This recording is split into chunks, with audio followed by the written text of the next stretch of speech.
All right, so this is gonna be a Halo Reach easy speedrun tutorial that I'm throwing together. This is not gonna be like a super edited tutorial or anything. The goal of this tutorial is just to do a crash course and dump all of my knowledge that I have from my new grind. So this is gonna have all of the most up-to-date strats and all of the little tidbits and useful information that I know from having grinded to get world record in this game. It's not going to be a beginner tutorial, but there is a lot of things that beginners can pick up that will be useful. When I describe a strategy or method that I'm using, I will tell you how hard it is and how, like, at what skill level you should be implementing the strat at. So we're going to do all the levels in order, and I'm going to have the Halo checkpoint manager open to make custom checkpoints and stuff. Listen up, team. But I would recommend learning the game in this order. I would recommend that you learn WC last. If you're brand new to the game and you want to pick up the speedrun, don't do WC first. You can watch this part of the tutorial, but like, don't try to learn WC before you go to the next level. I would honestly recommend start with Oni and then work your way to the end of the game and then go back and learn WC at the end. And that's because WC has a really massive trick that saves 5 minutes that is super finicky and very hard to get right, and it's not really representative of how the rest of the game feels to play. So if you start with this level, you might not enjoy it and then think you're not going to enjoy the speedrun, where it's not really representative of what the rest of the speedrun is like, and also it's way harder to get into with this level. So that being said, if you are actually going to learn this level, hopefully you've learned all the other levels first, but we'll start here. You hold E to get out of the Falcon earlier, and then you can run and do some slides. Slides are pretty simple. You just have sprint activated and jump right as you land. You can also crouch and then uncrouch as you jump to get a little bit of extra height. It's mostly personal preference. Sprint cycle here is really important. This rock that's coming up right here, I try to make sure that I always run out of sprint about here, like before this, because you need to have your sprint cycle fully recovered by the time you get to this slope, because we're going to go out of bounds and climb over this mountain to skip a bunch of waiting. So what I like to do is if you melee, it cancels your sprint. So when I get around this area, I melee to cancel my sprint, even if I still have sprint left, because after you are not sprinting for a certain amount of time, your sprint will recharge, and you need it to be fully recharged before you do the next part.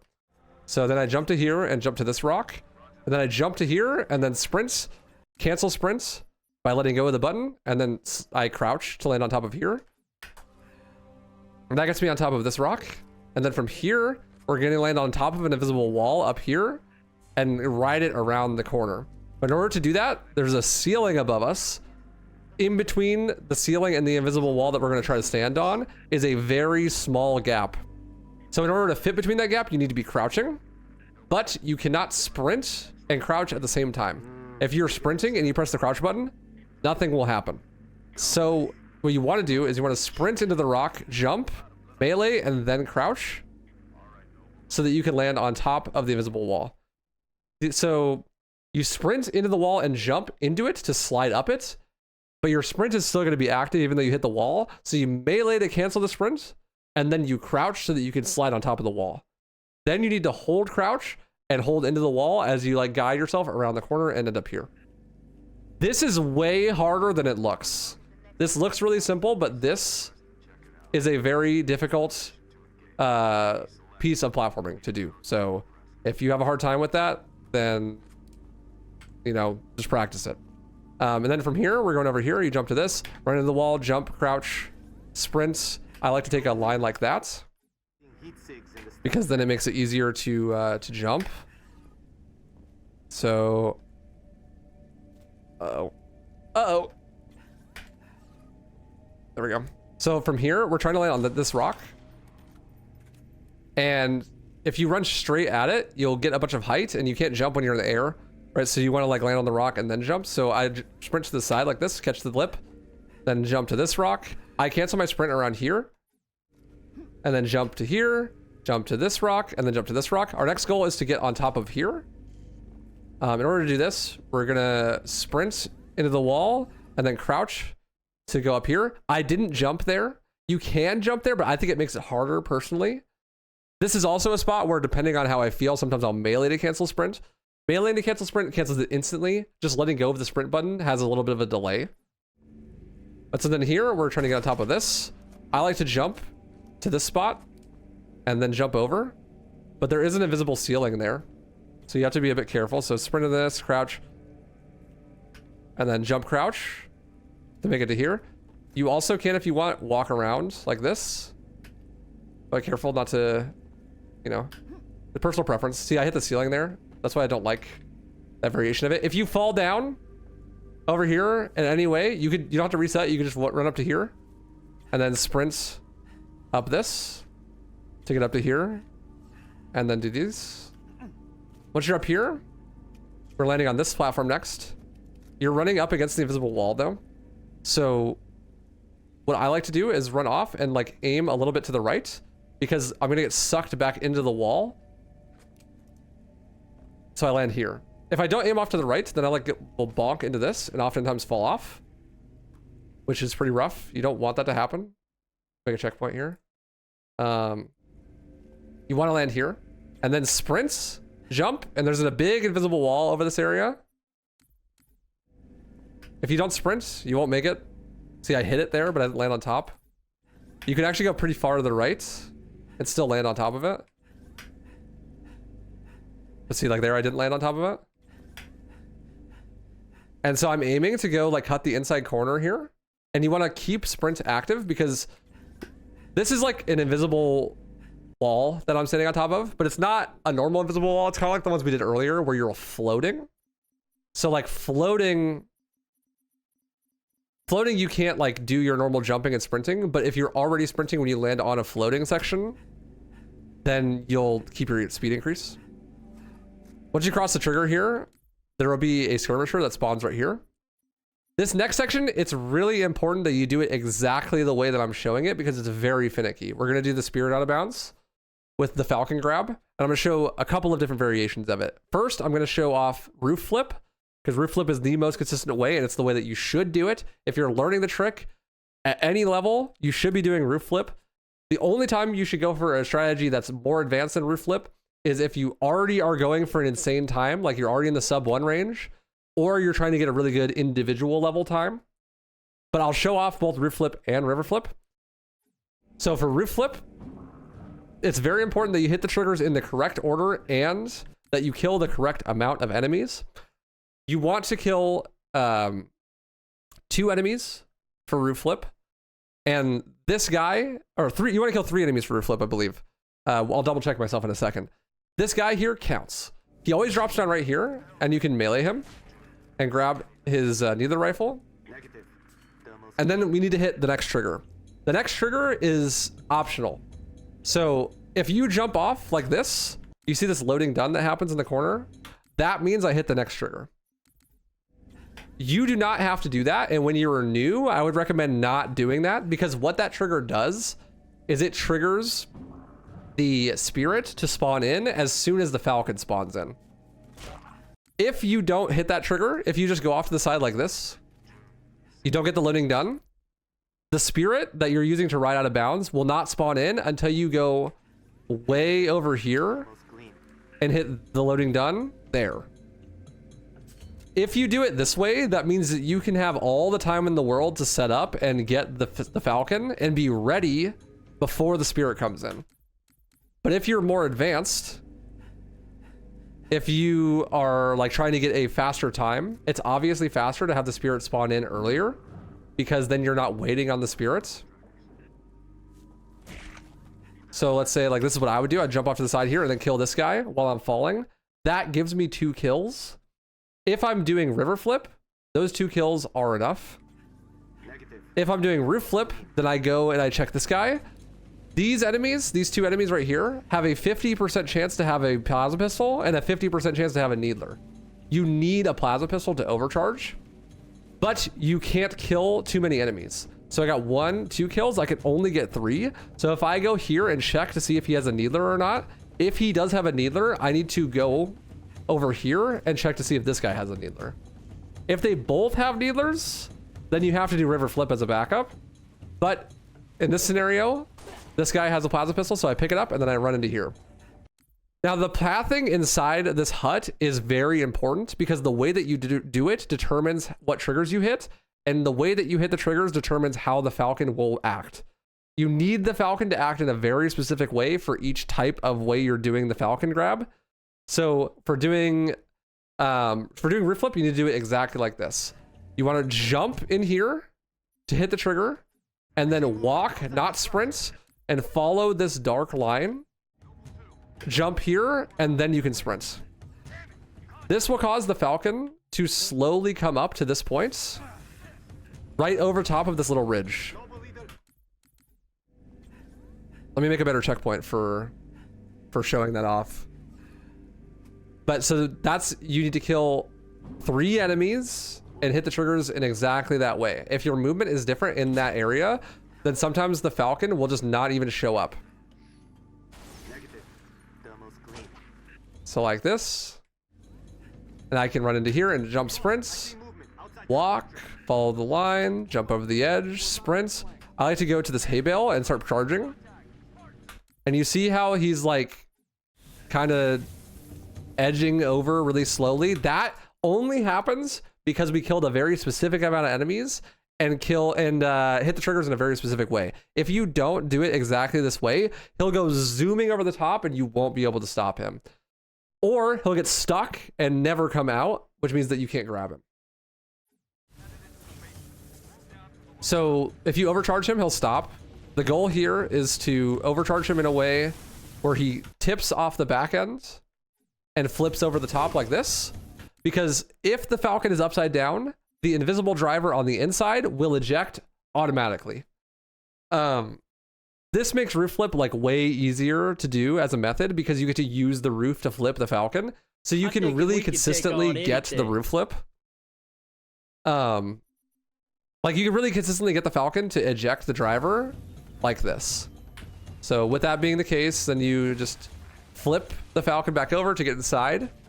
So pro tips with flipping the Falcon, you want to get inside of it, right?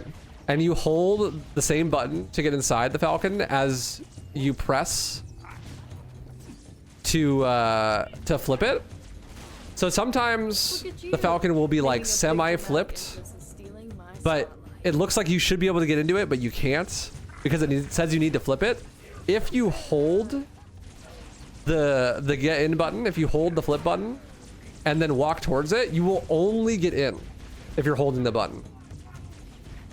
If it needs to be flipped, right?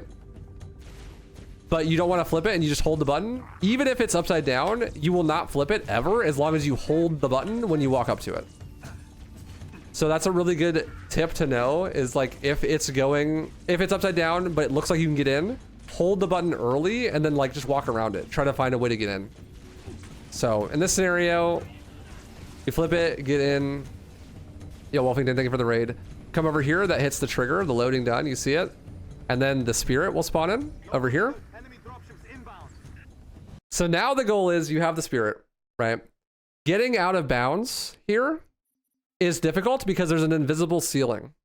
There's a soft barrier above the section, the level, that you can't fly through with the Falcon. So we need to get this spirit to push us through the soft barrier so that we can get out of bounds. It's really important that we don't cross this line.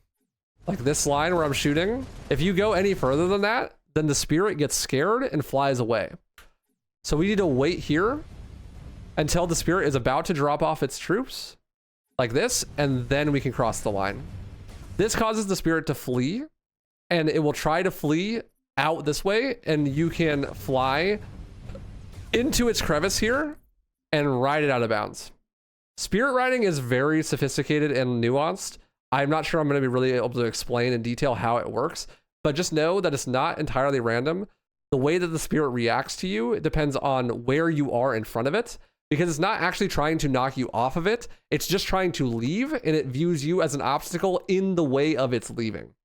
So if you are causing more or less resistance, that will cause it to do different things, and where you are on the spirit also does different things. So like in this scenario, I'm holding forward, and then I need to hold back because it's going to dump me, and then forward again, and now I'm holding up, and I'm out of bounds.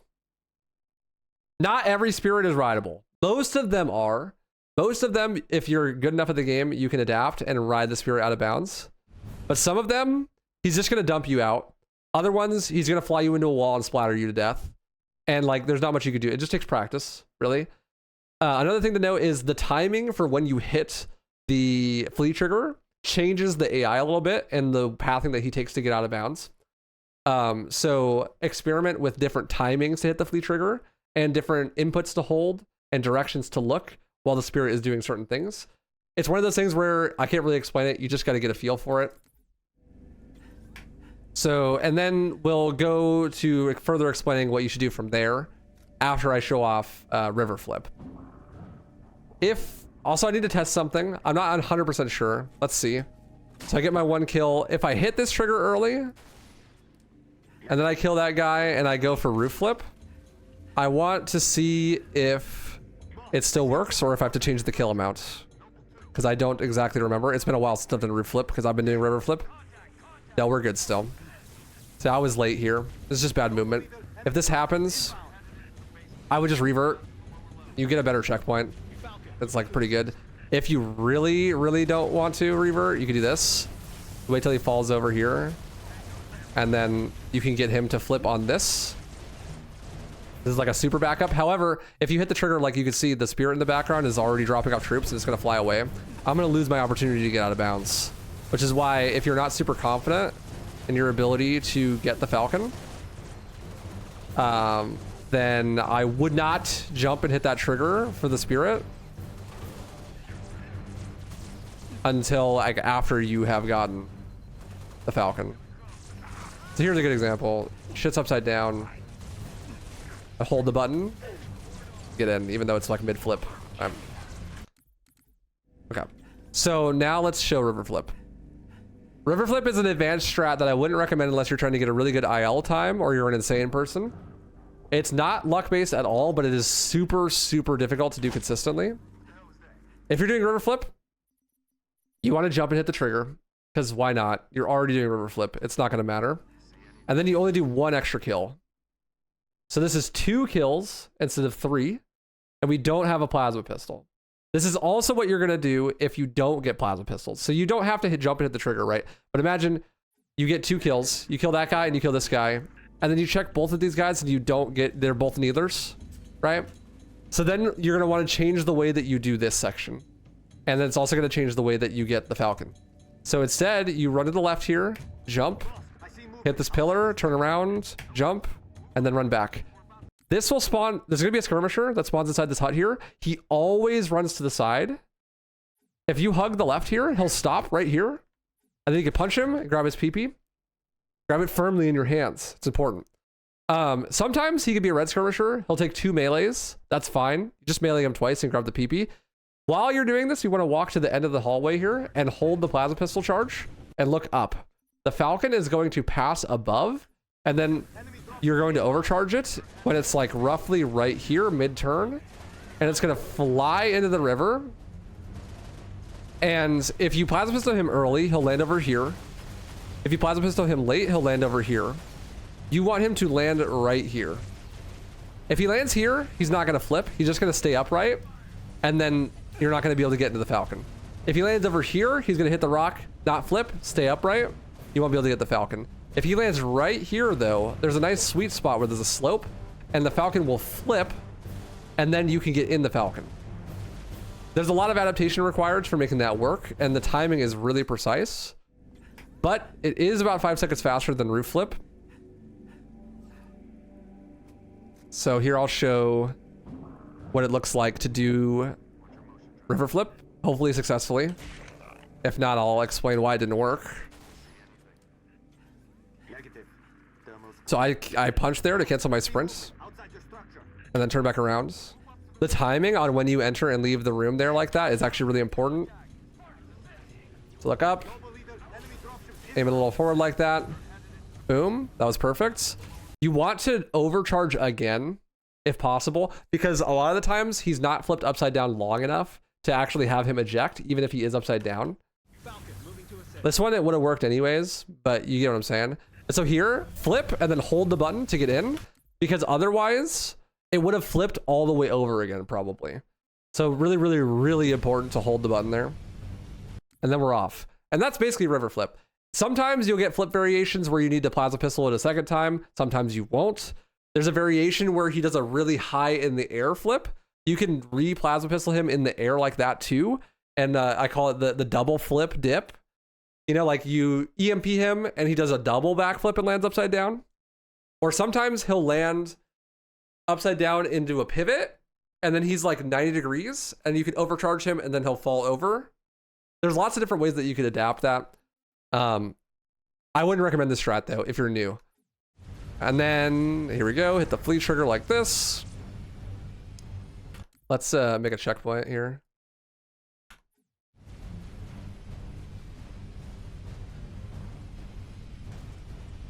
Because it might take us a couple tries to get out. So he's fighting me.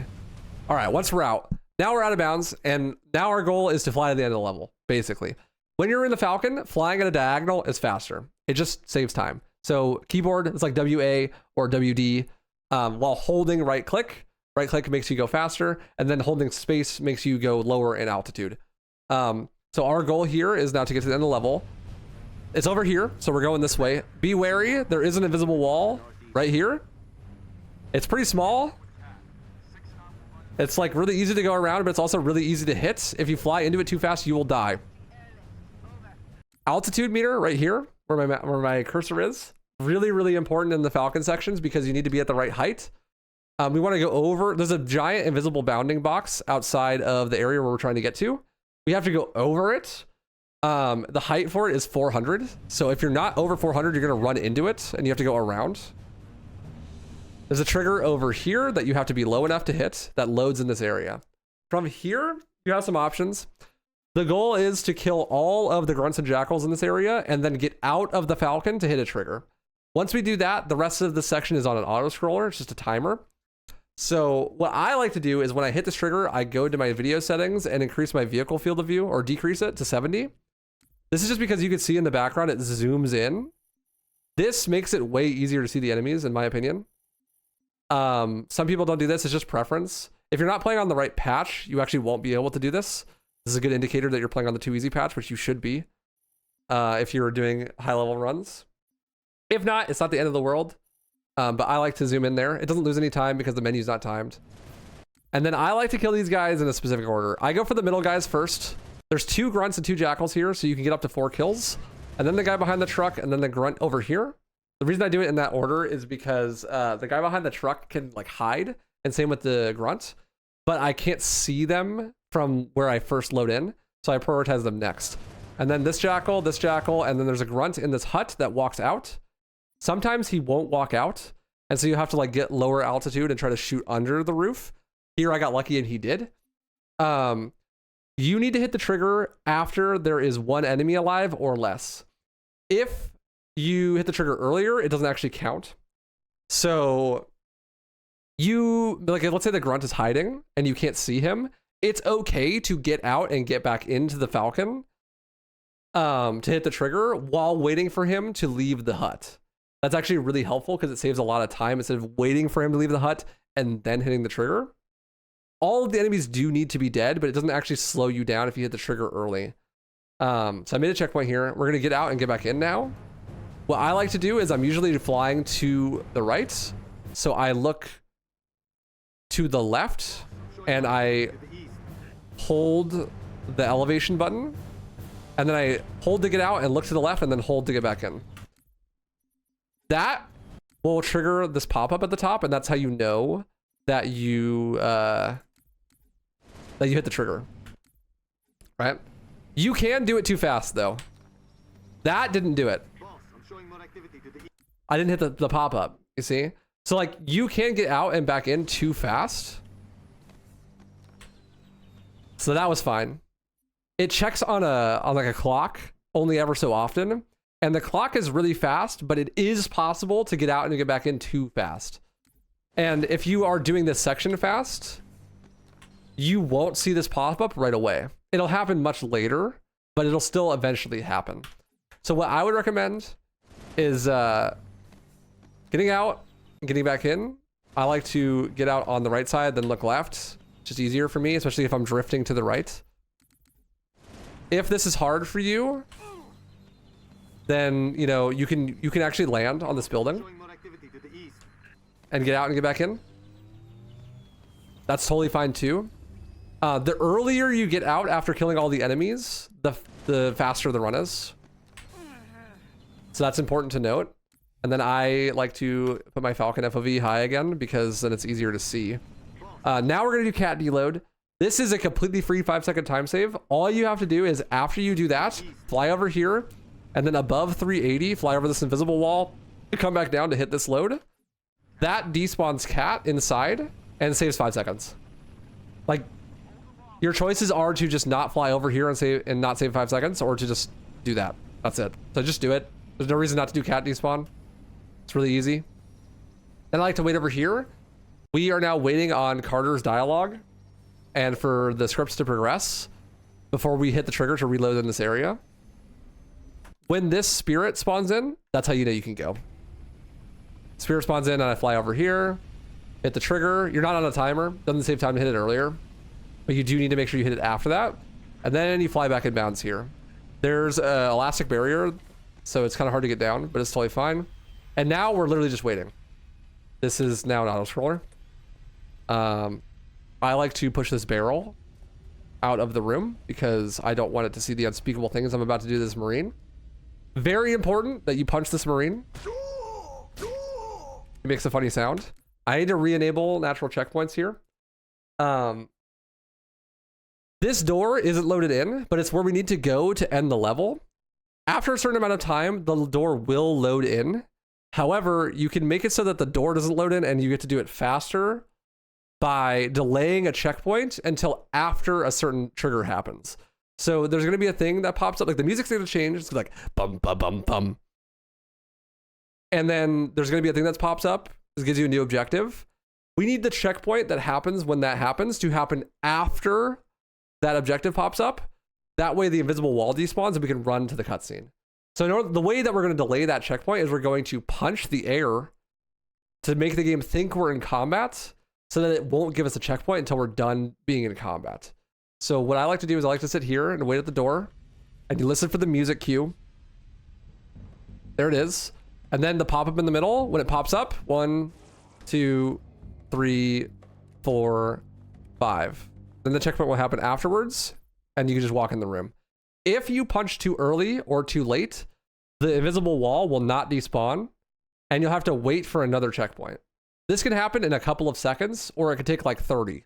It's just luck-based basically, as far as I'm aware. It's not the end of the world if you're new, but that is how you avoid it. What I like to do is like when the pop-up happens, I don't punch instantly. I start to punch like when the pop-up is like almost full, right? Like it expands. Like when it's almost full, then I start punching and just spam punch 5 times. Yeah, thank you, Noobs on Xbox. Appreciate you, dude. Yeah, I'm gonna post it to YouTube. And then all you need to do is run to the cutscene trigger. Whatever weapons you have here doesn't matter because the cutscene is gonna teleport you to a new area and there's no carryover. So you're just gonna have whatever you have when you get here. A really good time to get here would be anything under 410. My best paces ever that I get like 425s, get a 402. 403 here at the cutscene. Anything under a 410 is viable to get a sub 430, which is a really good time. So now at the end, we grab this DMR and sprint over this way. Our goal here is to get to the end of the level and press the button, but all of the enemies in the area have to be dead in order for the button to be able to be pressed. Enemies are going to chase us into that room. We need to stop them from chasing us into the room by killing them and then kill all the enemies that are already in the room. I like to jump and sprint over here and then kill whoever has a plasma pistol. Because it's a 50-50 chance again for them to have needlers or plasma pistols. We want a plasma pistol because we want to overcharge the elite at the end of the level and the one right behind me. So in this scenario, he has a plasma pistol, kill him, turn around, pepper this guy. It's faster than overcharging, and then just switch to the DMR and kill him. Then turn back around. These 4 grunts you need to kill. Ideally, jumping over them and throwing a grenade kills all of them. But sometimes it won't. You can tell from the kill feed there, I got 4, so that's probably fine. But I'm looking at my radar to see if there's any red dots chasing me. There's basically a trigger right here That is like, if there's any enemies from here onward, then you can't end the level. And so the goal is to try to make it so no one chases you into that section. This elite will chase you all the way from the beginning to there, which is why you kill him. Sometimes none of these grunts, you'll kill none of those grunts and they won't chase you. And sometimes you'll kill all of them and the extra enemies will chase you. It just depends. So when I'm about to jump over this railing here, I'm looking at my minimap to see if everyone's chasing, to decide whether I'm going to focus the elite at the end of the level or if I'm going to turn around and try to kill the enemies behind me. So then I jump here, throw this grenade. That should kill all four. Start overcharging, jump up here, overcharge the elite, and then kill them like this. Really important thing to know, there is an invisible thing like this that you can't walk past, and you have to kill all of the enemies to press this button. So like, you see this? Like, I can't walk any further back than this now. I'm stuck. So if there are enemies back there that chased you in, you have to kill them from here if you pass this barrier. You can tell if you killed everyone because the music will change. But do not rely on George to kill them, because George is a bot fuck that cannot kill anything. So be very careful not to walk past here. Unless you know that you've killed all the enemies.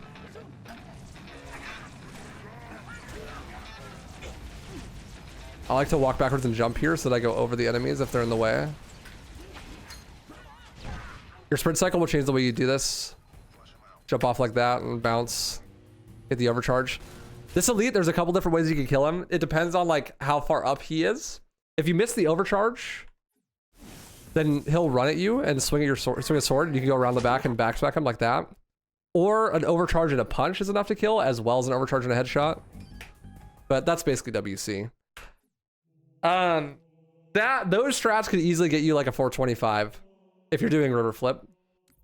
I would strongly recommend that you're doing roof flip. And again, do not start with this level if you're brand new. Learn the other levels first and then come back and do WC. WC is a very technical level and there's lots of ways it could go wrong. So yeah, just learn that level last. But that should be most of the details. Now we're on to Oni. Oni is one of the 3 most luck-based levels in the run. I'm going to show off all of the highest level strats, but then give you alternatives for strats if you're newer. So the very beginning is a end fight. It's a fight where once you kill all the enemies, then the section ends and you can progress. So the goal is to kill all of the enemies in this combat encounter as fast as possible, and be as close to the exit as possible when it happens. The way that we do that is we use the target locator to kill as many enemies as we can at once. But the problem with that is the target locator is random and shoots in somewhat semi-random spots, and the enemies need to all run into it. And that's also random. So what we do at the start is we run here and we kill these 4 grunts by jumping at that black line and throwing a grenade off the ground. This will usually kill at least 2 of the grunts, if not all 4. If it doesn't kill all 4, then you clean up them. And you're looking for sticky grenades and hopefully a plasma pistol. Killing those grunts causes the elite that's up to my right to run back towards the end of the combat encounter, which is what we want. And then if I have a sticky, I like to try to throw it and get as many kills as I can with it over here. Really important detail if you're going for high level runs, do not use your second frag. You need that for later. So I come over here and try to pick off these grunts, see if I get a second sticky. If not, oh well. Getting more kills there makes it more consistent, but it doesn't make it faster.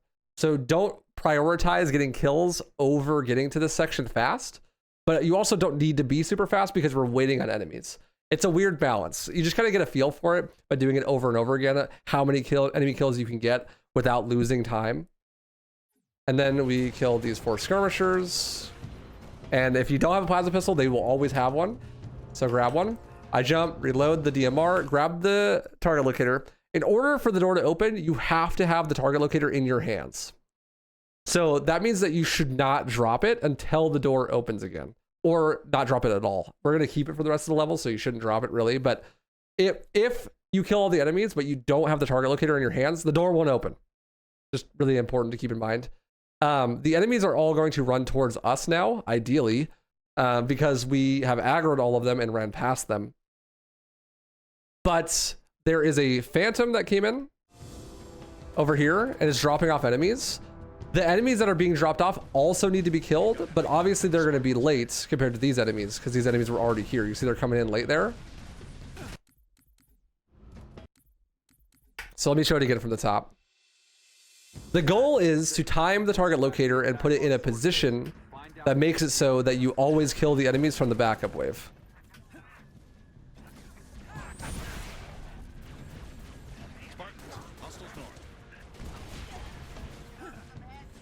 If you do get stickies, make sure that you actually get rid of them because you don't want to accidentally throw a sticky later. Grab a plasma pistol if you don't have one. What I like to do is reload, switch back to the DMR, shoot 3 shots. In this scenario, I would shoot the target locator there because the enemies are further back. And I know that this elite's not going to die to the target locator, so I need to kill him. Same with him and this jackal. And the door opens. So that was good, right? But like where you shoot the target locator and when depends heavily on what the enemies are doing. Because after I shot the 3 DMR shots, there was like only a couple enemies over here. I decided to shoot it back here because it's further away and more likely to get enemies that are further away. But if they all run up to here, then you shoot it on this one because it's more likely to kill all of the enemies there, right? And you just have to know, based on where the enemies are on your screen, which one is better to do. And you just have to adapt. There's a lot of adaptation in this level in general, but also a lot of luck. Getting these stickies, killing the elites, good.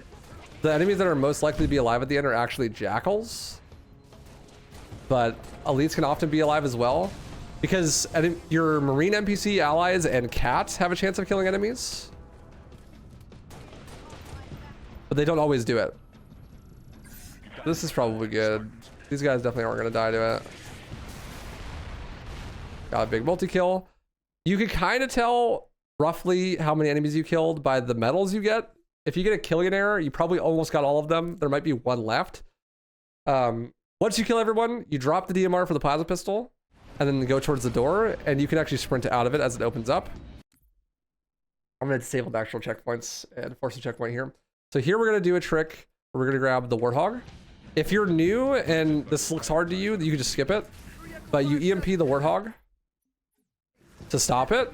And then you EMP it again and sprint up to it and get a hijack. And you punch the Marine to kill him. This is really important that you punch the Marine to kill him.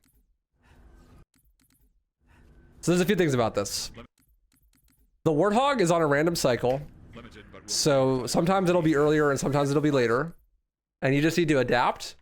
The Warthog's normal natural path leads him to turn right there, which means there's a huge straightaway where he's always going to be at the same spot.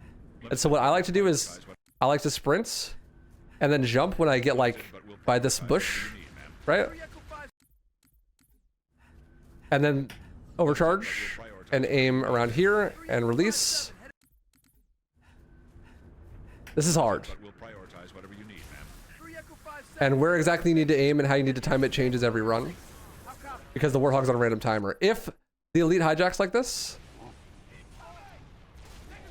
you need to make sure that you kill this Marine every time, if possible. Sometimes you can't, and that's okay, but you need to kill this Marine.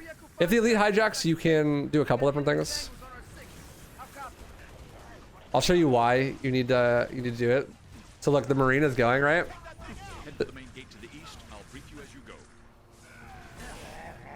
The Warthog exploded, right? Like, why did the Warthog explode? Because the Marine in the driver's seat passed a trigger that triggers the Warthog to explode. It does not matter that he is not in the Warthog. It is just going to explode because normally he's supposed to drive over there and the Warthog explodes, right? The way that that trigger works is that Marine in the driver's seat being at that spot triggers the Warthog to explode, whether he's in it or not.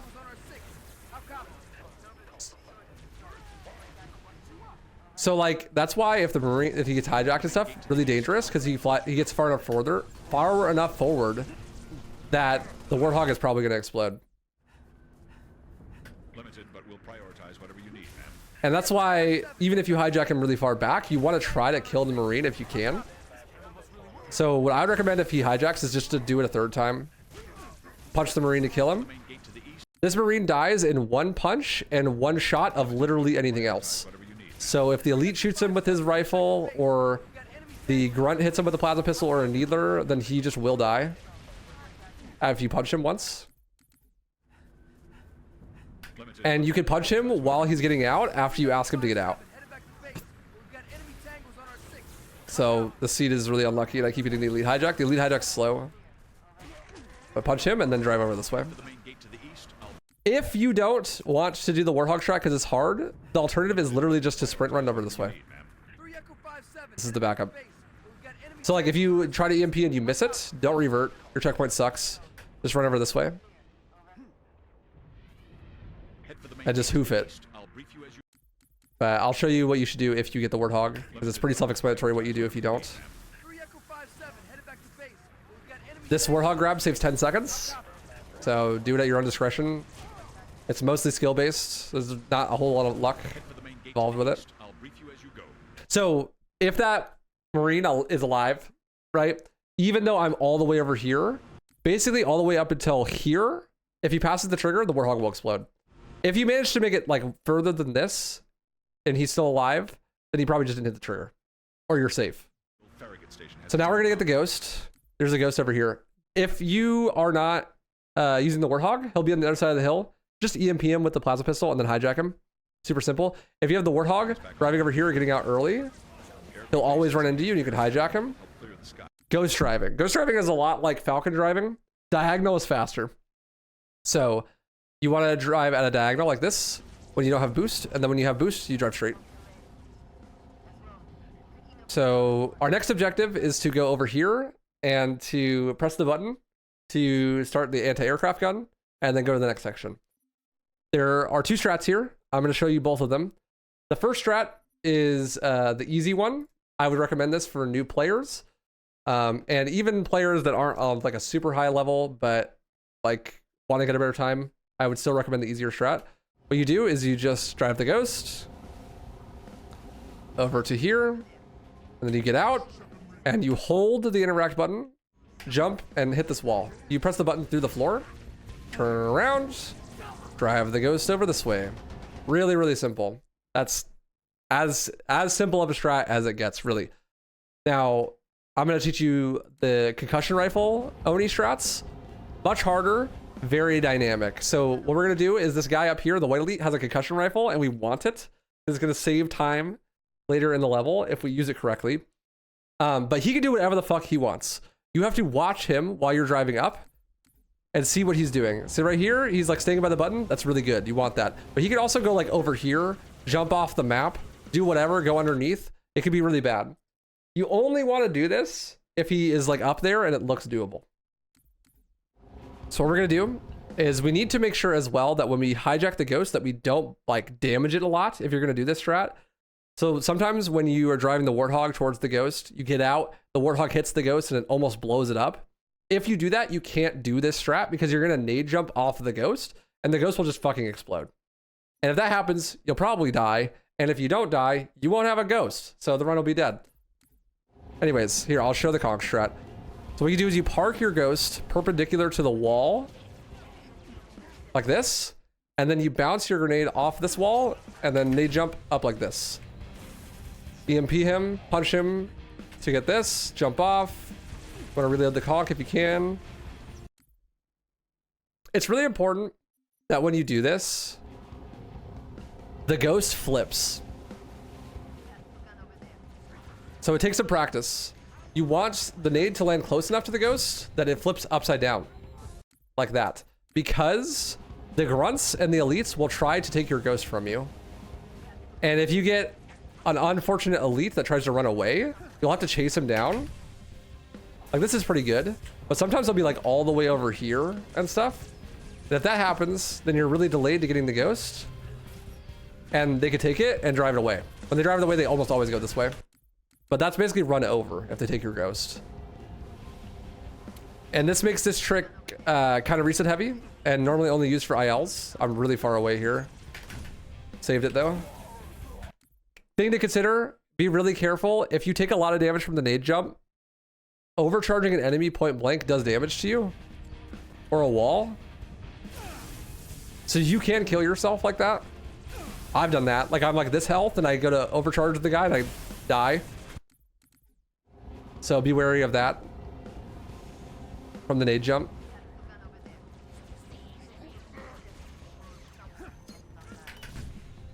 This is one of those strategies that requires just a lot of adaptation. It's going to be different every time.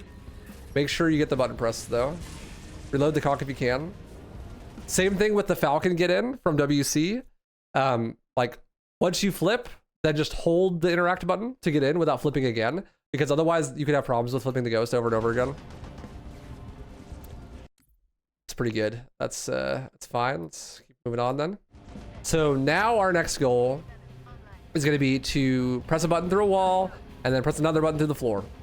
Basically, when you run out of boost diagonal, I like to wait until it's just over half charge to boost again. Then get out. There's a lever here. You can push it through the wall. And then drive over here. There's two different ways that you could do this. Whether you have the concussion rifle or you don't. I'll show the way that you do it without. Without, you go like this. Drive over there. Jump on top of this. Jump on top of the box. Hold, interact, jump and press to the floor. And then boom.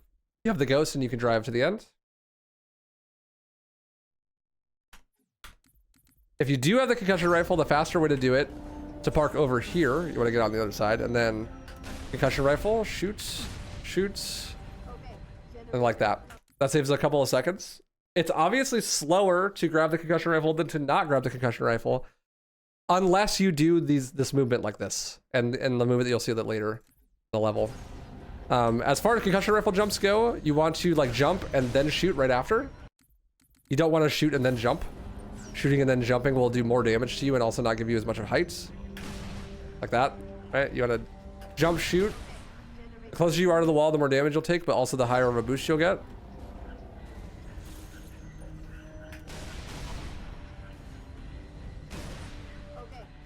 And then you press the button to the wall there. All good. And then, you know, they both converge here to be in the same spot.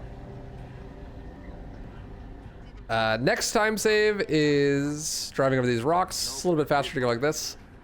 Pressing control will lift the front of your ghost up. Really, really important. You don't want to do that unless you need to, but there's a lot of spots where it's really useful. Anytime there's a steep incline. So here, this button is actually on a timer. There's a 1-minute sleep timer before this door opens. When you pass like this line, then you hit the timer, and you need to press the button inside that 1-minute timer, and then the door will open at the end of the 1-minute timer. So you don't have to like rush to press the button right away. It's not a huge deal, but it is helpful to press the button earlier because it gives you a little bit more time to set up. I need to talk about delaying checkpoints.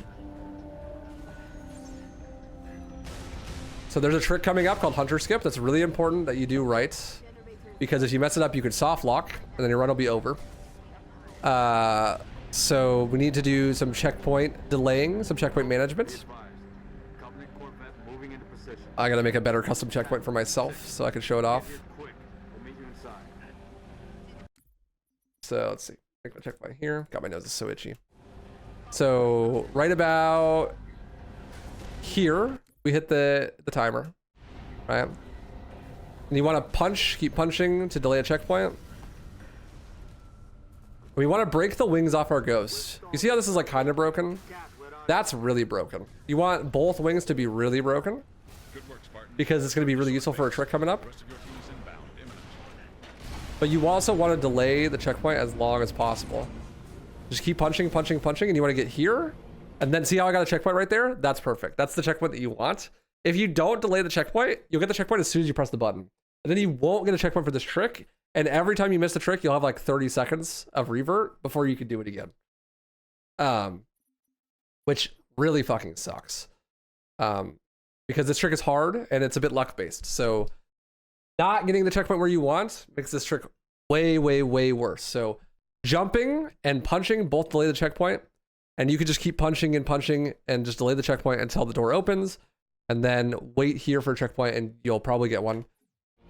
The goal here now is to jump over this barricade with the ghost. Like that. However, there is a complication to this. There is an invisible line. You see this line right here? The visible one? It's like here, but the same shape. It's like there. There is an invisible line that if you cross, it triggers the game to spawn in the hunters on the other side of this hill here. So you cross it. Then these hunters spawn in. And you have to kill the hunters in order for this door to open. So you can use the elevator to ride to the next part of the level. But killing hunters is very slow. We do not want to kill hunters. So we're gonna do what's called hunter skip. And to do hunter skip, you need to get your ghost on the other side of the wall. This is the version of hunter skip that I hate. I do not like this the ghost jump version. I would not recommend it, but if you aren't doing concussion rifle strats, it's basically your only option. What you do is you line up in this corner and you aim like roughly over here, boost, hold the lift button. So you're lifting the front end of your ghost and hold forward and to the right and look a little bit to the left.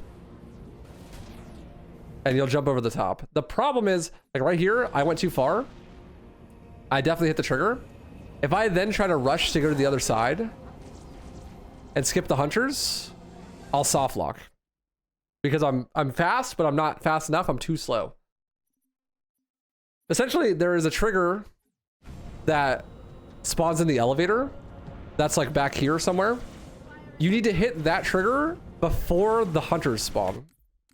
You need to be fast enough that you can hit the trigger before the hunters spawn in. And in order to do that, you need to not hit this trigger right away. So you need to like go like this. Didn't hit it. Drive through here. And boom. You see how the activate and the thing spawned in before the hunters did? That's because I got hunter skip.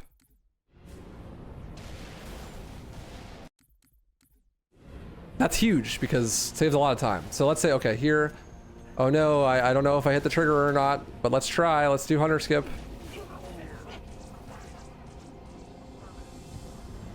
Soft locked. Even if I kill the hunters, the door won't open because I was too fast. So for this, I would just consider, just practice it. Find your own setup that works for you. This is bad. Like, you don't want that. I fucking suck at this trick. I hate it. It's a big reason why I do the conk strats. But this is a huge reason why you want to delay that checkpoint. Delaying that checkpoint will make it super, super, way easier, rather, to get this more consistently. Because look at how little time loss I have on each of these. It's like 2 seconds IGT. I can just keep trying it over and over again until I get it. There are standalone tutorials for this trick. If you want a better one, I'm sure you can find one. So what I'm going to do now is I'm going to show you what to do if you have the concussion rifle. If you have the concussion rifle, you actually don't need to delay the checkpoint at all.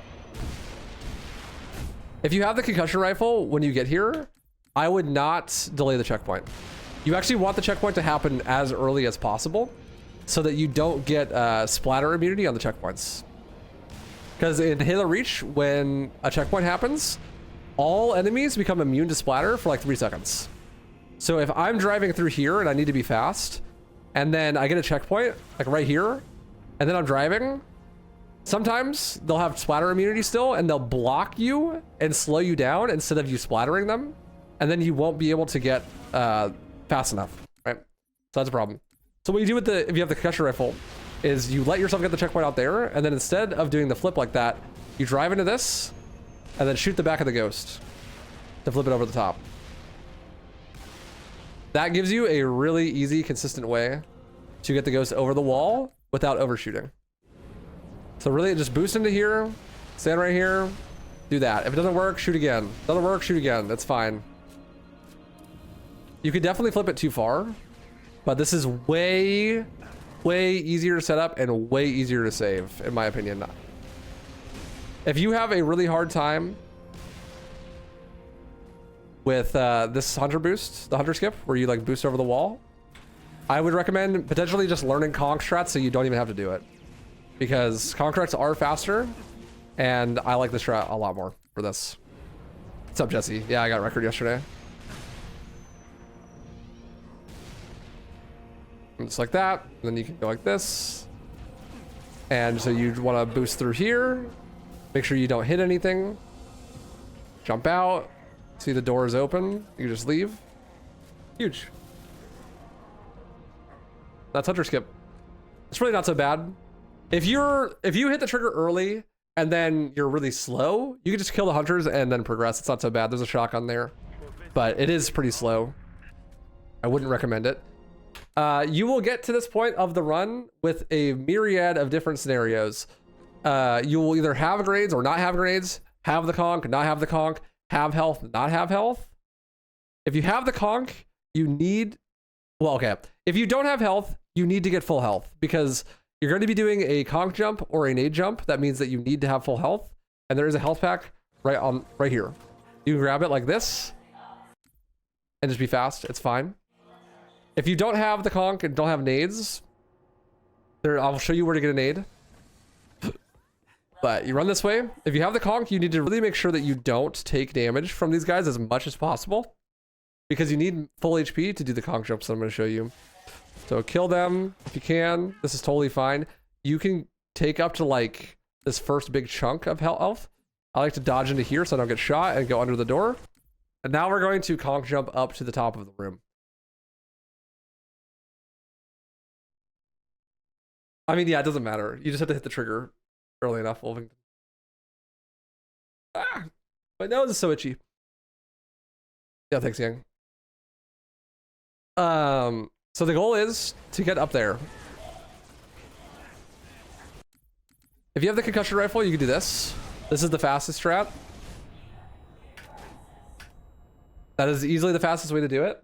Requires the concussion rifle. That's hard. That's the hardest version of the strat. Basically what you do is you run into this wall and jump, shoot twice, crouch to make the jump, and then jump, shoot twice, crouch, jump, shoot to get over.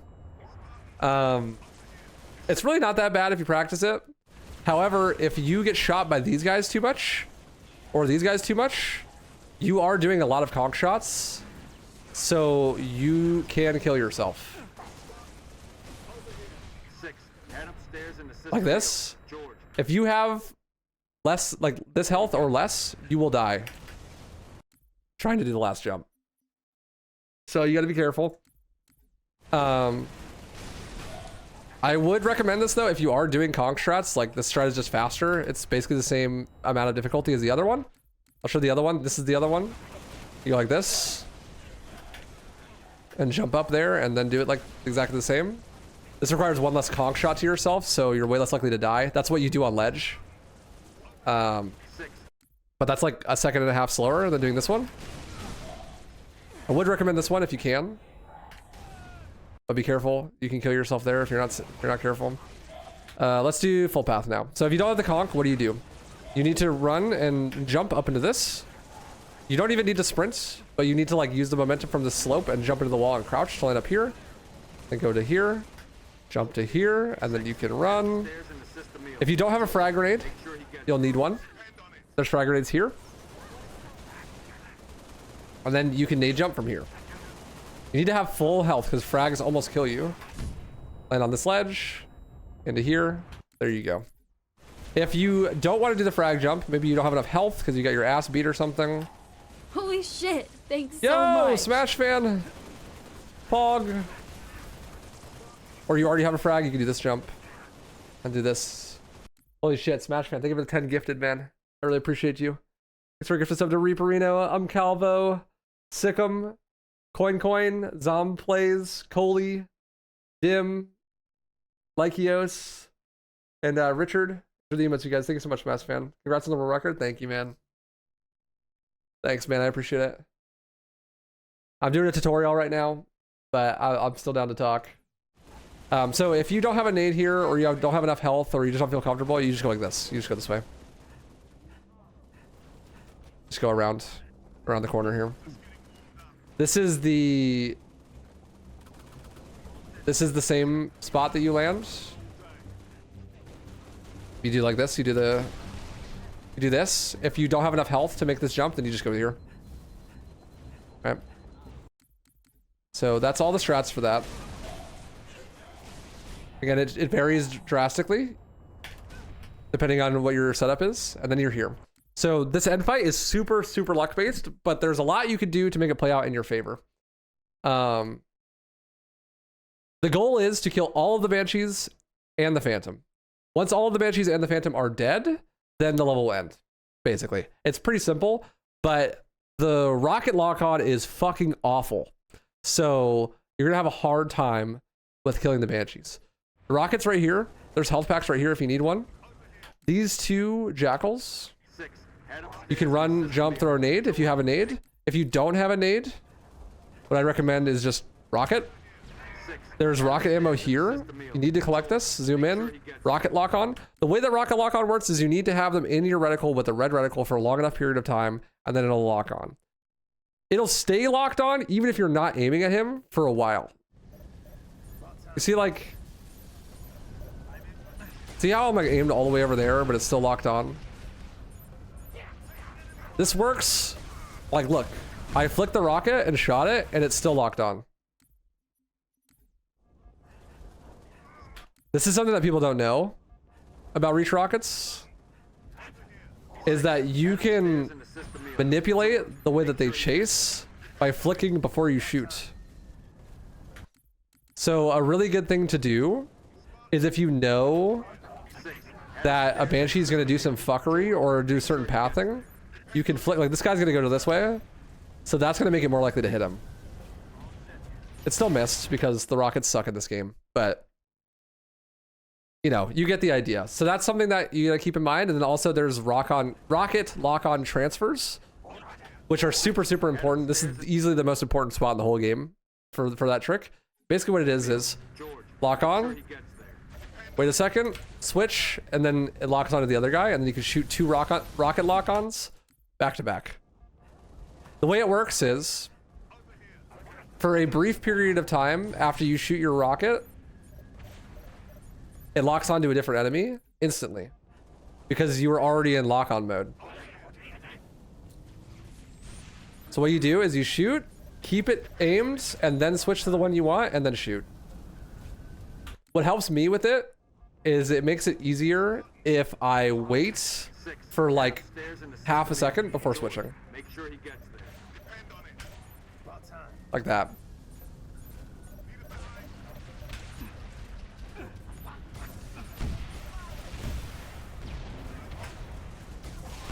So this fight actually, even though it's super random, goes almost the same way every single time with the way that you do things. At least for me, I have a method to my madness here. It's gotten me some really sick times and it feels pretty consistent to me. So this is what I do. So come in here, nade the jackals if you can. And then I aim for the first Banshees I can see here and just try to get two really fast ones, or one fast one.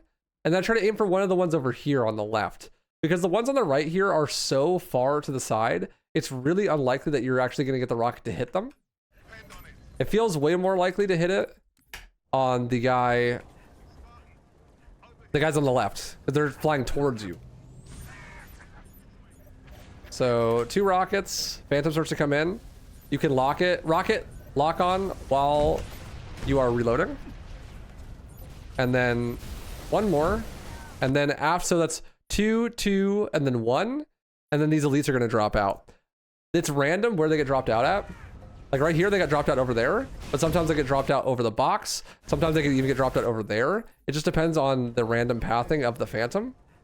So you have to adjust where you shoot your rocket to kill them based on where the Phantom is dropping them.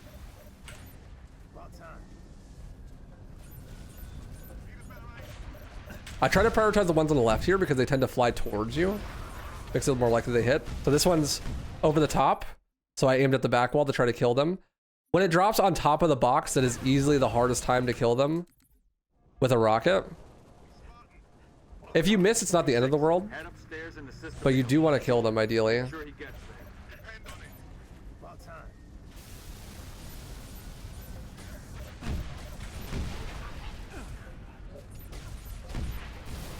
This one was easier. They're more up front. And then go back to after I kill, so I kill the elites, then 2 more rocket lock-ons, and then switch the target locator and aim near the back of the Phantom. The Phantom is immune to all damage, or it's immune to dying. It could take damage, but it won't die until it goes all the way back in its pathing. So by doing it like that, it makes it more likely that the target locator hits it. If you're lucky, the target locator will hit Banshees as well, but it's kind of unlikely. And then there you go. It's not going to end because this Jackal's alive. But there's some things to note. Emil also shoots rockets, but his rockets do half damage and have worse lock-on. So your rockets will kill a Banshee in one shot, but Emil's rockets need 2 shots to kill a Banshee. And so that can affect your decision making for which Banshees you're shooting when. If there's a Banshee that looks like a really easy kill, but it's already hurt, it's often better to leave that Banshee for Emil to shoot, because if he decides to shoot at it, it's actually likely he'll kill him. You don't want to like steal his potential kills, right? So like this guy, I wouldn't shoot at this guy because Emil could kill him, right? You're also pretty limited on rocket ammo here because you're shooting it a lot, so your pathing is important. When I shoot these first 2, I head over to the left side here and grab these rocket ammo. And then after I kill these guys, I do 2 more rocket shots. And while I'm doing the target locator, I walk over to this side and pick up this rocket ammo, so that I never run out.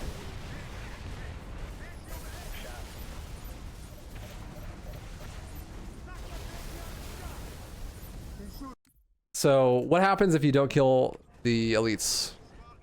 Let's cover that. If you don't kill the elites, there are backups. So I'm just gonna grief my shot on purpose and just miss the elites. Oh no, I didn't kill them. Okay, well, don't panic. Focus on the Banshees still. Get your scripted shots in. And then while the target locator is going off, just punch them to death. And what you could do is you could pick up the plasma rifle and then pick up the rocket, and you don't have to reload.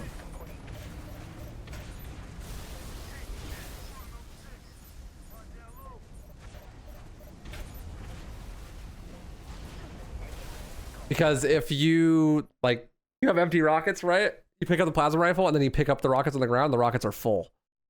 So you don't have to reload the rocket. That's a good way to go about it. Also, like if you miss a Jackal, it's the same thing. Like you just find space in between the rocket shots to get those kills. But you want to still try to like stay on the same cycle for shooting all the rockets if possible.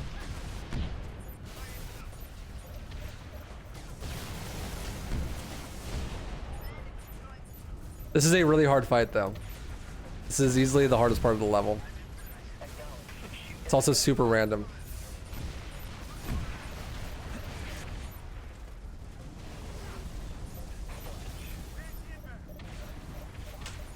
When there's one Banshee alive, they'll often start dodging and tricking around too. It's mad annoying. Oh, and then you have to kill Emil. It's important in the speedrun. And that's Oni. That's pretty much everything I know about Oni.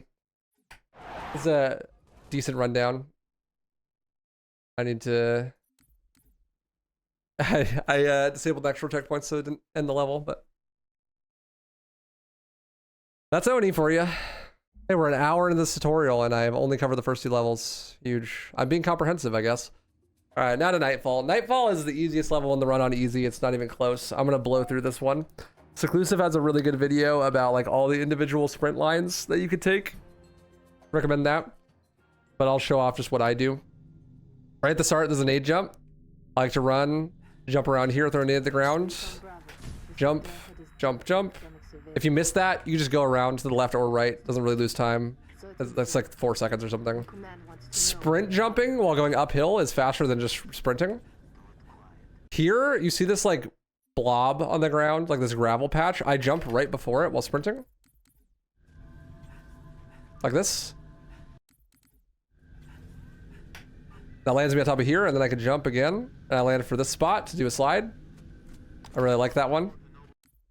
Here is the first hard nade jump. This one's pretty rough. What I like to do is stand here, aim roughly over here, throw the nade. So you will like run up here to the side, like to the right. If you go straight, you'll like get some air. And then you won't be able to jump. So I like go to the side and then jump like this. Punching to cancel my sprints. Because, you know, you want to maintain your sprint. To make it up here. That's a hard nade jump. Find your own setup. Just practice it. Sprint over here. So now I'm going to show off Blaze It Boost. Blaze It Boost is a very advanced strat. I would not recommend if you're new, but if you're a high level runner, this will probably be the best tutorial for Blaze It Boost that you'll find. Blaze It Boost is a Guta launch that you can do on this Guta right around the corner here. That saves about 10 seconds if done perfectly. It can be done on easy and ledge. But it is quite hard. It requires you manipulating the Guta's AI and being in a really good position. So it actually starts around here. This is where the trick starts because your movement's really important. You break this shield, your sprint will recharge, and you jump up over top of this.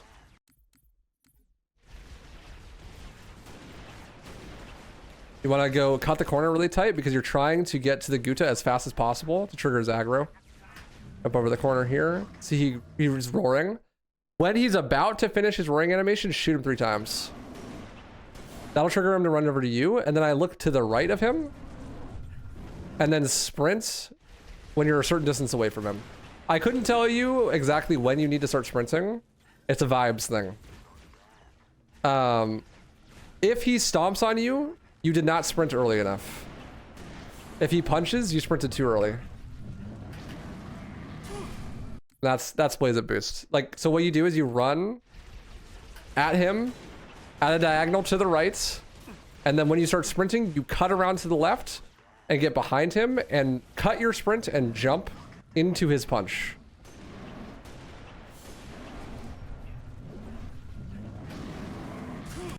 So that you get a big launch like that. Now, obviously, it can go wrong. You can die if you fly into the wall and stuff.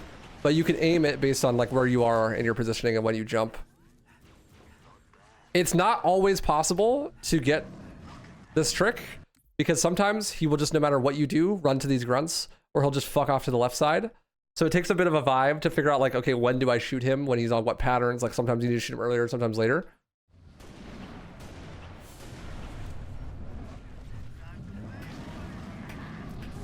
But there you go. That's a pretty good Blaze It.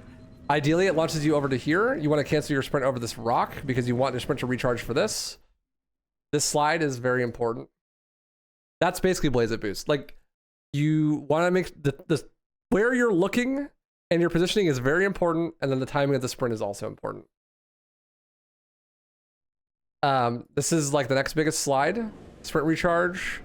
You want to aim for the front of these rocks. Like the front of these rocks, like right here. There's a nice little slide spot there. Just like that. Get a nice bounce, bounce, bounce. Then you want to sprint at this rock. And then this little tiny pebble right here. And you jump from there. That's how you get the next slide. If your sprint is recharged already, but you're not at the rock yet, just wait. It's faster to sprint at the rock and have your sprint cycle reset. Get this little slide on the ground. So there's 2 ways to go up this thing. The nade jump is faster. You want to do it like this, right? That's the fastest way to do it. If you get a really good Blaze It boost, you will not have nades because you skip the nades. So it's important to know how to go up this thing without nades. What I do is I land on this rock, and then I like kind of surf this corner, like right over this edge. Just takes a little bit of practice. It's definitely harder than the nade jump, and it's also slower.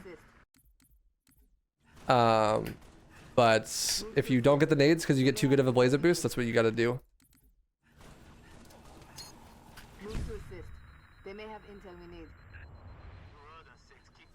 Normally in this level, you're supposed to like go defend the civilians and kill all the elites and stuff, and then there's big waiting sections. But if you just leave the area, then it doesn't matter. It just skips it. So we're just running to the next section.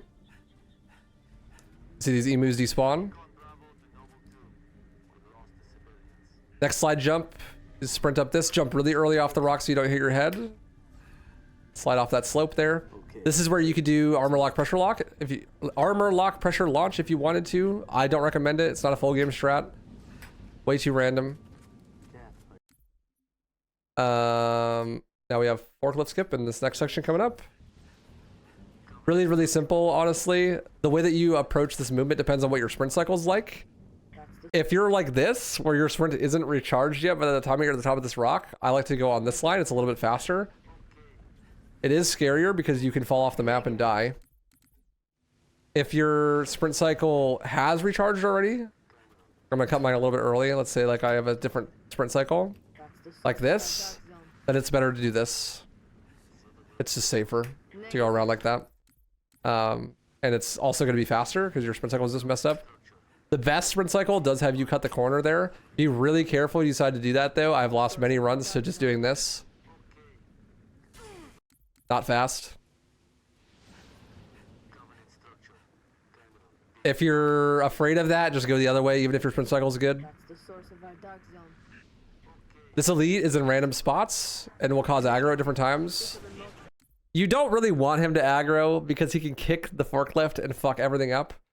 So what I recommend doing is if he is in a pattern where you can't just run around him without aggroing the enemies, then you just kill him. You kill him with a headshot of the sniper. Like I aggroed him there, so I just turn around and do that. Then get in the forklift. Because him kicking the forklift does fucking suck. It makes everything way worse. Alright, forklift skip. Iconic. Normally a required fight in this area, but we're gonna just clip to this door. The way that it works actually is that there's a little tiny gap between the door. You see it? You can see the other side. You're just getting out through the gap. That's really all it is. It's a really simple trick, actually. The way that I like to do that is, they're like these ridges, like see the wheel wells, right? This wheel well right here, I like to fit the forklift tongs. You can't see them, but there's like forklift tongs in there, pivot, and then line up. That's like the really safe way I do it. So like, put the forklift tong in there, pivots, and then line up.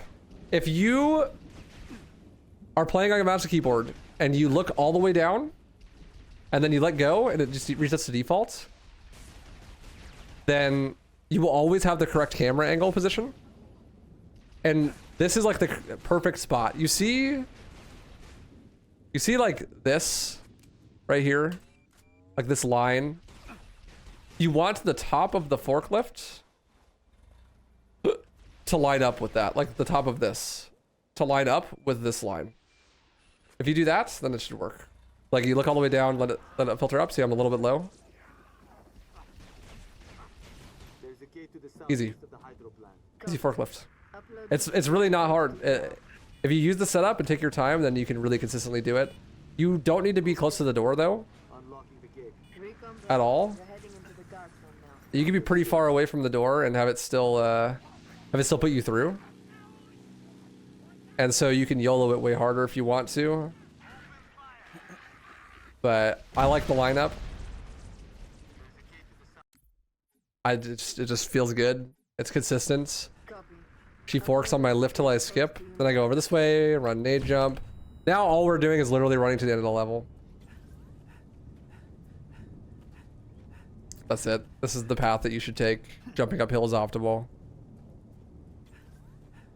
If you have grenades, there's a nade jump you could do at the start there that I did.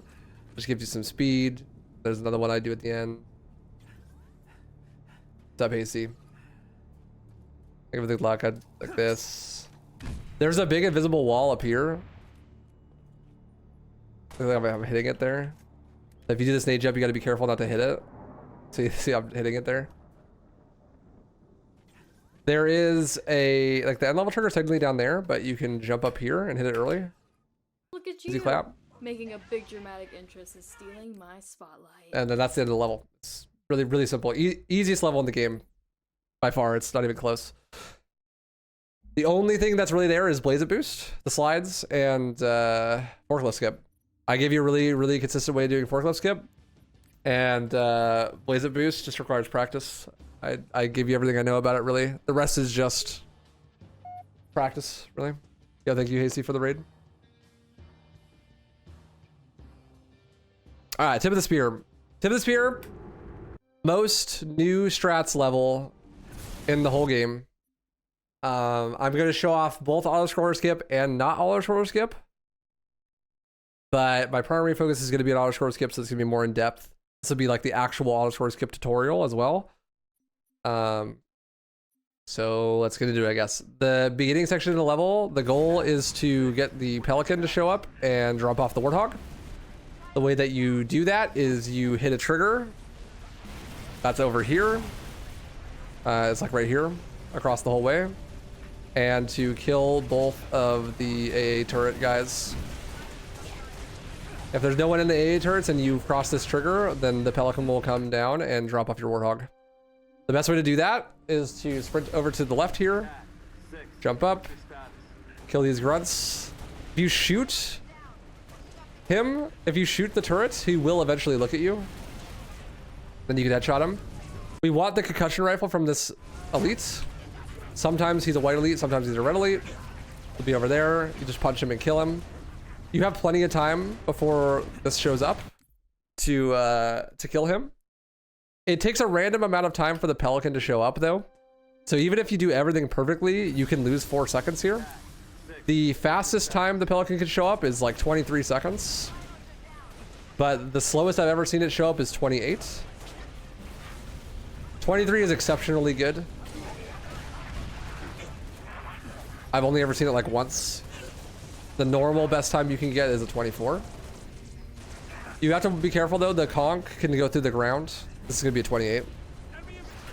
You get in the turret, or get in the driver's seat. The conch can go through the ground sometimes, and also the Falcon and Pelican can kill you. So you gotta be careful if the Falcon and Pelican are shooting at the elite, because they might just blast you into oblivion and kill you. Something to watch out for. And then we're driving.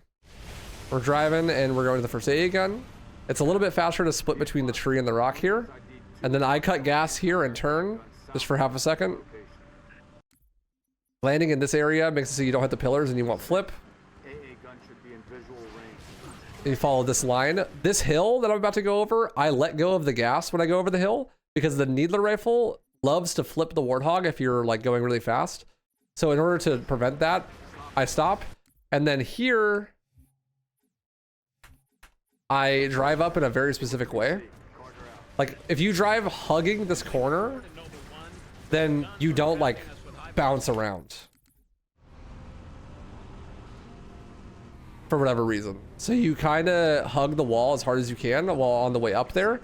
If you drive more towards the middle, then you'll crash usually at this time. So just like hug the right side there. Get out.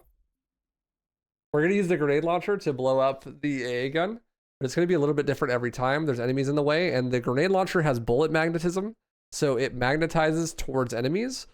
And that means that if there's enemies in the way, then it's gonna be really hard to shoot the grenade launcher straight. The rocket guy, if you're lucky, will shoot the turret enough that this thing back here turns red. If it turns red, then a grenade launcher shot is enough to kill it. But normally that won't happen, so you throw a grenade to make it turn red and then grenade launcher shots. But you see, it didn't kill it that time. You have to be really careful. Like this thing, I throw the grenade off the wall there a lot of the times. I like that. There we go. Get it? What I'd recommend is like just staying here and not turning around and running away until you know for sure it's blown up, because it's really easy for this to become messed up. Ideally, obviously, like you're backing away, but this elite loves to come and just headbutt your grenade launcher shot like it's a soccer ball and he's Messi. Also, be careful with the timing because your grenade actually can explode and redirect where your grenade launcher shot goes. And so can the rockets from the guy on the turret. See, like it bounced out of the way. But once you get that, once you blow this up, then you're kind of on a timer. Come over here, jump over this. There's a health pack there if you really need it. Ghost, just chilling. Grab the ghost. Once you pass the trigger here, then you're on a timer for sure. This bridge, a pelican, after you hit the timer, will come down and drop off a bridge so that you can cross it. There are many ways to cross this bridge without the bridge. Waiting for the bridge only loses 10 seconds. If you don't feel like doing any tricks here, then you literally just do this. You just drive around like this. And wait for the bridge. It'll just land right here. You can go. You also could just do this and drive across like that. That's probably the slowest version of bridge skip. That one's also kind of hard, but it's simple in theory, right? There's also the nade jump version, which I fucking hate. I wouldn't recommend it, but Seclusive does it. You like use the nade to jump across, or you could blinny jump. I don't really know how to blinny jump. I'm not a super expert at it, but if you hold the lift button and the boost button and then flick your mouse side to side really hard, you can create a little bit of a jump and you can just jump across. But all of those are slower than this strategy, which I like a lot more. You park here, you try to like park it so like you're on the tip.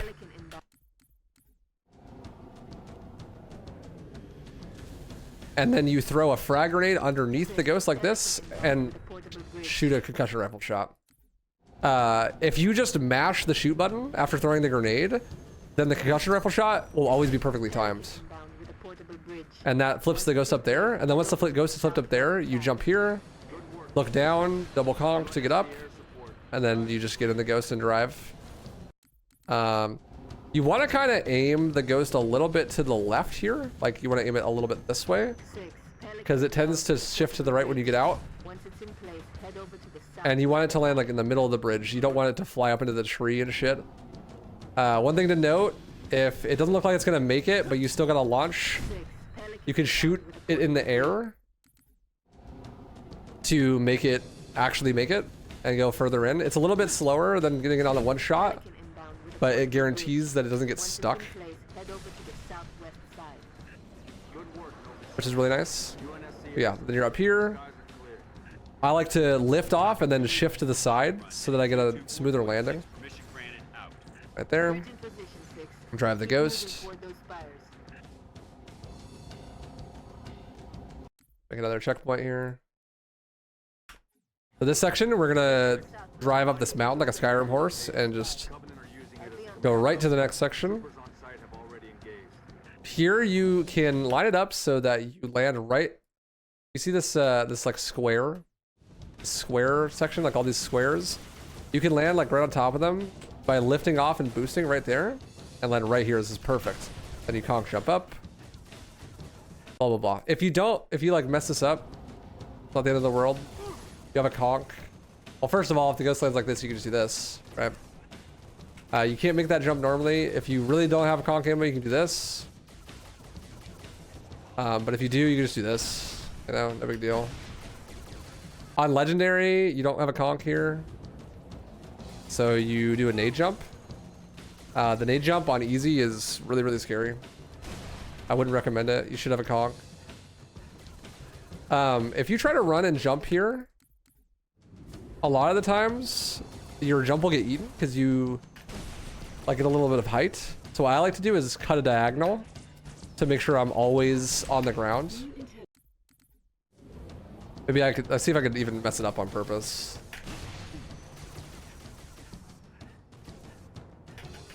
No, I'm too good at it. I can't mess it up on purpose. If you've tried it, you'll probably find it where like you don't like get height for some reason and then you can't jump over the wall. Running at a diagonal helps a lot for that. It stops that from ever happening to me.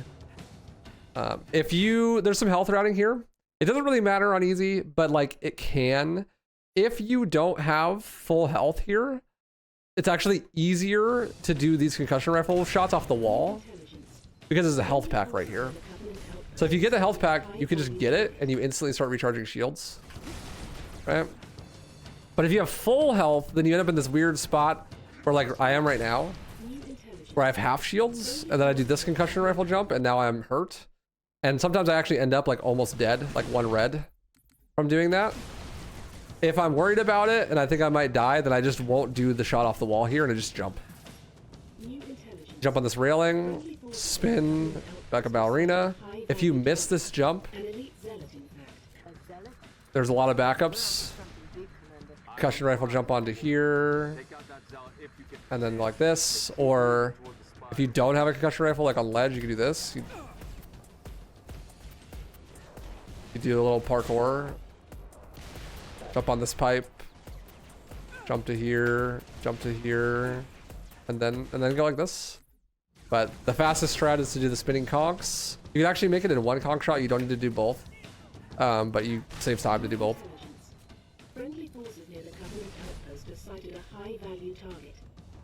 You cut down here.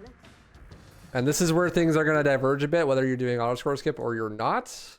I'll show without auto scroll skip first. Jump to here. A good time to note is IGT getting into this Revenant. If you're on a really good run, will be like two minutes flat. So here we're going to be doing a manipulation to get a Wraith to drive off of the map. In the next common encounter, there's 2 Wraiths, but one of the Wraiths' movement is tied to your movement in a way.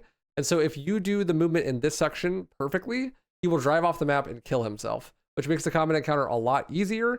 And for auto scroll skip, makes it a lot safer. So you want to try to follow the line that I'm doing as much as possible and keep your momentum consistent as much as possible. I'm not pressing left or right at all, just W and steering with my mouse. Keeping a nice solid line and don't boost even though you have boost left until around here. And then you can boost off the edge. I didn't get it this time. It's not 100% skill based. There is some luck to it, but this Wraith, if done correctly, will just do this and drive off the map over here and die. It is mostly vibes, but I do get it about 90% of the time when I'm not trying to make a tutorial. And it is semi-essential for doing auto scroll skips, so yeah, this time he's gone. He fell off the map. There's also a group of jackals and grunts up here that are associated with that Wraith. If the Wraith dies, then they will fall back to the next section. That's a good way to tell if you even got it in the first place.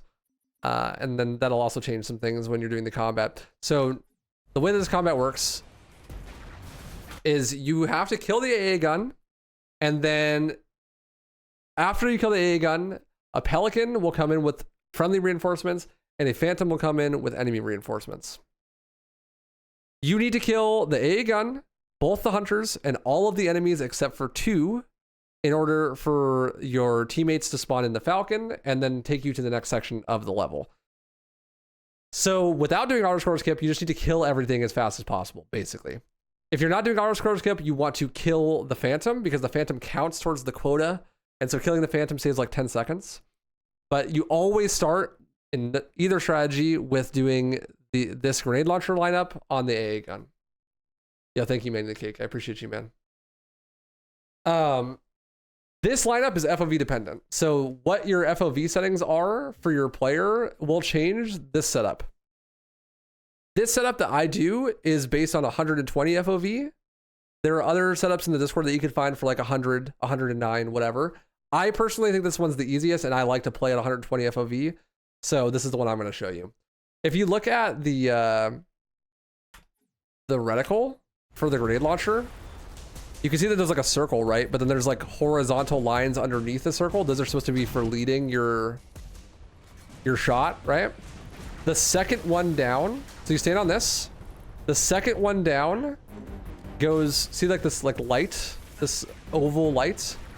The second one down goes right above that oval light and slightly to the right.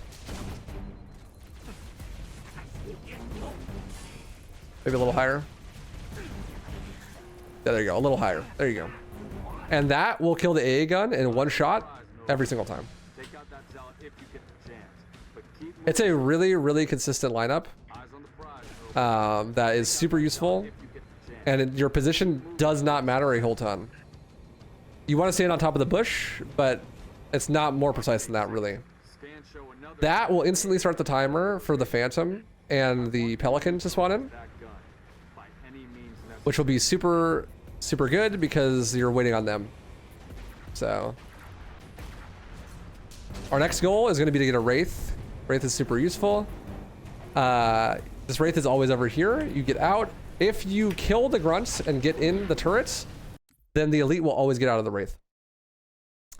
That's super good to know for both versions of the fights and just in general, because now that he's out, we can get out of the turret and then into the driver's seat. If you hold E and hold forward and look in the right angle, you can just get in and don't have to go all the way back out and then back in. If you're doing the non-auto scroller skip version, your next priority is going to be instantly fighting the Phantom. You want to shoot the Phantom in the engines because it does twice as much damage. And your goal is to blow it up before it gets a chance to fly away, because that'll save about 10 seconds. Like that. Next up on priority is the hunters, because they have to die for the quota. They can't be your last enemies alive. And then from there, you're just cleaning up the enemy waves. That's it. You say, well done, 6. You're good to go. And then a Falcon will spawn in from the top. If you're really, really fast, you can get the Wraith over to there and then conch jump onto the top of the mountain and then get in the Falcon early. If not, then you just jump off the top of the Wraith to get in there and you're good to go. That's the fight. It's pretty simple. Like, obviously, just doing it more often will get you more familiar with killing everything. But, yeah, that's the gist of it. It's really simple in comparison to auto-scroller skip. So, and then you just do the auto-scroller. And then the end of the level will be different as well. I'll have to show that. Let's just do that. I'll show the rest of the level for this, and then I'll come back and I'll show auto-scroller skip. So this auto-scroller is 1 minute and 15 seconds long.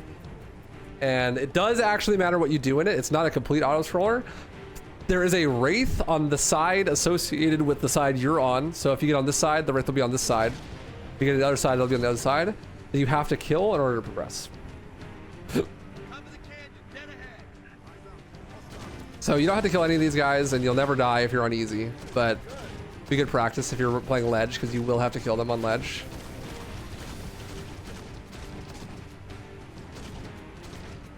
The Wraith over here is a required kill, though. You will just stall in the air if you don't kill the Wraith. It's not on a tight timer or anything. Don't have to do it super fast, but boom, the Wraith's dead.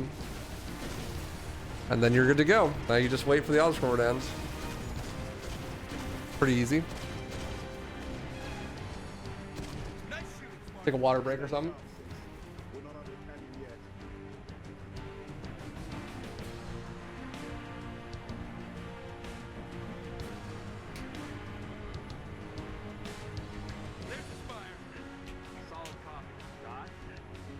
Latest intel suggests these spires may be projecting electromagnetic cloaking shields. Hey Marcella, hey dude. So after you hit the cutscene trigger, then oh fuck, I forgot about that. Well, I'll have to go back to it then. I forgot that I didn't have the checkpoints disabled. Okay, let's do auto scroller skip then. All right, so this would be the tutorial for the auto scroller skip on Tip of the Spear. This is a very hard trick. It is definitely viable in full game. Obviously, I did it in my full game world record. But I think that more people should go for it. I think if you're going for sub 1, that's about the time that you should probably pick up auto scroller skip, as it helps to offset a lot of the luck that you need on NA. If you're watching auto scroller skip, I'm assuming that you already know a lot about the fundamentals of the game. So I'm not going to explain rudimentary shit. Mostly just stuff that's relevant to the trick. So we're on Tip of the Spear. You grab the Revenant. You want to get the Manip. If you are playing ledge or easy, you probably already know the Manip, but keep your momentum consistent as you cross the corner and try to get the Wraith to fall off of the cliff by doing so. Neutralize that gun. And then here you go. I will show both what to do if he doesn't fall off the cliff and what to do if he does. I'll just show both. So here he didn't. This is really good. So then we drive over to here and just like on the easy strat, shoot the grenade launcher. That kills the AA gun. So now, really important, the way that this combat encounter works is that you have to kill every enemy except for 2. And once you do that, then the Falcon will show up and take you to the next section. We need a couple things to happen. We need the last 2 enemies that are alive to both be elites. And we need to make it so that when that check happens, the Marines are mad at us. This is because when the Marines are mad at you, then there are no Marines in the Falcon. And there being no Marines in the Falcon makes it possible for the elites to hijack and stay in the Falcon, which is extremely important because if that's not the case, then we can't do auto score skip. So our goal now that we've blown up the AA gun is that starts a timer that causes the Phantom to spawn in and the Pelican drops off a bunch of Marines. Our goal now is to get the Wraith and kill as many enemies as we can until the Pelican shows up. And then when the Pelican shows up, we kill all of the Marines. When we kill all of the Marines, we're on a timer and we have to kill all of the enemies except for the last 2 elites before that timer is up, basically. So I'll break it down here. So I boost over here and get the Wraith just like you would. You kill the grunts, get in the turrets. There's a couple things that happen here. There is a group of enemies that are associated with the first Wraith, the one that drove off the map, right? They're over here. You can maybe see them in the background. There's some jackals and grunts. If the Wraith drives off the map, they will run over to here. The Falcon in the arena will shoot at enemies and actually kill them. And if you're not careful, the Falcon or the Pelican will kill your elites. There are only 3 elites in this combat encounter, and we need 2 to survive. One of those elites is in the Wraith that drove off the map. So that means we have 2 elites that we can possibly save, and we need to save both of them. So the elite that's in this Wraith I just hijacked needs to live, and then the elite that's just hanging out also needs to live. You could take a line with the Revenant that splatters all of the enemies that are coming from the other Wraith, but I wouldn't recommend it if you're going for a full game strat for ass, because when that happens, the Falcon doesn't have anyone to shoot at except for the elite that I just hijacked. And so that makes it exponentially more likely that the elite dies, killing the run. So we want to keep that elite alive, so I went around those enemies and didn't kill them. This does make it harder to meet the quota though, so you got to be careful with that. The number one thing to focus on when you get the Wraith is not accidentally splattering the elite that you just hijacked from. Because this elite loves to run at you and try to hijack you back. And he can't kick you out of the Wraith, but he can accidentally get splattered really, really easily. So what we're going to do is try to make sure that we don't splatter him while killing enemies on the other side of the arena away from where the Wraith drove off the map, because we want to see if that Falcon can clean up some of those enemies for us. So I'm going to look over here at some jackals. This elite is standing like right at me and like staring at me, so I can't drive forward. What I want is for him to eventually hijack or to get out of the way so I don't splatter him on accident, and go over here and kill these guys. You can check to see if the hunters died to the explosion. If they didn't, you gotta kill them. These grunts all jump out of the Phantom at the same time. You want to, as they jump out, shoot a shot to kill all of them so they don't get to spread out.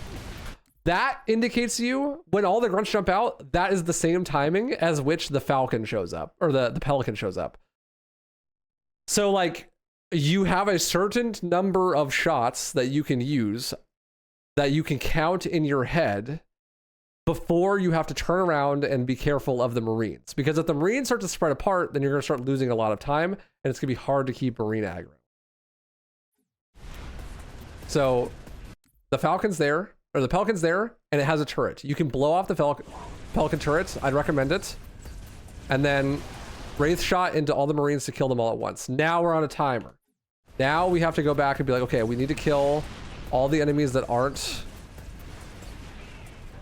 elites. And this is where it gets really tricky. The 2 elites are in this spot. They love to hang out over here. However, we need to kill all the fodder without killing the elites. And we don't have time to get out of the Wraith and back in. So I got that guy. And we want to make sure that we have some enemies alive. So right now I have 2 elites alive, 2 skirmishers alive. This is really good because my marine aggro is about to run out. I'm like, marine aggro doesn't last very long. So we could top off the marine aggro by killing the falcon. The falcon flies back and forth in a pattern, right? Like this. And so you know the timing of the level based on where the falcon is. If everything goes correctly, you'll kill a couple enemies, then kill the grunts that jump out of the phantom, turn around. That gives you just enough time to kill the turret and then kill the marines. Turn around, do 3 more shots, and then turn around and then kill the falcon. Once you kill the falcon, you are on a very tight timer to make it so the only enemies that are left alive are the elites. A good way to get the elites away from them is to drive close to the elites so they try to hijack you. And then boom, there we go, I did it. So there's only 2 elites alive. I get the dialogue, well done 6, and I just killed the falcon, so I'll definitely have aggro. Now we need to get the Wraith away from the elites because they're gonna try to hijack it. Like this. And they will get in it if we get out of it. So I drive mine all the way over here and get out. You can tell if you got aggro on the marines because the falcon will have a reticle, like this one. Like you see this reticle, like a marker. The falcon will have one because George is in the falcon. But you know you did it right. If there's no George in the falcon, there's no enemies. You get back in the Revy, come over here, shoot the tail twice. That tilts the falcon so that you can drive up in this little nook. You drive forward and stop so that it tilts out and you can get into it, and then you drive it over here. You can boost, not a big deal. You want to get the nose of the falcon stuck on this tree. Shoot it 1 more time in the tail for a better angle. Ram into the back to get it stuck. And, you know, he hijacks it because he's an asshole. But we can do it from the top. What's up, Caboose? Thank you, man. Appreciate you. So we'll do it again from the top. And maybe I'll try to explain it in real time. So the elites are very unpredictable and you have to do a lot to manage their AI. Like that time, bro just instantly hijacked the driver even though I didn't get anywhere near him, right? Can be a bit unlucky, but I could have saved that. I've saved it multiple times in runs. I just was trying to explain things, so I didn't. So, got that. Let's get the Wraith. He gets out of the Wraith. We get back into the Wraith. So I can see how many enemies I can kill. If the Falcon starts shooting at you, he's like, if the Falcon is trying to kill your elite, you can spin the Wraith around to make it so that the Wraith is in between the Pelican or Falcon and the elite, so that it shoots the Wraith instead and he doesn't die. That's really useful. So I have 3 shots I can do. 1, 2, 3. The Falcon's above me. Oh, I got the auto shoot meme. It's okay. This timing isn't super tight. If you miss the cycle here, it's not a huge deal because killing this Falcon instantly re-ups the aggro of the Marines.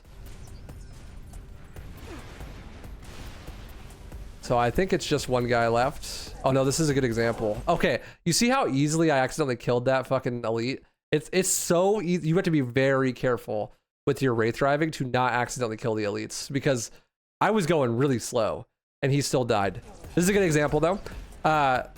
You see that guy? This happens sometimes. This is something to look out for while you're killing the enemies. It is actually fairly common that a skirmisher gets stuck up here. He counts on the kill quota. So look out for that because that counts for the kill quota. It's just something to look out for when you're killing the enemies to see if there's someone stuck up there.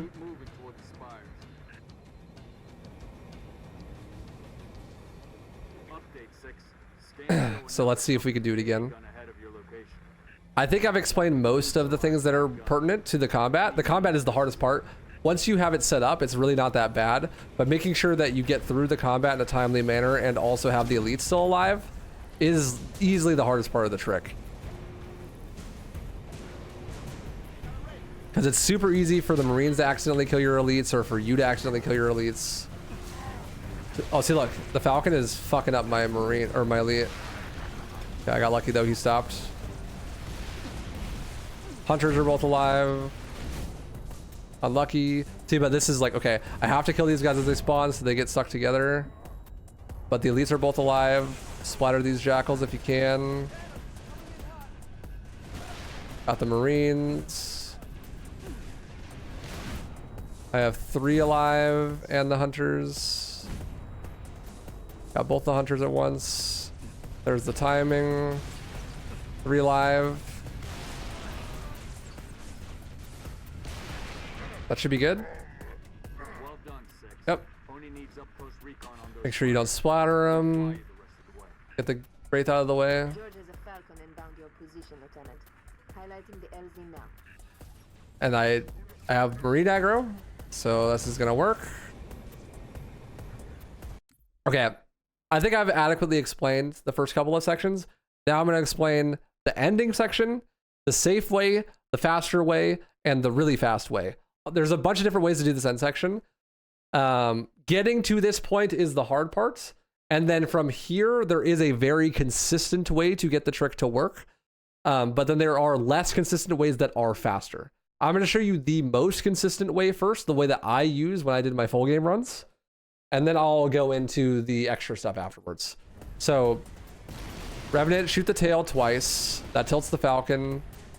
Do a little wiggle to get him there. And then drive him to the tree. Shoot him in the tail one more time for a better angle. So really important thing to note here, the Falcon angle changes the way that the AI of the elites works. Because if the elites think the Falcon is going to fly into them, they will not hijack it. So if your Falcon is at a fucky angle, whenever the elites go near it, they'll go, oh, I get scared and run away. That's very bad. You don't want that. So it's important to make sure that the Falcon angle is like the most important part of this whole part of the trick. From here, if you drive towards an elite in the Revenants, they will eventually try to hijack you and chase you, and you can just backpedal like this.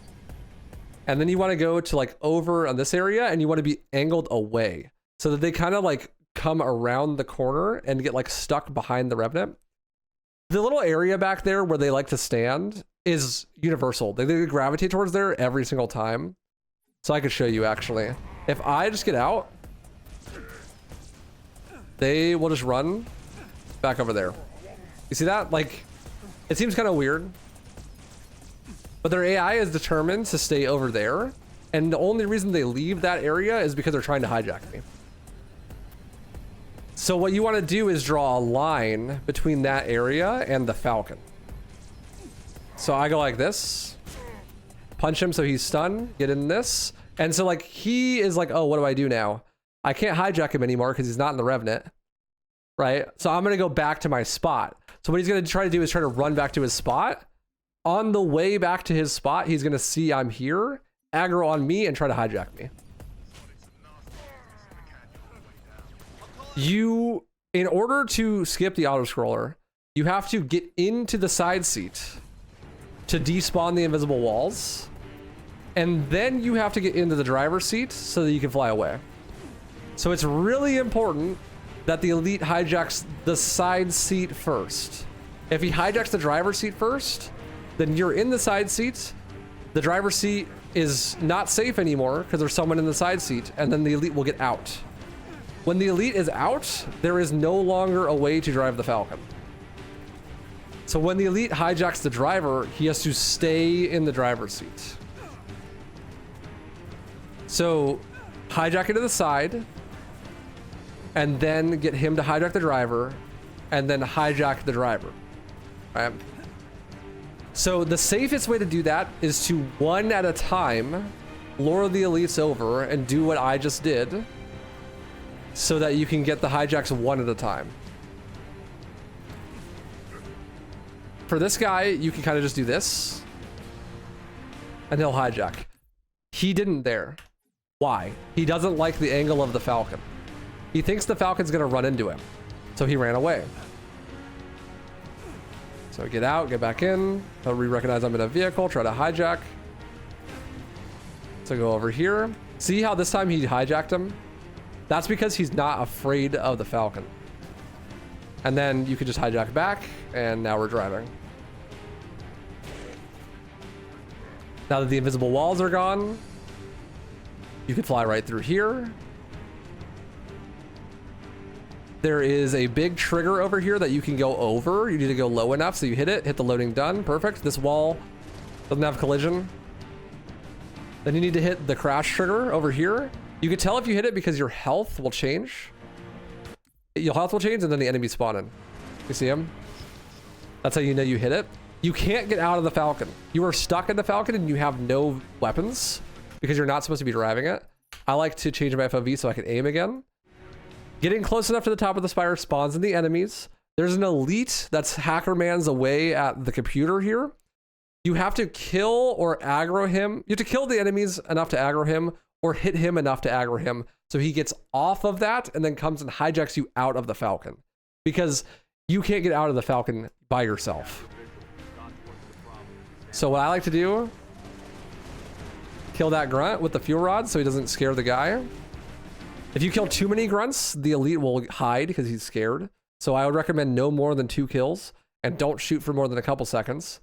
And then you just park right here and don't look at him with the crosshair, otherwise he'll get scared and he'll hijack you back out. You have no weapons now. You can't melee, you can't do anything. The only thing you can do is throw grenades. If you killed a grunt, then you can go pick up his weapon.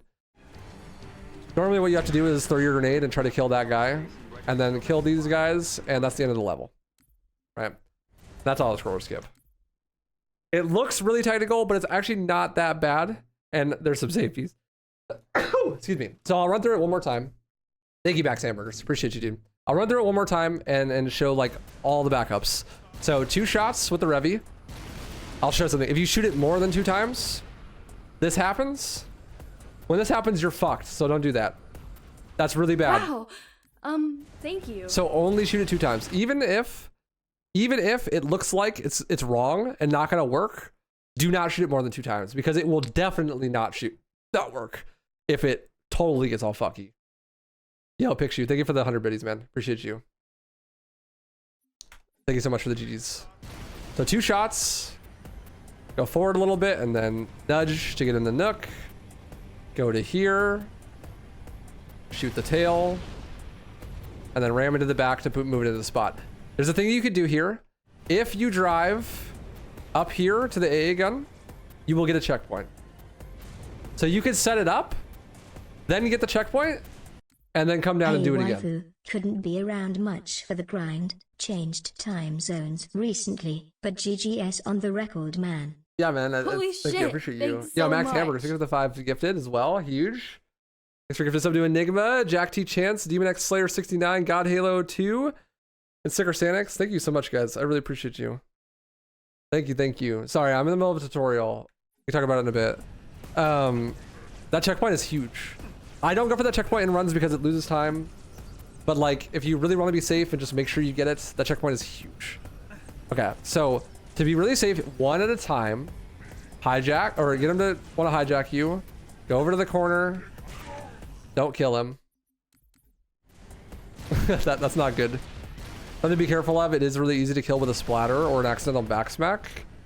You don't have to do the melee, but I find it makes it more consistent because they often will stay stunned and rage, which gives you time to get over to the gun.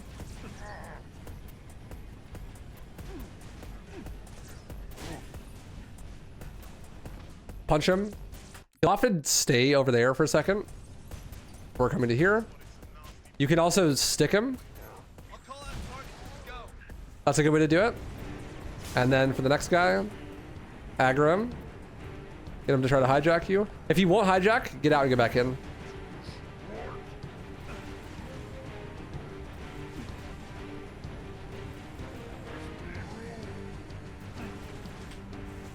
Come on, sir. The AI can definitely be finicky. So he's not even looking at the Falcon, so he's afraid of it, so the angle's probably bad. If it's not working because the angle's bad, Like if he doesn't look at the Falcon and he doesn't want to hijack it, shoot the tail of the Falcon. It's a really good way to fix it. If that way doesn't work, shooting it this way works often.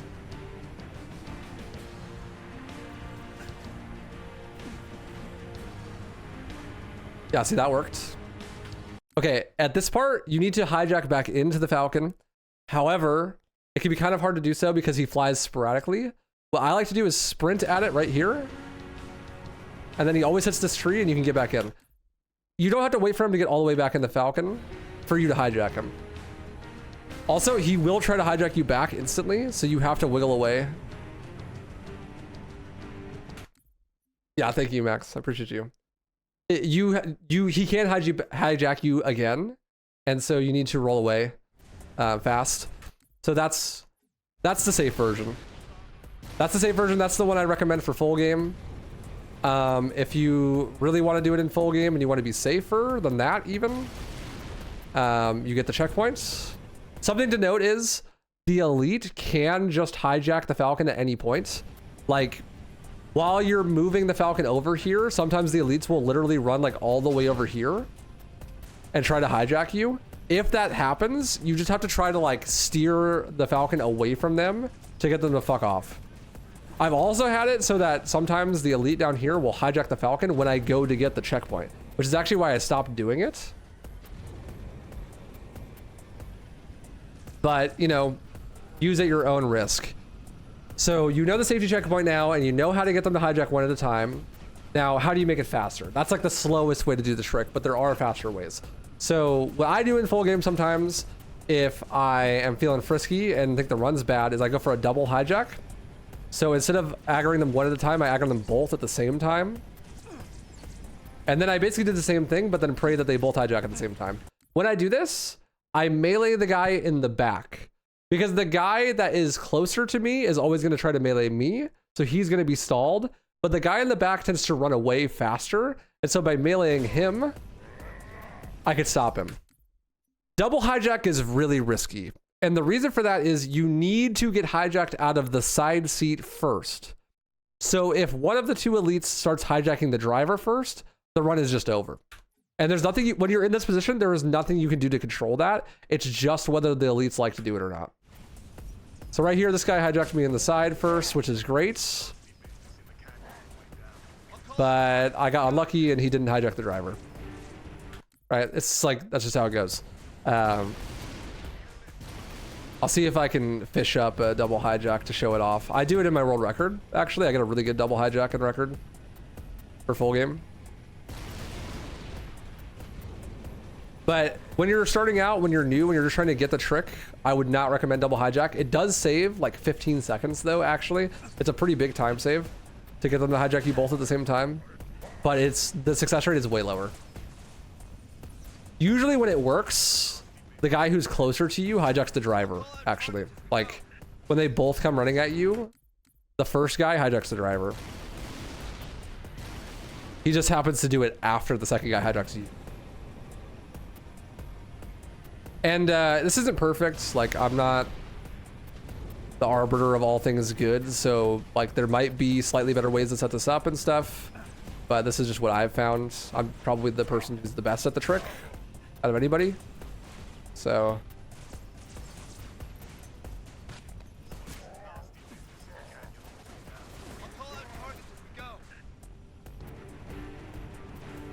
okay, that's an okay double hijack. That's not like super good, but it's all right. And then yeah, bada bing, bada boom. There you go. That's auto scroller skip. Okay, so there's one more variation of this trick that you can do, and it's one that I would definitely recommend that you only do if you want to get a insanely good time in the individual level. You should never do this variation in full game. But this version does save like another 15 seconds on top of double hijack. I already mentioned it, Dougal, but yes, thank you. There is a faster variation of this that is way less likely to work. It's like a 5% chance to work, but it does save like 30 seconds over the one at a time method. So instead of using the Revenant to shoot the tail, you use the concussion rifle and you shoot the tail 4 times. And then instead of using that rock and that tree, you use this tree. You get stuck on this tree. And then you get in here. And then they double hijack from there. The problem with this variation of the strategy is that when you are bringing the Falcon over to the elites, they almost always just instantly hijack the driver.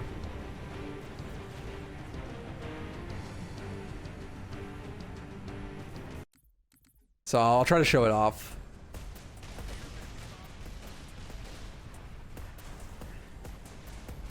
I've gone for this in full game a couple times when it was like super dead, but I've never actually hit it full game. So they're not showing off the problem, I guess. Oh, it didn't get stuck. I'm also not as good at this one. I don't do it as often.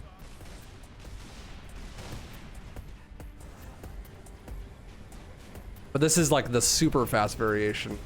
A big problem is they tend to get in the way and splatter them. I think bro is already hijacking the driver as we speak. No? Okay, this is good.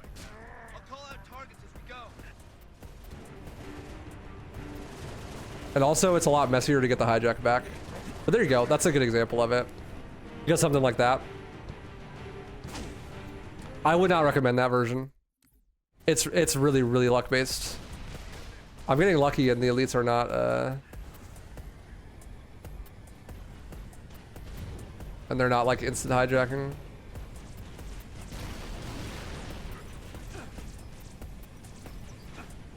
Like usually they just like hijack the driver right away while you're just pulling it over.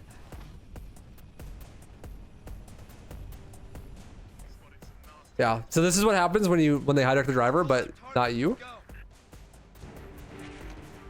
That's a great example, thank you. There's no driver. So like, I despawned the invisible walls, right? But there's no driver and I can't get in. So even if I got the elite over here, he wouldn't get in it because there's nothing to hijack. So it just doesn't work. Yeah, that'll lead to the fucking MVP for showing that off. But yeah, that's auto score skip basically. It's like, there's lots of ways to do it, but this is definitely the best way, the most consistent. It's what I do in full game. This is a super long-winded tutorial for it, sorry, but hopefully it covers everything. I'll just show it off one more time. The combat is something that like gets you into this position, is something that I would practice a lot. It's way more similar to the rest of the game though, so.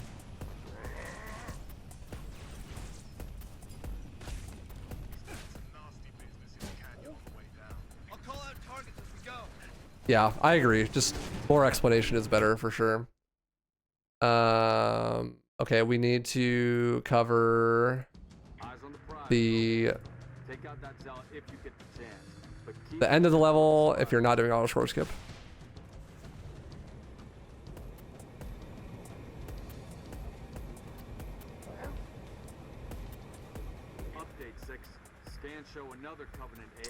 Yeah, if you are new to the run and you're not already going for like a sub 1 hour time, don't do auto score skip. I mean, I guess you can if you want, but you don't need to. It's really hard. And if you are gonna go for it, just don't reset. Like, you can get a really good time without reset. Oh, okay. Actually, I forgot. Auto score skip explanation's not over. So if you miss the manip, right? What you do is what I'm doing right here. You get this wraith, right?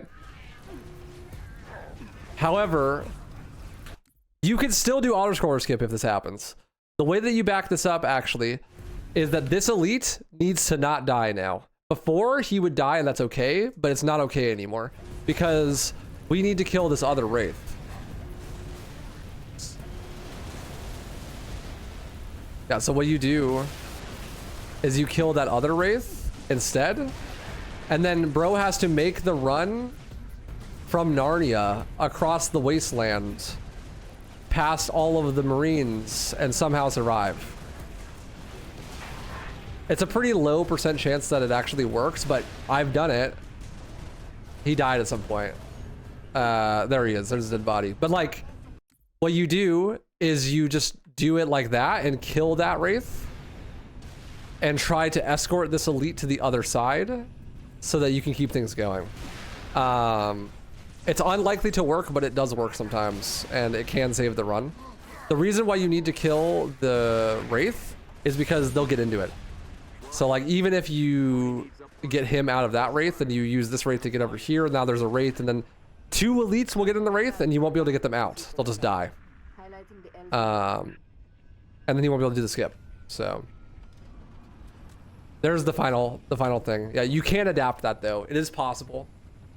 It is possible to save it if that happens. Spotted some nasty business in the canyon on the way down. I'll call out targets as we go. Yo, Salty, thank you so much, man. Appreciate you.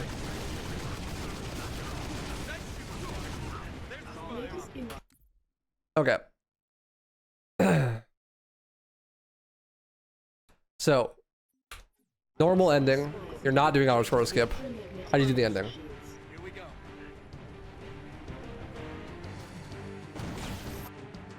So I grab that, come over here, this way, you do a jump, nade throw, slide nade.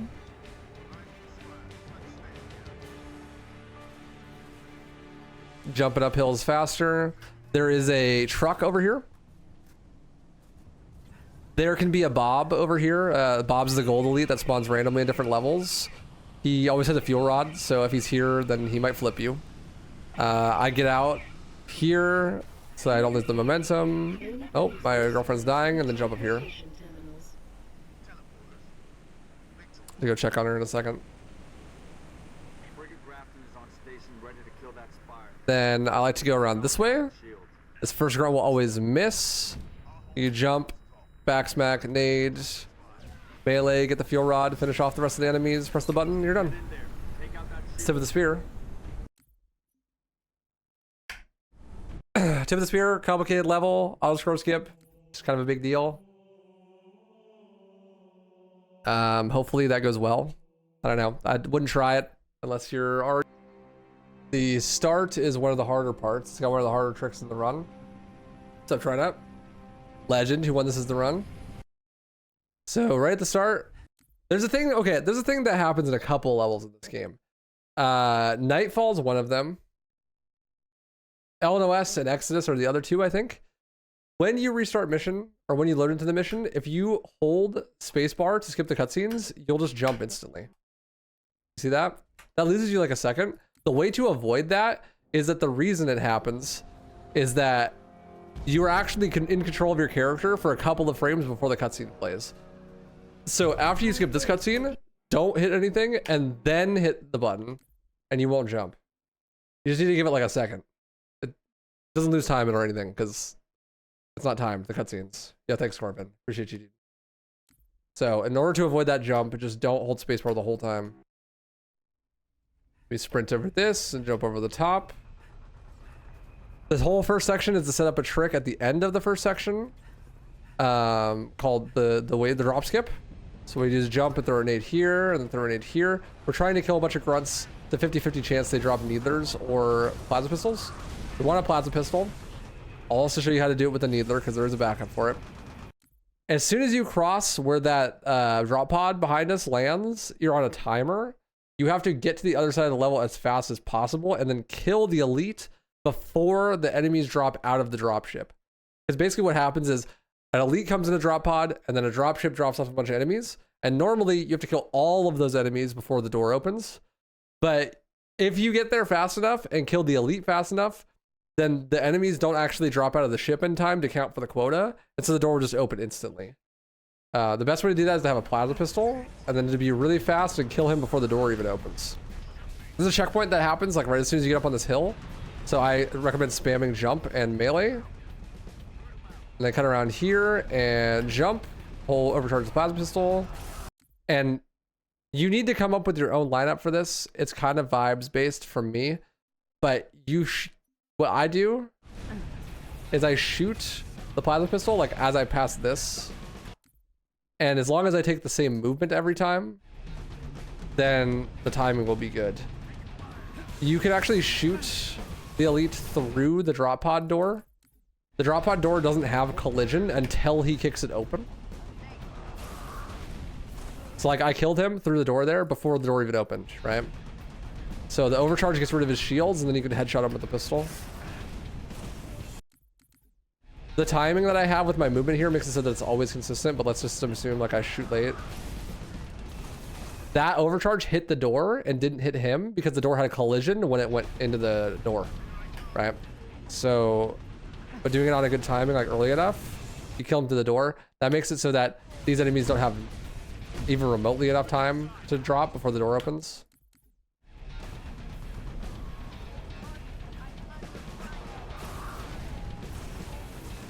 And then you can just run over here and the door is open. Kill this guy, grab his sniper. Okay, but it's a 50-50 chance to get a plasma pistol or a needler. So there is a pretty good chance that you end up with a needler. I'll show you what to do if you get a needler. Yeah, this is one of the harder strats in the run, for sure. It's actually not that slow to just kill all the enemies that drop out of the dropship. It loses like 10 seconds if you do it fast. So it may be worth learning if you're new to the game. But yeah, let's see. Can I get a needler? There's a needler. So needler is not ideal, but you can do it with the needler. There's two ways to do it with the needler.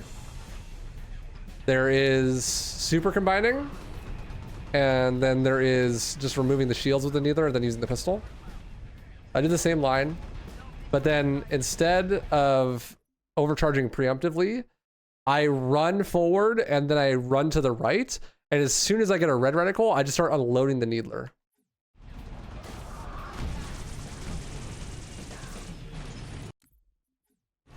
And that was good enough. Let's see. The downside to this version of it is that the needles can just miss. You can just get unlucky and the needles will miss. Or they'll like get hit by the door a lot.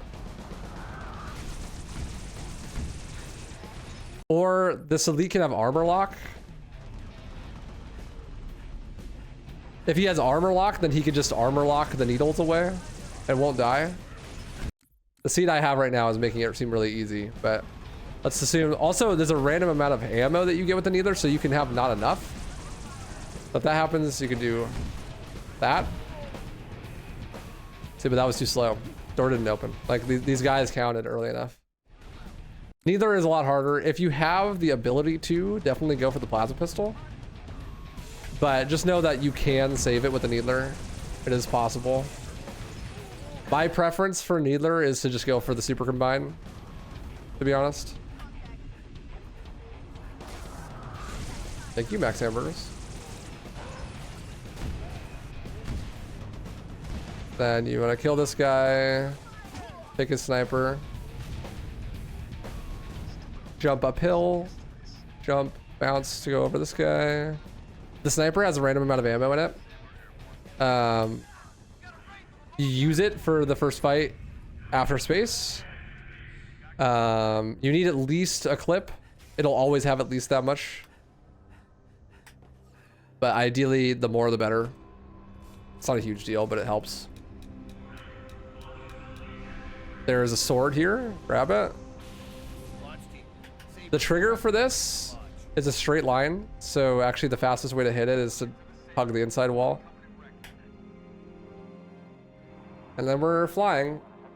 The tutorial, you end each sequence as soon as you do the thing that it's asking you to do. So what I like to do is just tap the turbo button, hold shoot, wiggle the mouse, and move all of the movement keys at the same time. That way, like, I don't have to pay attention and I just get all of them except for the last one. Rendezvous at Anchor 9 with Frigate Savannah and the other Sabres as soon as you're ready. Oh, now. Because it's like steer, movement, boost, shoot, switch weapons, roll. So I'm going to disable natural checkpoints. The space section is hard. It's very different than the rest of the run. It requires a little bit of unique understanding that you don't get in the rest of the game. The hardest part of the space section is you need to kill all of the enemies as soon as they spawn. Otherwise, they get away from you and it becomes way harder to figure out where they are. So the goal is to get yourself in a position where you know where all of the enemy spawns are going to be and you can kill them before they get to go anywhere. The difficult part about that is that you're in a fully 3D space where you have full control over height and also direction. And your saber always flies forward. Even if you hold backwards, you could slow the flying forward, but you still are flying forward, which means that you can't just like pick a spot in 3D space and be there. And that means that you have to account for this drifting that's always happening. In order to counteract that, we should head for the savannah. What I do is for the first wave, I run into this wall. But you have to be careful because if you don't hold back, you'll splatter. So I hold back and go to this wall. And then I can stall here. And once I'm in the wall, I can let go and I can even hold forward and I won't die, right? But now I'm stuck in a singular spot in 3D space and don't have to move, which is really nice because it allows us to set up our position way more accurately. So now I'm listening for the dialogue and I'm waiting for George to say like, give him hell 6 or whatever he says. And then I start moving until I see the pop-ups saying that the enemies are spawning, and then I turn. So I'm gonna fly to the left of the sun here after the dialogue. So let me make a checkpoint. Anchor 9 to all UNSC ships. Station defenses are down. Requesting combat support until we can bring them back online. Here we go, 6. Here we go, 6. And then I fly to the left of the sun, and then this pop-up. Stop flying, turn, hold back so I can stay kind of in space. And then lead the shots. Then after you kill those guys, you kill these guys. 56%. Hang in there, Saber teams. Boom.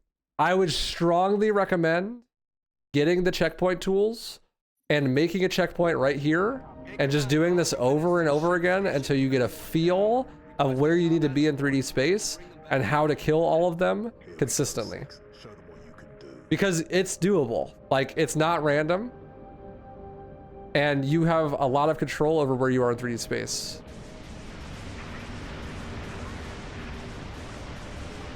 And this will save you a shit ton of time if you could do it consistently.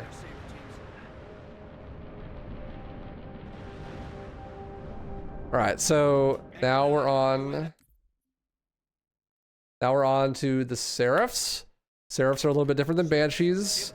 Seraphs need to get rid of their shields. So you shoot at the Seraph enough times, shields break, then missiles. I always go for the middle guy and then for this guy, because this guy likes to go behind Anchor 9, which can be really bad. They also can roll and dodge your missiles like that guy just did. What's up, Sellers? Thank you so much. So kill this. So get the shields gone. Missiles. Then the left guy. This is a personal preference thing. I find that if I don't kill him first, then he'll go behind Savannah and Anchor 9, which is really bad. You can actually shoot the rockets before the shields are fully gone, but they have a higher chance of rolling if you shoot them while there's rockets going. Now for the next wave, I have another setup to make sure that I can stay in the same point every time, and I just speed there instantly. I just speed all the way to here and then hold back and try to get stuck here. And then when the UI pops up happens, zoom towards the sun, and then there we go. This one's a little bit more vibes based. But you just gotta find the setup that works for you. Once you know the principles, it's not so hard to do so. Just need to find a spot where you can stall yourself.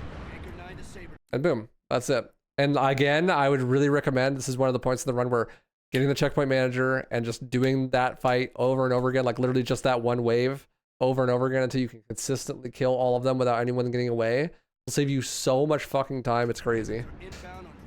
Then I like to come down here, and it's the Phantom phase. There's a bunch of Phantoms. They spawn in a random order. I like to just aim at this one and just pre-shoot. If I get lucky, then it'll be one of the first spawns, and I'll blow it up early. I didn't get lucky this time. Don't spam the rockets. Wait till the lock on target changes and then shoot the rockets. If you do it too early, then you could potentially not kill the Phantom. After you kill the final Phantom, then all of the enemies are going to flee.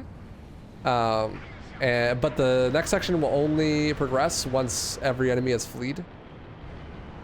So that means that it's faster to kill the ones that you can, instead of just waiting for them all to flee. A really good marker here is anything under 5:10 is a really good time for the end of Space 1. It can be kind of hard to do this section here. You need to hit a trigger to progress to the next section, but the trigger is like right here. If you're too fast, you can do this. I've done that before in runs for sure. You like pass through the trigger and just hit the wall. I like to go at it sideways because of that, like this. I'm out here 6. Just makes it easier to not die. Let's enable natural checkpoints. So I'll go like this, and then affirmative kernel, and then we're nice and safe. Don't have to worry about splattering. I'm out here 6. Now Space 2. Space 2 is very different than Space 1. Space 2 is way more about Seraph fights, and there is you have to break the Corvette's engines. Really simple. Just hold boost, aim for this one, and just spam rockets. It'll eventually lock on. You should get it. There's a ton of Banshees down here that get they all eject. You need to try to kill as many of these as possible. Some people like to rocket them. I personally just like shoot them and wiggle the mouse. But I like hold back and shoot and wiggle the mouse. If they get away, it's not the end of the world, because you're looking for a dialogue skip here. If you blow up all of the engines on the ship before he asks you to blow up the engines on the ship, then he will skip that dialogue and the next wave of enemies will instantly spawn in. And this saves like 10 seconds. You don't have to wait for the lock-on to actually lock onto these here for that to work. And then as soon as you blow up those, then you're just hunting down Seraphs. The rest of the wave is literally just hunting down Seraphs and killing them as fast as you can. It's always faster to fight a Seraph that's really close to you. So like, I just killed that Seraph, now I'm gonna fight this Seraph. Seraphs also can get their shields broken or even blown up by Savannah. So paying attention to what Savannah is shooting at and trying to take advantage of the shield being broken is really good. This is a super good Space 2. Like sometimes Savannah will like shoot something and break its shields, and then you could just swoop in and get the rocket kill. A lot of people tend to like to do that. You also can get super lucky and they can just fly into a wall. Here's a good example. I didn't get all the Banshee kills, but it's way more important to get the engines fast than the Banshee kills. Savannah also shot the shields off that Seraph. So I got the dialogue skip still, but there's going to be Banshees on about. When there's Banshees on about, it's actually good to prioritize them if you see them, because Savannah will almost always shoot at the Banshees. And Savannah's really, really bad at killing the Banshees. You can check on your score to see if you killed them as well with the rockets, because the rockets will sometimes miss or they'll dodge them. So like there, I shot the rockets and then switched, but I knew that I didn't actually kill him because I didn't get the score increase.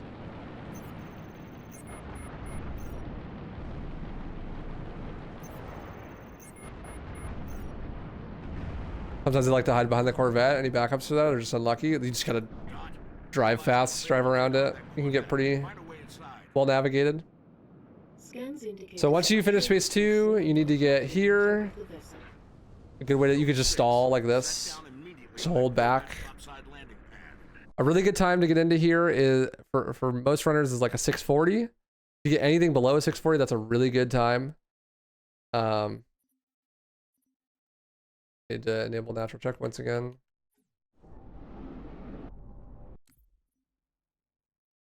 Now for this fight, We need to kill all of the elites as fast as we can so the door will open faster. We have an energy sword. We want to use the energy sword. You don't want to use the sniper here at all. Jump down this guy, this guy, this guy, this guy. If you do it in a different order, then they might jump out of the room and back into space, which is really bad. That's super slow. If that happens, just revert. Honestly, it's not worth it. Like the revert there, you always get a checkpoint right at the start of the section there. So reverting is the move. Now we want to give all of our Marines a plasma rifle, because for whatever reason, the plasma rifle is way better for them. Like they get way more kills if they use the plasma rifle as opposed to their default guns. Sometimes the guys will not come over here. That's unfortunate, but nothing you can do. Checkpoint. Now, how you do this is going to vary depending on how much sniper ammo you have. If you have a whole extra clip, a good way to use it is to just kill these first guys with the clip. There's always an elite in this hallway. Sniping him in the head if he's not close to the start is good. And you snipe the engineer. This room has like low gravity physics, so you never ever want to jump in this room. Pretty much, yeah, like any of these sections, you never ever want to jump. I like to use the plasma pistol. The plasma pistol is actually super good if you just pepper. So I will like to do this, but I see that the elite's really far away and he might run. It's okay to maybe leave one grunt there and just hope that the Marines get him. I will warn you though, if you do that, there is a chance that they just don't kill him. There's 4 elites and a bunch of grunts. You want to save your sniper for the elites. Reloading the sniper is really slow. So I would recommend that after you kill the engineer, you reload the sniper, and that's the last time you reload the sniper. So if you can manage it, try to save all your sniper ammo for the elites. One shot to the head kills them. If you destroy their shields with the plasma pistol, and you could punch them, and one shot punch will kill as well. Or like shoot them in the body with the sniper, and then one punch to the elites will also kill. Those are both really good. And then as soon as you have no more red dot enemies, just jump up to here. This could be really hard to get to. Sometimes you'll like kill all the enemies and you're on the other side of the map and you need a way to get over here. But now you have to like go all the way around. Instead of, you can go like all the way around this way, right? Like this is really slow. There is actually a backup for this. If you don't make the jump while 0G is still active, you can go up here and you have to be like on top of this. And if you jump straight up, you'll hit your head. So you have to like kind of jump out and press the button from there. That's a really good backup. If you don't make the 0G jump. If you're not making the 0G jump though, that's almost always because you're just not paying enough attention to the kill count. You're on easy, so just run into the suicide grunts, actually. Just let them blow up into you. It's the fastest way to kill them.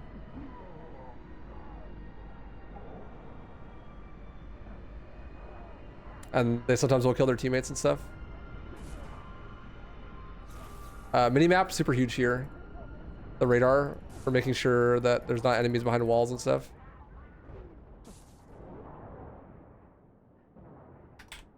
Let's say I missed it. Like, oh no, I missed the jump.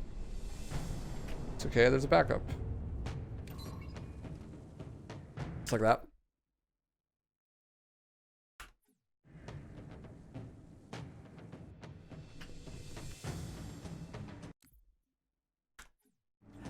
From here, grab the DMR and the nades. Those are both be important. If you have any sticky grenades, you need to take note of your sticky nade count because it's going to be important at the end. You want at least one before this section. If you go up to this hole in the door, you can shoot through it before it's like fully open. Kill the 2 grunts. They hopefully drop grenades. Run here, jump early so you don't get caught in the ceiling rafters. There's like gaps. You can crouch through these holes as the door is opening to get through them a little bit faster.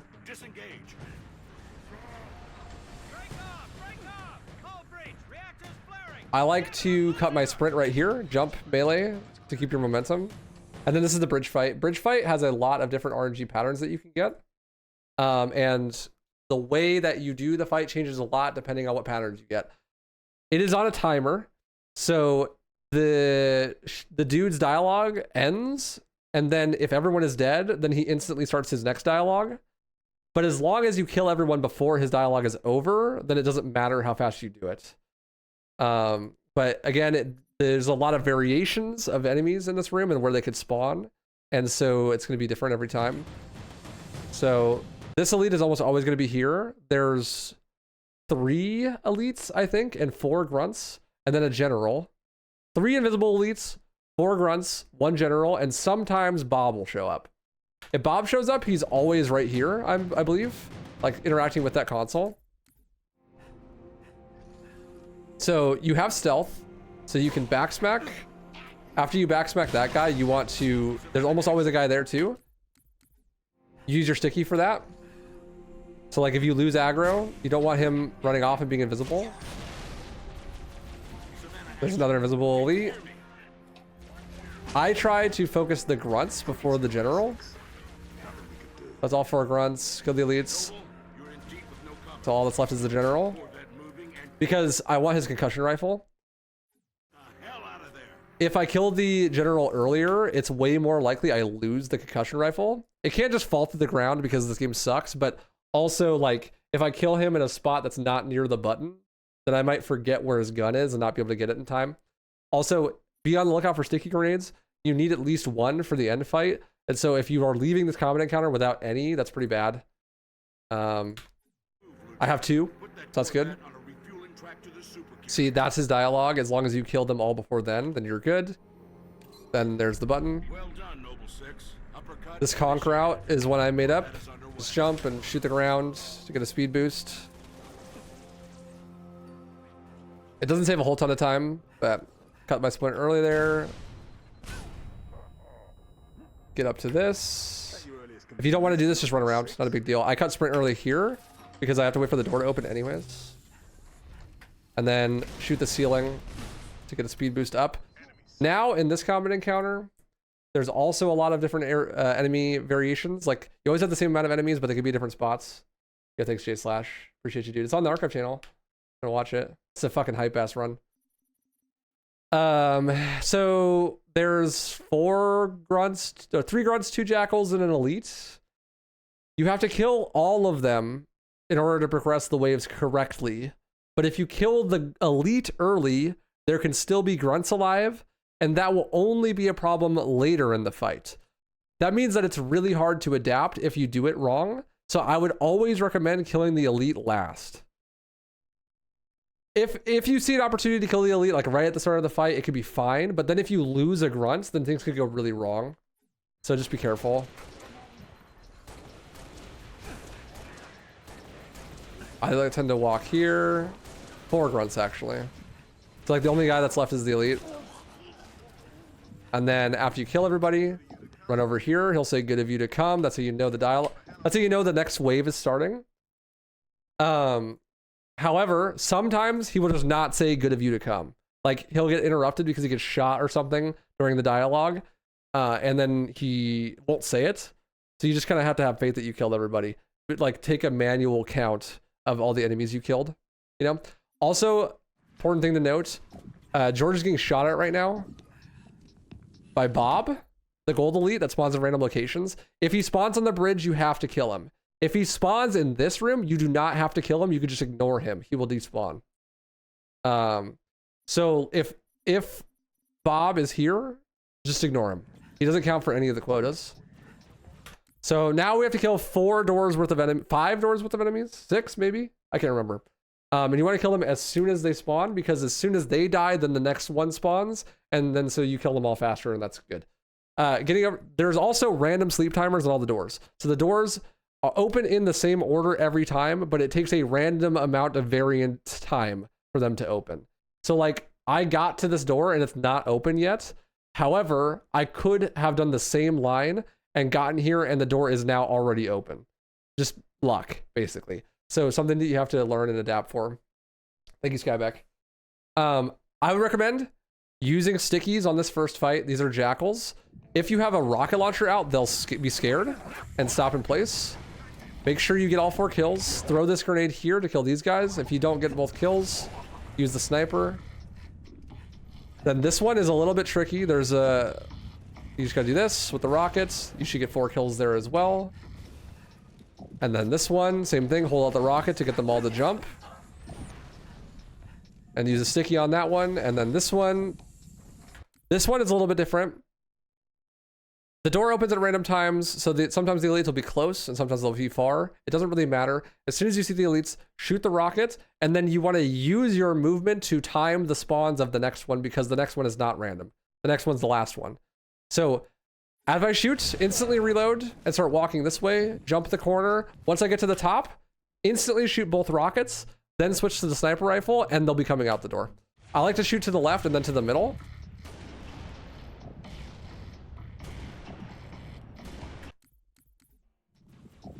Where am I?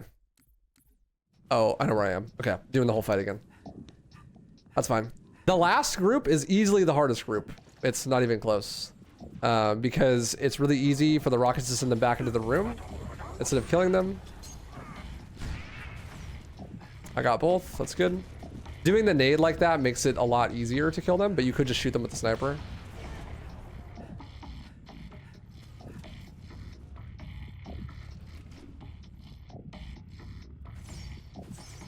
Oh, I must have missed one. So this is what happens when you miss them. I missed this guy, but the door won't open.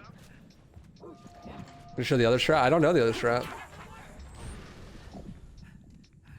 And then rocket. See, this time, door open late.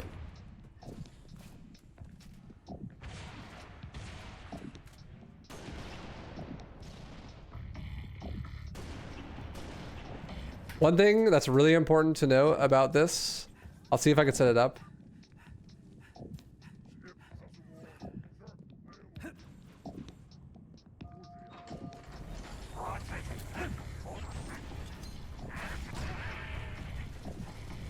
To the Bob he spawned. It doesn't count for the quotas. Oh, didn't get all the kills. That one is actually really common to miss some of the kills on. Make sure you have your sniper fully reloaded though before the last one. You won't have time to reload. That was epic. I stuck myself. This is the hardest part of the level, in my opinion. To do this last section really well is super hard.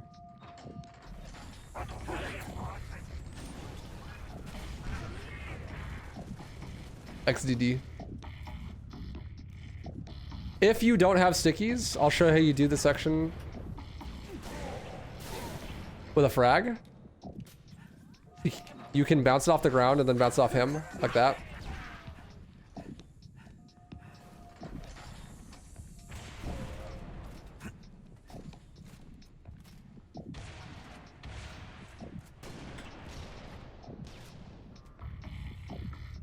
So sometimes the third guy or one of the guys will not die.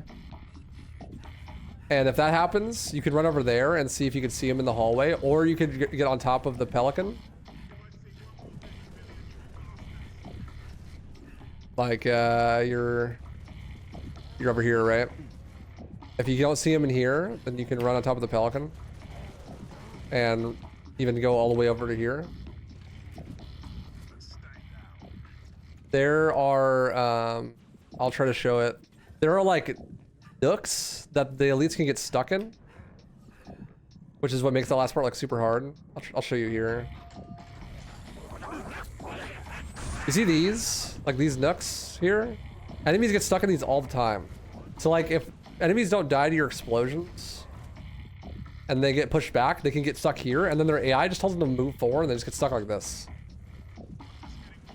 So something to be careful of, like look in the nooks if you're like not killing everybody. You're wondering where they are.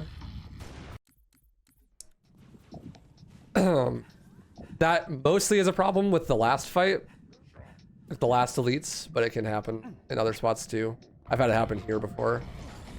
Oftentimes you have to use a frag for that because you don't have the stickies. And if you use the frag, you gotta be more careful. Using the medals to track how many kills you have helps a lot though.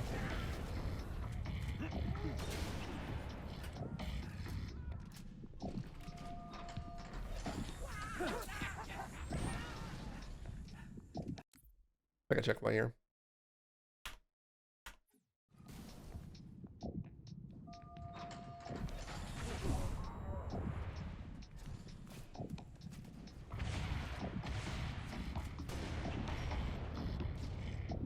This might, no, okay, I was gonna say that might show it off. So then once you kill those guys, that's the last hit. That's enemies, that's it. And the way that the level ends is that after George's dialogue is done, you need to be within a certain distance of him. It doesn't matter where he is. So just getting close to George will end the level after a certain amount of time. And that's all OS basically.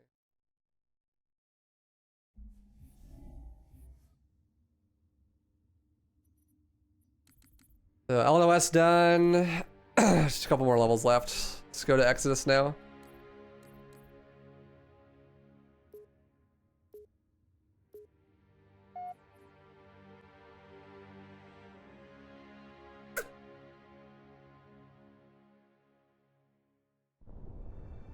Exodus has that thing at the beginning of the level where if you skip the cutscene too fast, you jump. So just let the cutscene play for like half a second, and you'll be fine. This is Kilo Dispatch. All available Jump here at the black blob, so that you have a perfect sprint jump. Then here, the start of this level is pretty self-explanatory. I do something here that people don't really do. I like to kill one of these guys and take his plasma pistol, because you need a second gun, and it's not guaranteed that you get a plasma pistol. Like, this is a needler.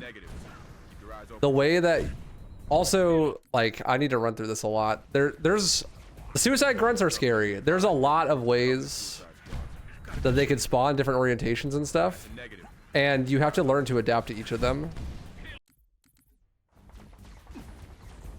So I'll just try to show some examples, I guess.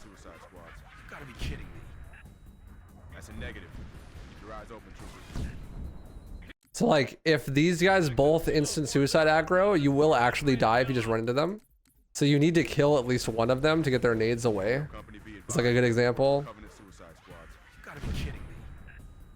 If this guy is suicides, this guy always will too. Same thing. You can survive one of them, but not two.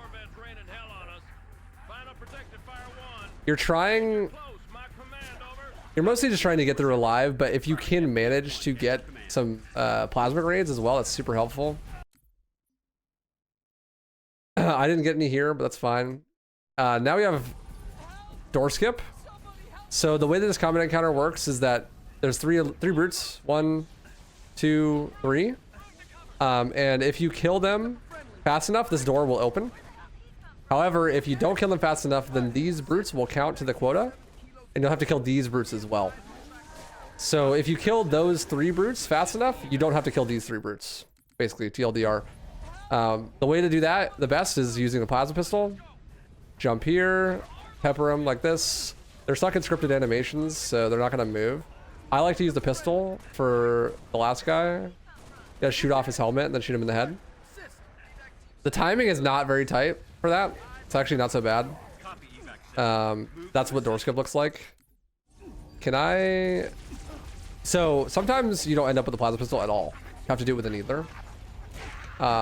Needler technically is more helpful in the second phase, like the next fight over, but it makes this way harder because they can armor lock, and also they can break out of their scripted animations to come out of it. I can't really show it because my checkpoint kind of sucks, but the best way to go about that is if you aim at their head, as long as you have a red reticle, it'll still track, but they're less likely to armor lock. So if you're going to use a needler, aim at their head. I strongly recommend plasma pistol though, even though the needler helps more for the next atrium fight. Pistol has bloom, so there's a bit of RNG involved in your aim, but just let it reset between shots. You only need 2 shots, just 1 to knock off the helmet, 1 to kill him. Also, you could do this as well. A lot of people do this with the plasma pistol. These enemies don't count towards anything. You don't have to kill them, but killing that brute gives you a chance for a plasma grenade drop. So it's good to do. There's frag grenades here. These guys can sometimes drop stickies. There's also frags here. So this whole next atrium section is all on 1 big kill quota. There are 4 grunts always. Right now there's 2 here and 2 up there, but the orientation is random. Sometimes you can get 3 here and 1 up there. or 1 here and 3 up there. It's just completely random. So that's why you throw that grenade. You jump on the railing and then throw the grenade up there, is to kill the grunts up there. And the amount of kills that you get with the grenade tells you how many grunts should be downstairs. So if the math isn't mathing, then you know that you missed some grunts, which is actually really good to keep in mind. There should always be 4, so if you didn't get a quad kill, and you either did it slow or you missed some with the grenade, right? Also, killing civilians will actually instantly kill you, so you gotta be really careful for that. Hey, there. I got a double kill, which means there's 2 down here. Yep, there's 2 down here. So that means I got all 4, right? That's good. But now all the rest of the enemies, except for the ones that we just ran past, count as the kill quota here. And the kill quota here is very precise. So when you run to the other side of the room, there's an elevator. You press the button to call the elevator, but the elevator won't come to you until you kill all of the enemies in the room except for the last 2. Kind of like TOTS, right? However, this includes the enemies that come from the reinforcement dropships that happen after you press the button. So the way the reinforcement dropships are scripted to spawn in is that if there are 2 enemies alive or if there are less than 2 enemies alive, then those phantoms will spawn in, right? What we're gonna do is press the button to call the elevator and then press the button to call the elevator back down through the wall.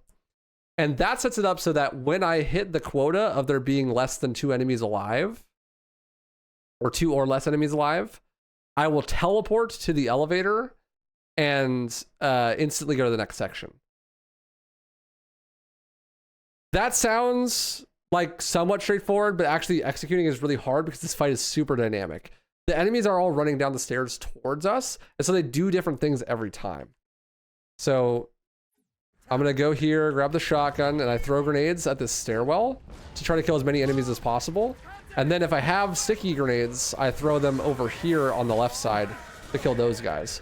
There's gonna be a different amount of enemies on each side every single run. But I know roughly where all the enemies are, so I can have it memorized. So I press the button. There's 3 left. So now the phantom starts spawning after I killed the second to last one. Right? And then I instantly killed the next one. Now I'm trying to get all the way back to where I did door skip before the enemies spawn. Because there's a sniper there I'm going to use to quickly kill the next wave. But if I kill the enemies too early, then the phantoms will spawn in earlier and I won't have time to run across the map to get to here, right? So that means I need trying to keep enemies alive, but also kill them all fast, if that makes sense. That's why it makes it really complicated. Right, so like I want to kill these enemies really fast so that, you know, speed, but a problem arises where I'll show you what happens. Let's say I just don't care about the quota at all and I just kill everyone, right? Then when I press the button, the phantoms are going to spawn in instantly. There's only 1 left, right? So they're already spawned in. And now it's going to be pretty much fucking impossible for me to kill all the enemies as they spawn in, because I'm so far away from the sniper and my positioning is off that I'm going to lose time actually. Because you saw before, I was pretty handily there before the enemies dropped out of the ship on the last one. But now I'm only just getting there. And the enemies have already dropped off. I missed my quota already. Now there's like 3 enemies on the other side and my timing's off. Like, this is bad. You don't want this. So what you want to do is you want to be very cautious that you don't kill too many enemies until you want to.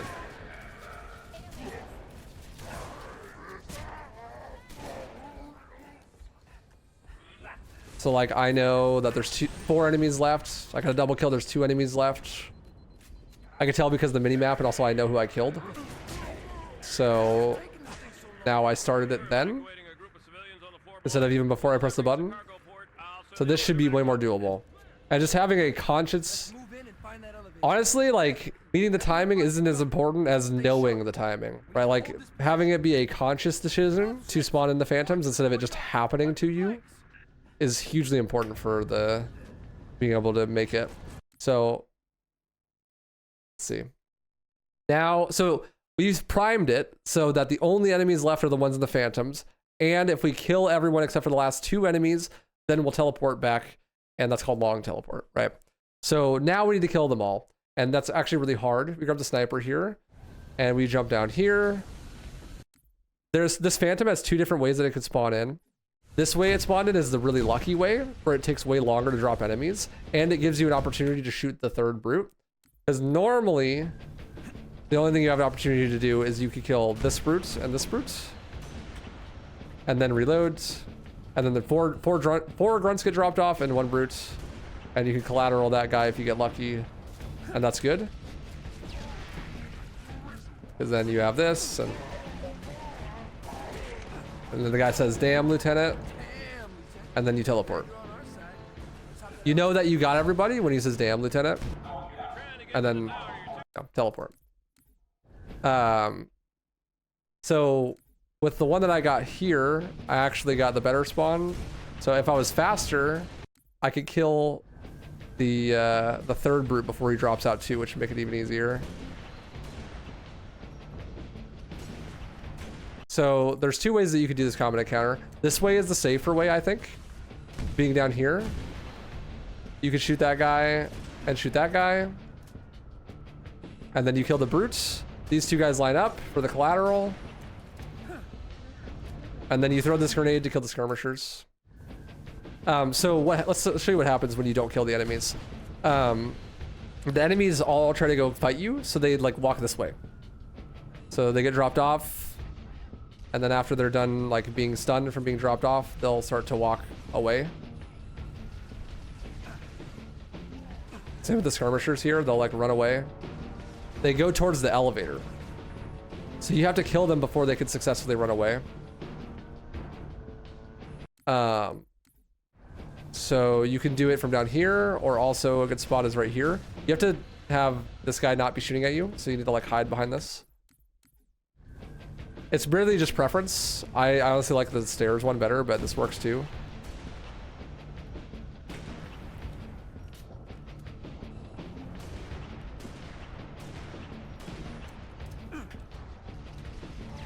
You turn and nade. If you don't kill the skirmishers with the nade, kill the skirmishers.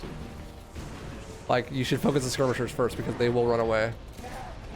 Grab the hammer. Hammer's important. We'll save time later. But yeah, I would recommend this one. You jump down here, kill those 2, then reload, and let this guy drop. Kill him. Get the collateral if you can. If not, it's okay. Also, if you have multiple nades you could throw there, that's good. Like, always, okay, big fact here, always throw the frag grenade first. Super important that you always throw the frag grenade first, because the sticky will not bounce far enough. But like, you can do it like that. If you miss... Okay, so a couple things. The brutes can be headshot from behind. You just have to shoot them in the head through their body. Otherwise, it'll be a body shot like this, and it takes 2 shots to kill. But you can headshot them. It's just a little bit harder from the back. If you get the other banshees or the other phantom spawn, it's a little bit easier to headshot them, I think.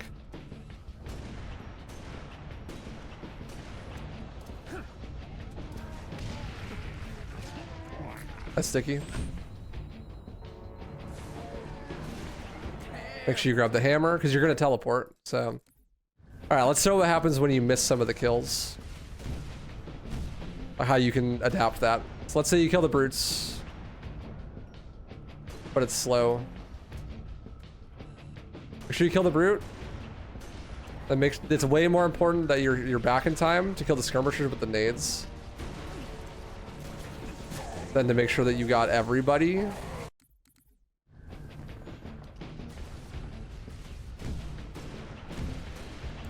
So if that happens, you can shoot him in the elbow twice.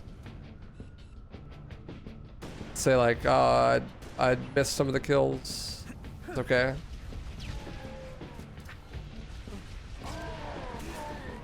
Make sure you get all the kills here, and then you can jump up here and shoot the grunts as they're walking across. Like there, I already hit the quota right before, but you can imagine like if you haven't hit the quota yet, you can jump up there and hit the shots on the grunts. The quota's pretty generous, honestly. It's not that bad. But it's way more important that you kill the skirmishers than the grunts. Alright, we'll keep going. So I like to go up here, grab this grenade. It's useful.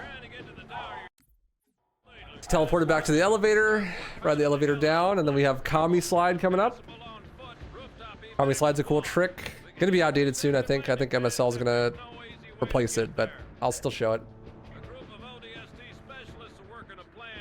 So your Hamo here is gonna change the way that you do the strat. I only have 53 Hamo, which is not very high. That's like almost the worst you can get. I'll show you what you do if you have a really good Hamo. If you have really high Hamo, you'll do this. You come here and then nade, or by the nade, and then do this, because that is faster. But if you have low hammer ammo or low Hamo, like I do, then you can't afford to do that, so you just run.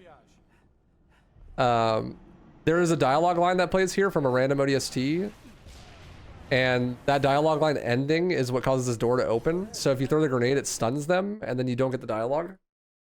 Potentially, it could be one of the Marines, one of the ODSTs that's not over here, but there's a high likelihood that you will skip the dialogue if you kill all those Marines or ODSTs. So just throw the grenade. There's no reason not to. You're not going to get aggro.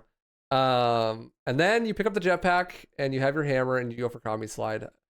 So what I like to do is when I get like right here, I jump, hammer, and hold jetpack. And if you look at the bottom left, you see jetpack has like the half circle. When you use it, it degrades. So you see the little tips of the toesies, like right where it's at right now. I use it to there. And then I let go. So it's full, you know, I just picked it up, and then I go all the way to full to there, and then I'm done. And then there's like, you see this like railing that goes outwards? You want to slope off of it. So you like swing your hammer so that it goes off as you land, and you jetpack right before you hit it so you don't die. You use your like vertical velocity to land on this, and jetpack and hammer at the same time. You see I got pushed off and went like that direction. You do that, but like at scale, right? That was not enough jetpack. So I'm gonna die because I landed on top. That might not be enough jetpack still. No, that's good. And see, I got a huge bounce. And then I am like tapping my jetpack, like holding it for like a second and a half and then not. And doing the hammer to get my increased speed. Yeah, you have to swing a little bit earlier in Reach than you do in Halo 3 if you're used to that. The reason it's called Kami Slide is because you always have to look way more to the left than you think you do. Like when you're doing this part, when you're flying backwards, you almost always need to look more to the left than you think you do. You can get some insane boosts with this. Biggest thing, don't die on it. It's not worth dying on. It can save like 20 seconds if it goes really well. But you die because you don't jetpack early enough. And like you have too much speed.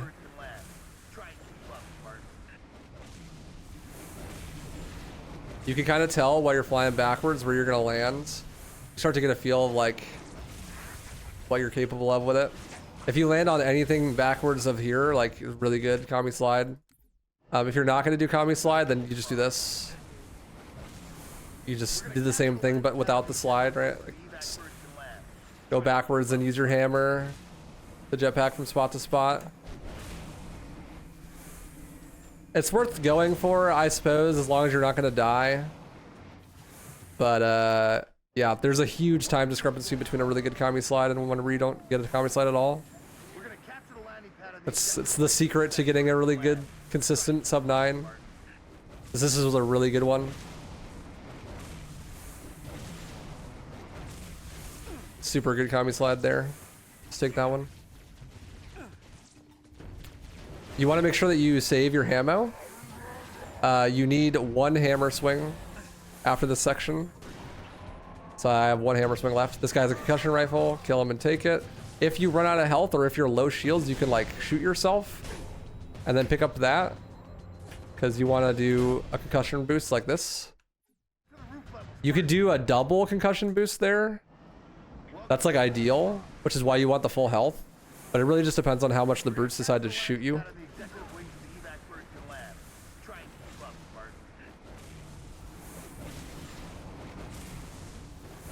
MSL is a newer speedrun trick.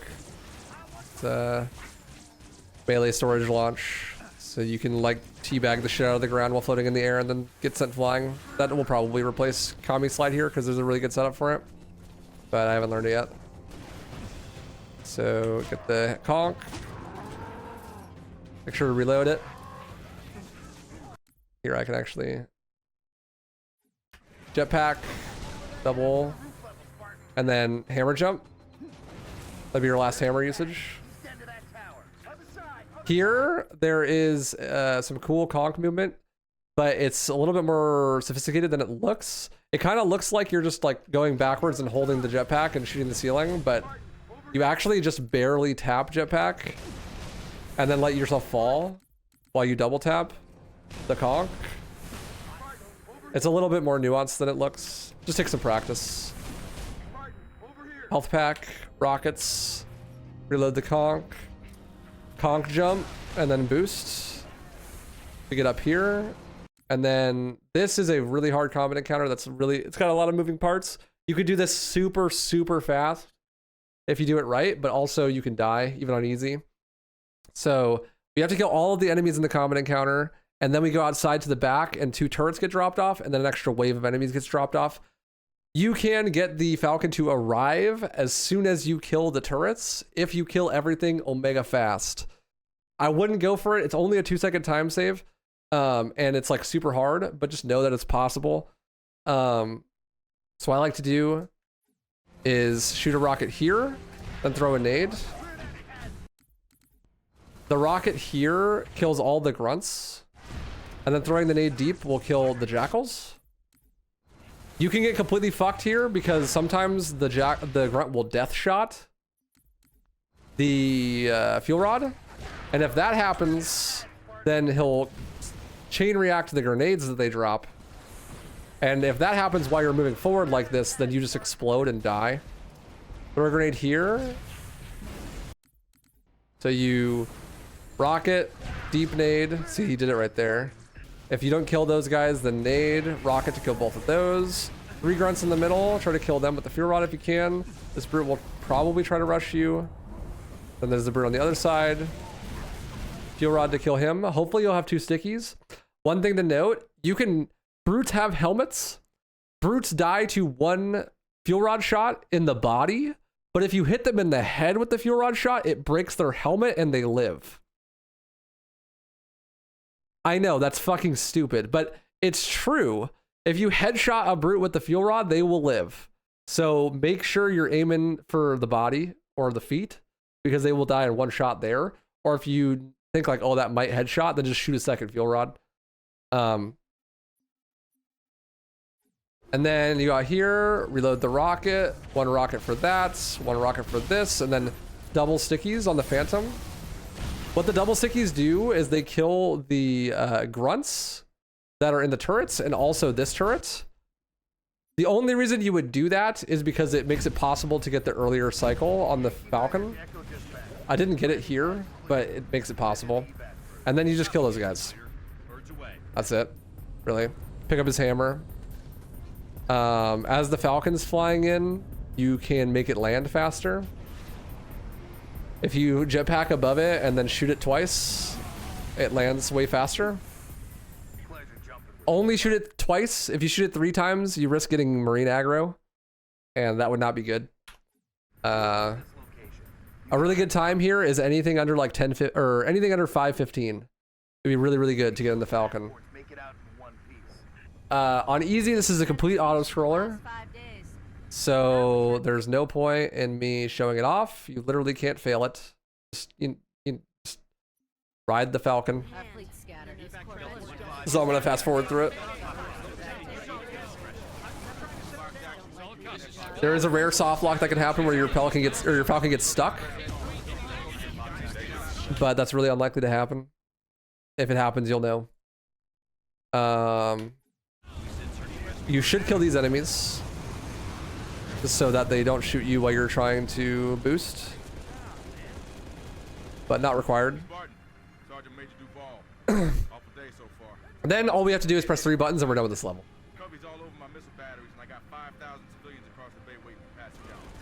This guy's invincible, he can't die.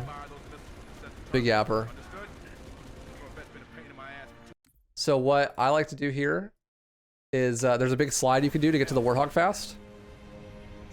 Jump, jetpack, hammer, let go of jetpack, do it again. I went too high, but you get it. And then jetpack, hammer, slide, like that. Get in the driver's seat.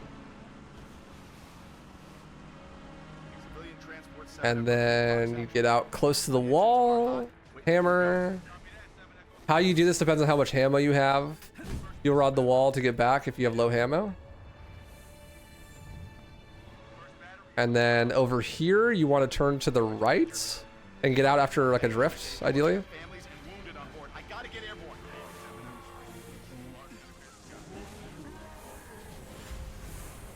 Oh my god, hello. Wait, what? I didn't even know you brutes could hijack you. I thought that wasn't a thing. I guess he didn't get in it, he just pulled me out. And then over here. And then press this button. That's it. That's EXO. EXO is a pretty straightforward level, but it's really hard. The execution is very difficult, so be wary. It takes a lot of practice to get a good time. If you're a really, really high level runner, you can get it under 9 minutes. Anything under 10 is pretty solid, though. All right. Here's for the big dialoguer. This is gonna be a nightmare. There are no tutorials for NA, I'm pretty sure, so this will be the only one. I'm going to attempt to make a NA tutorial that is pretty comprehensive. So buckle up. There's a lot of things that go into NA. NA is the most luck-based level. It's the hardest level to get a really good time on because of that, and it requires a lot of adaptability. Being able to adapt on this level helps a shit ton, and it stops you from resetting on runs that you wouldn't already have to, just because it's bad luck, right? Like for how much people love to complain about NA, you can get a sub 1 with a bad NA. I got a 7 flat NA when that's not that good in my record. So like you can get a good NA even without super good luck, and you can get a really good time without a super good NA.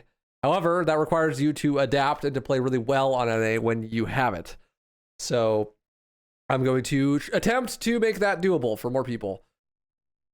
So if you haven't watched my main channel video on the level that almost ruins Halo Reach Speedrunning, I'd recommend it. It explains way more in depth and shows examples of like all the different possible combinations of objectives that you can get. But the TLDR is at the start of the level, there is a main objective. On easy, it is always hospital.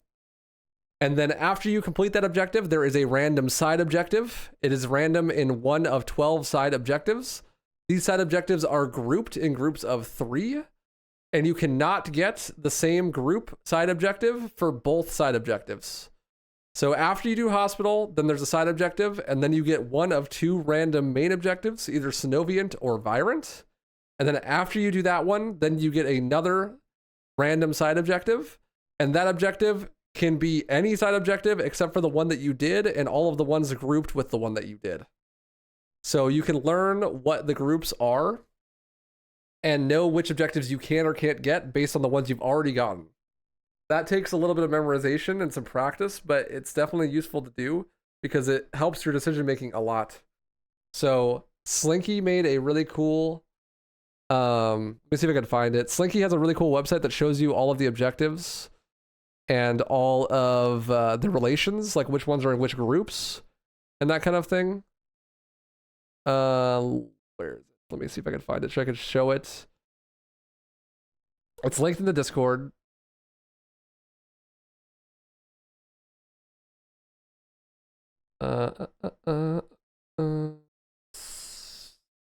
I can't fucking find it. It's in the Discord somewhere. You'll find it, I'm sure.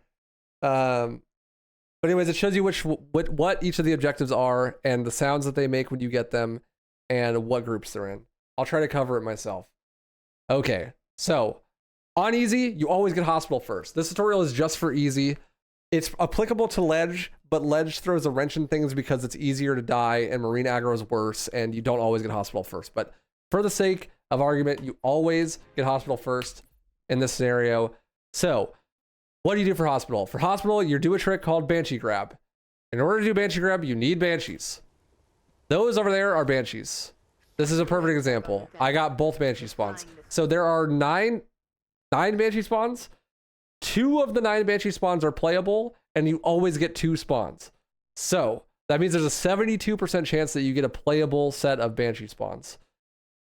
These 2 sets that I got here are the 2 playable sets. You can see them from spawn because you can see the boost, right? So these Banshee spawns over here and those Banshee spawns way over there. Those are the 2 sets of playable Banshee spawns. They can also fly in slightly different directions, but they have the same spawn groups. All right, so NA, what you do at the beginning of the level is you get in the Falcon and you throw a nade under it because you don't want Marines in your Falcon. Marines in their Falcon will fuck up your Banshee Grab and make it harder, so you want to do that. It also boosts you off. When you're here, you can look to the side and see if you got the spawns. Seeing if you got the spawns is really important because if you didn't get the spawns, you need to re-roll.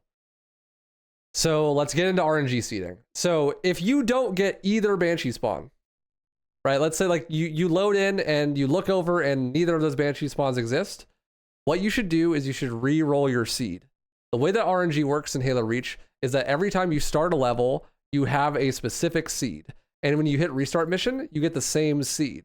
So in order to get a different seed, which will give us different results on the luck, we need to get a different seed. The way you do that is by re-rolling. You could do that by going to the main menu and loading back in, but you're not supposed to do that in full game runs, I'm pretty sure. And also it's just slow real time. So there's a better way to do that.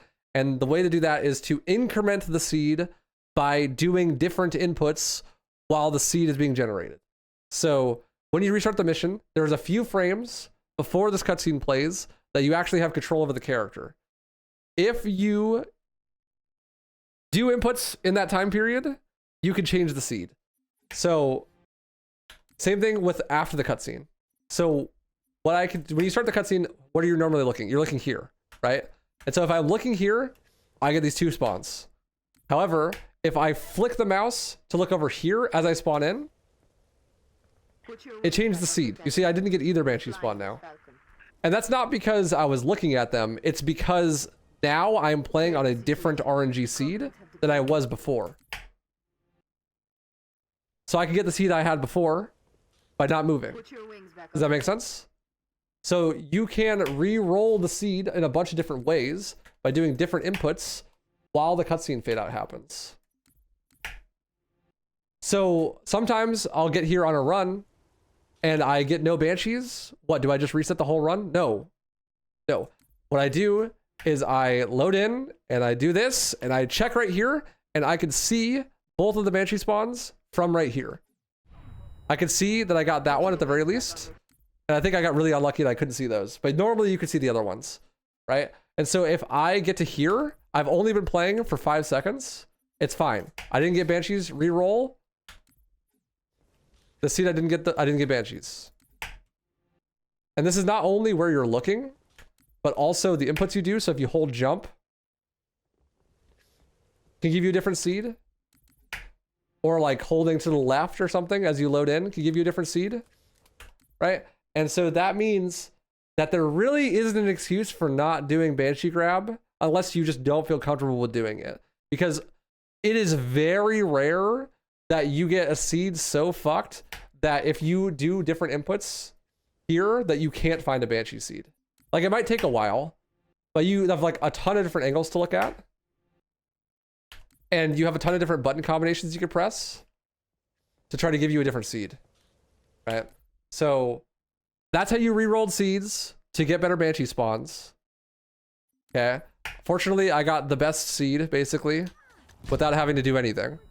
So let's show you how to get the 2 Banshees. You hijack the 2 Banshees differently. You hijack the Banshees differently depending on what spawns you get. So if you get these spawns down here, Kat always talks at the beginning of the mission and tells you what's going on. After she's done talking, she will always give you a checkpoint as long as you're not in combat. So you can use that checkpoint to get a really good checkpoint to revert Banshee grab over and over again because the trick is fucking hard. So you want to fly to diagonal because it's faster. And you want to make sure you stay a good enough distance away from the Banshees that you're not going to go into combat with them until you get the checkpoint. There's the checkpoint. See it? And then you fly into them at the right height and then stop flying and get out. So like what I do is I let go of the acceleration and then I get out preemptively and I hope, my goal is to try to get the Banshee to run into the Falcon so that it slows it down enough that I can hijack it. You hold the E to hijack. So I have the Banshee now, right? Okay, so that's really cool. That gives me a consistent checkpoint. Now we have Slinky Flips. Slinky Flipping is tech that you can do in the Banshee to fly faster. If you're holding boost, look to the side and then trick and then hold boost again after, like let go. You will roll in the direction that you want to go and that will just be faster than normal flying. It's kind of hard if you don't get a feel for it, whatever. It's not a big deal. On easy, it's not a huge deal. On legendary, it can be super useful because it also dodges attacks. Now we're going to do what Banshee Grab is actually used for, the hospital teleport.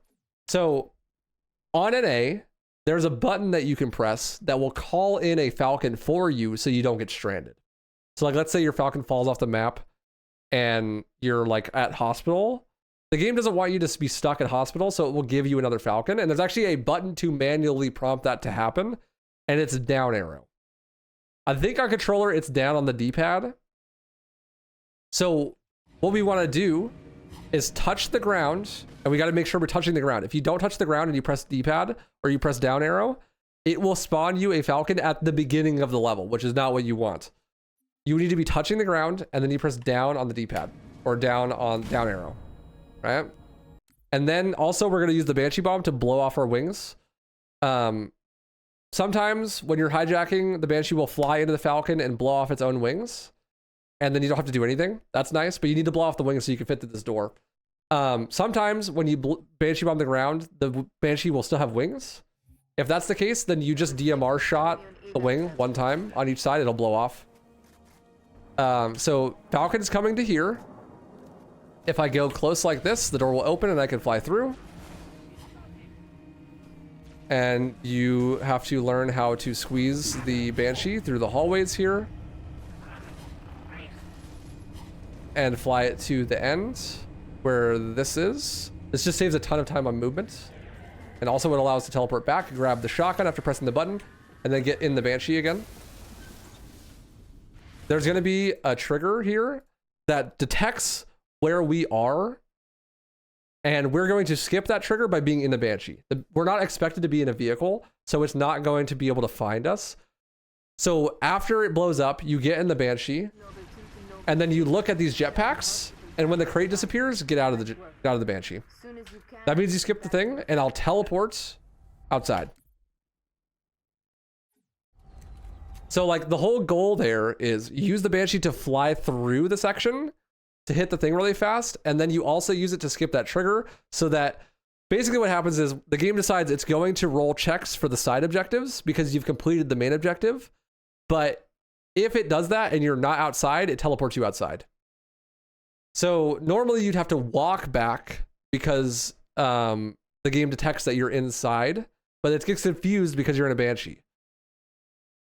The easiest visual cue for that is to use the jetpacks despawning as an indicator for when to get out of the Banshee. And then you'll teleport back. I'm going to start over to show the other Banshees and talk about checkpoints. Because checkpoints are super, super important on NA because you're re-rolling luck a lot. So when you get these better spawns, you don't have to worry about aggroing the Banshees, but you do have to worry about aggroing this dude.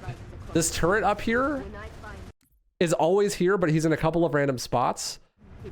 If he's in this spawn, or this spawn, or this spawn, one of these 3 spawns, he will almost always aggro on you, and that will stop you from getting the checkpoint. If he spawns back here, it's kind of likely he doesn't aggro you. So what you could do though is if you get the best Banshee spawns, like the ones that are far away, like I see them there, then you can fly over here and beeline it to this guy and kill him to consistently get a checkpoint. This helps a shit ton. Would strongly recommend that if you are going for these Banshees, you always do that. Because see, I got a checkpoint. Look at how close to the Banshees are. I am. Because I don't care how good you are, you're gonna miss Banshee grab sometimes. This trick is hard. Now you can slicky flip over there. Oh, something to note about calling for evac. If you're playing on current patch, calling for evac is broken. If you right click ever at all, your evac will not arrive. Don't play on current patch.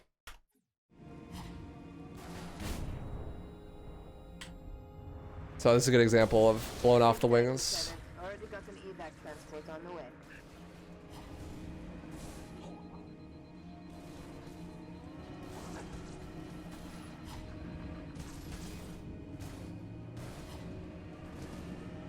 Okay, pretty decent. And so press this, grab the shotgun, get in the Banshee. So after we get teleported outside, we're going to be rolling our first side objective. The first side objective is the first really big RNG thing in the level, and we want to be able to re-roll the side objective without losing a shit ton of time. So delaying checkpoints on NA is super, super important because you want the checkpoint to be as close to the roll as possible so that you, when you re-roll, you don't spend like 15 seconds doing so. So we delay the checkpoint by shooting the Banshee and fly out here, but make sure I can see the jetpacks. They despawn. I'm gonna get out. I didn't successfully delay the checkpoint because I suck. And I teleport back. You can make it so that you get the checkpoint like right here if you delay it properly. I think the reason I didn't get it is because I was looking at the wall, and so my plasma shots were despawning so fast that it didn't count as me being in combat. So here's the Falcon. E to tell him to get out. Shotgun so you get in faster. As soon as you get in the Falcon, you want to just hold the shoot button the entire time, because this will stop you from getting another checkpoint. So this is a really good example. We got the worst objective we could possibly get, Buck. Right? This is command. This is Gunnery Sergeant Buck. You'll just learn the audio. If we got a checkpoint after he was selected to be the objective, we would just have to play out Buck no matter what. But because we have a checkpoint before, we can revert, and then hopefully we'll get a different objective. And because my checkpoint was so close to the roll, it loses less time. All right. So I re-rolled. I got 7 Charlie 40, I think is the name of this one.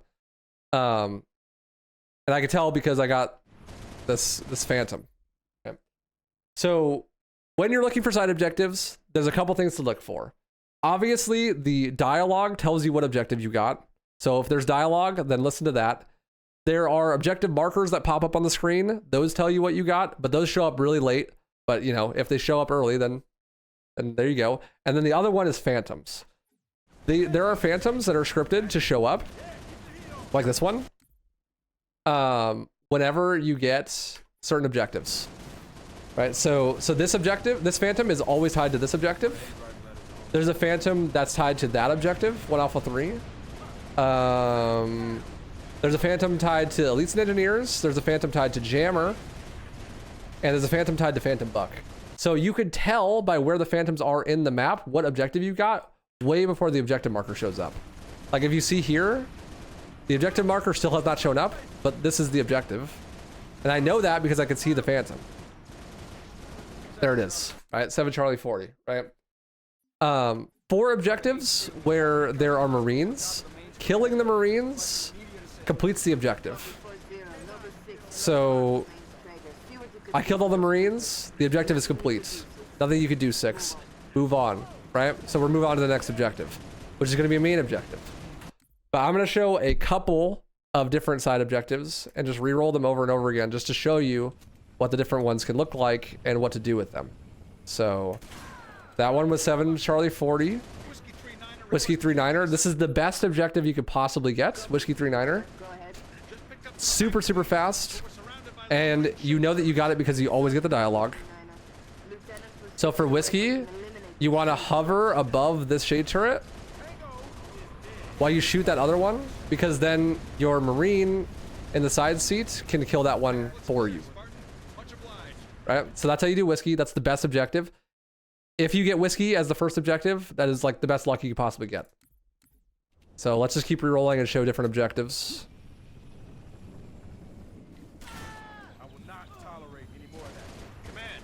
Buck. So I'll show Buck. Buck is the worst possible objective you can get. It's also the most likely objective you can get. There are 3 different bucks that you can get. There are 2 escort bucks and 1 phantom buck. This is one of the escort bucks. It's one of the worst ones you can get. You literally just have to follow Buck around until he gets to where he needs to go, and it takes like 3 minutes. If you hear command, this is Gunnery Sergeant Buck, just revert. If you don't know for sure whether it's Phantom Buck or not, just revert. It doesn't matter. Buck is awful, and be extra careful that you do not get a checkpoint after you get Buck, because that's like the only way that your run is instant over.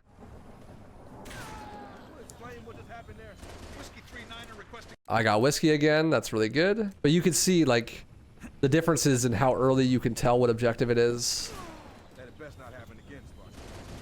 and what the tell is. So I'm flashing night vision so I can see in the clouds what if there's been any phantoms, right? Because when you flash night vision, it like outlines things. Okay, see, like this is a good example. I can see this phantom better. That's not one of the phantoms associated with an objective though. So this is Phantom Buck. This is really good to know. So he says command, this is Gunnery Sergeant Buck. Same voice line, but way quieter. If it's way quieter, that's Phantom Buck. Phantom Buck is actually playable. The other 2 bucks are not playable, but Phantom Buck is playable. See this Phantom way over here? Normally you're supposed to escort Buck all the way over here and then kill this Phantom, but you could just cut to the chase and go kill the Phantom. So we fly over here, and you can go as low as -250 altitude before you explode.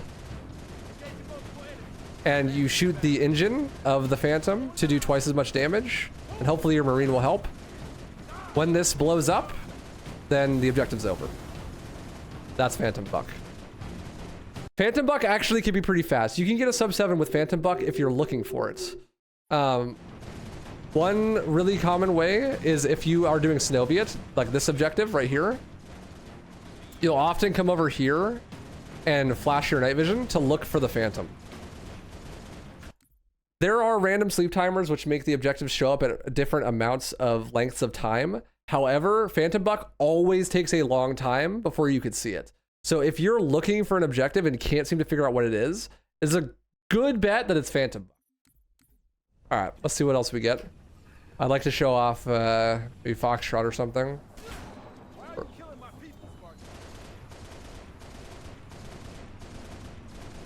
Or like Jammer.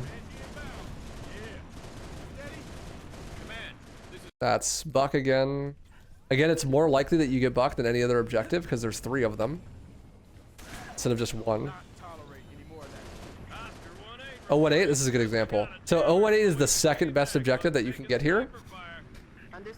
And it's a lot like the other Marine objectives where you have to kill the enemies, but they're all a little bit different. Or you have to kill the Marines. So here you kill the Marines.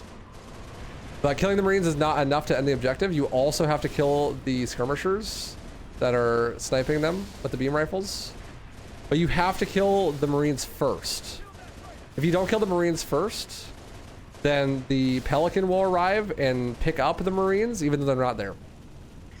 A big reason why it's faster to kill the Marines on those objectives is because if the Marines survive the combat encounter, then a Pelican has to show up and then the Marines have to get in the Pelican, and then the Pelican has to fly away before the objective ends. So if you kill the Marines, then none of that matters. But for this objective specifically, you have to kill the Marines first and then the Jackals. If you don't kill the Jackals, then the objective doesn't end. Yeah, NA is actually a really fun level as long as you're not going for a super good time. Golf is another good example. So the objectives are grouped by color. If you look on the Slinky chart, Whiskey, 018, and Golf are all green, as they're some of the best objectives.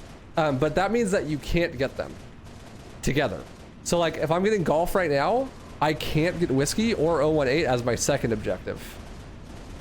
That means if I take Golf, which I'm actually going to here, then I can't get Whiskey or 018 for my second objective. And that I can change the way that I look for objectives. This one here also, one of the ones you kill the Marines and then kill the Banshees. You have to kill the Banshees still, but you need to kill the Marines first, otherwise they'll get picked up.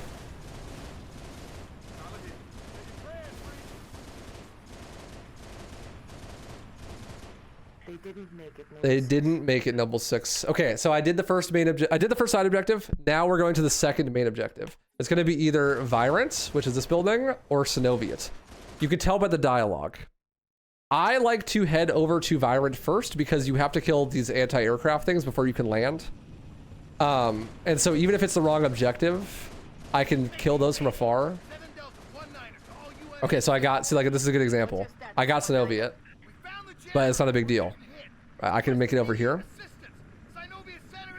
It's slightly more optimal to get Synoviate first than Virant, but only slightly. The reason it's more optimal is because there's a brute here that has a concussion rifle. And if you kill him and take his concussion rifle, you can save time on movement on Virant when you do it later. I'm going to be late, but if you're here fast enough, you can do it without losing time. You grab the concussion rifle because you're waiting on the elevator doors to open. They are already open because I'm late, but you know. You want to go through the left elevator door. It's the better one.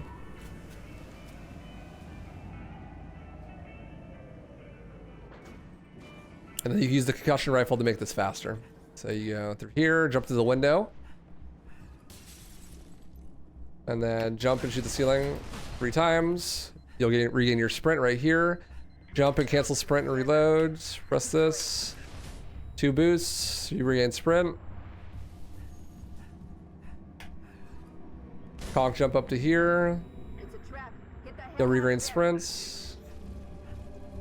If you are doing that without the conk, you just do the same pathing, except for on the way back, you just take the ramp to the left of where I jumped up and go around.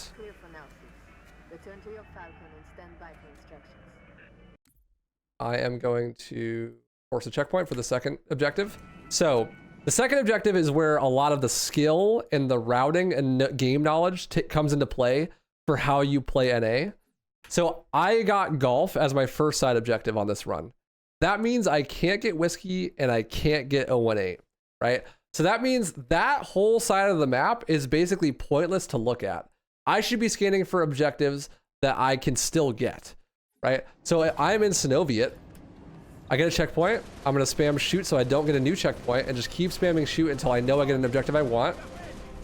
And Jammer spawns in right here and Phantom Buck spawns in right here. So I'm going to sit here and flash this until I'm pretty sure I didn't get either of those. I also could see Elites and Engineers from here. So I got Buck. That's a revert. You wouldn't want to take Buck. You always get a checkpoint right as you get in the Falcon, by the way, so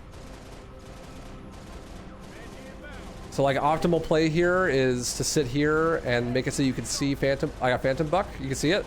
So like way before, look at how early. I'm gonna wait till the dialogue plays. Look at how early I realized Phantom Buck was. Like the dialogue is still not played. Right, like you see what I mean? Like I know, there's the dialogue. I know that it's possible for me to get Phantom Buck in this scenario because I haven't gotten a buck before. And I know that I am in a really good position to look at multiple objectives that I haven't gotten already And so I can see that Phantom Buck is the objective really early. And like in this scenario, this is a sub 7 Phantom Buck. Like I could get a sub 7 time on this level with Phantom Buck here, even though Phantom Buck is a slow objective, because I like used my game sense to know where it was. Right, early. I'll also see if I can show off Elite Engineers and Jammer, because those are the ones that you can see from here. In this position, you can see all of those, because they all have Phantoms. And I can get all of those.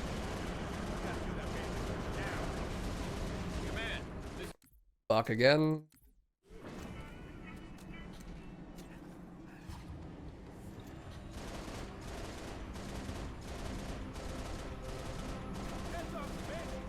So this is like my strat. This is what I like to do. Yeah, I'm going to. That's the whole point. I'm trying to make a YouTube video right now for this tutorial. And like a wolf. So it's not Legion Engineers. It's not Jammer. It's not Phantom Buck. So what is it? Is it a really late Buck?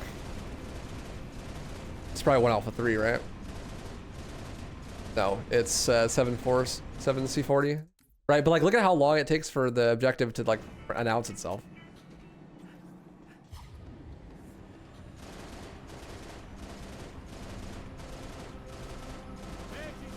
So like, you need to look for them. You can't just like let the Phantom Buck. See, I really would like to show off Jammer because Jammer skip is a thing.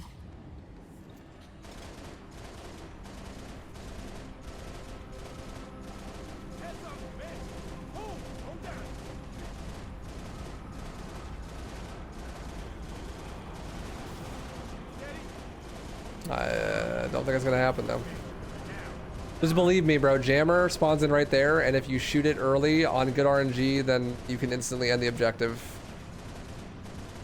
Trust. This is 1 Alpha 3. 1 Alpha 3 is one of the best objectives you can get. This is like, there is a 6% data set.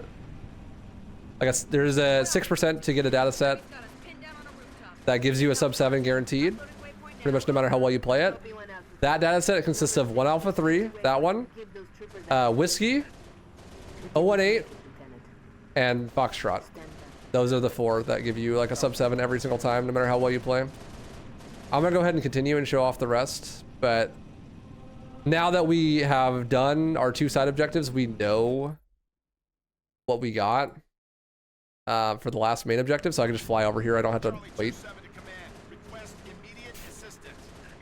For Virant, you want to blow these up before you get close. Otherwise, they could potentially blow up your Falcon.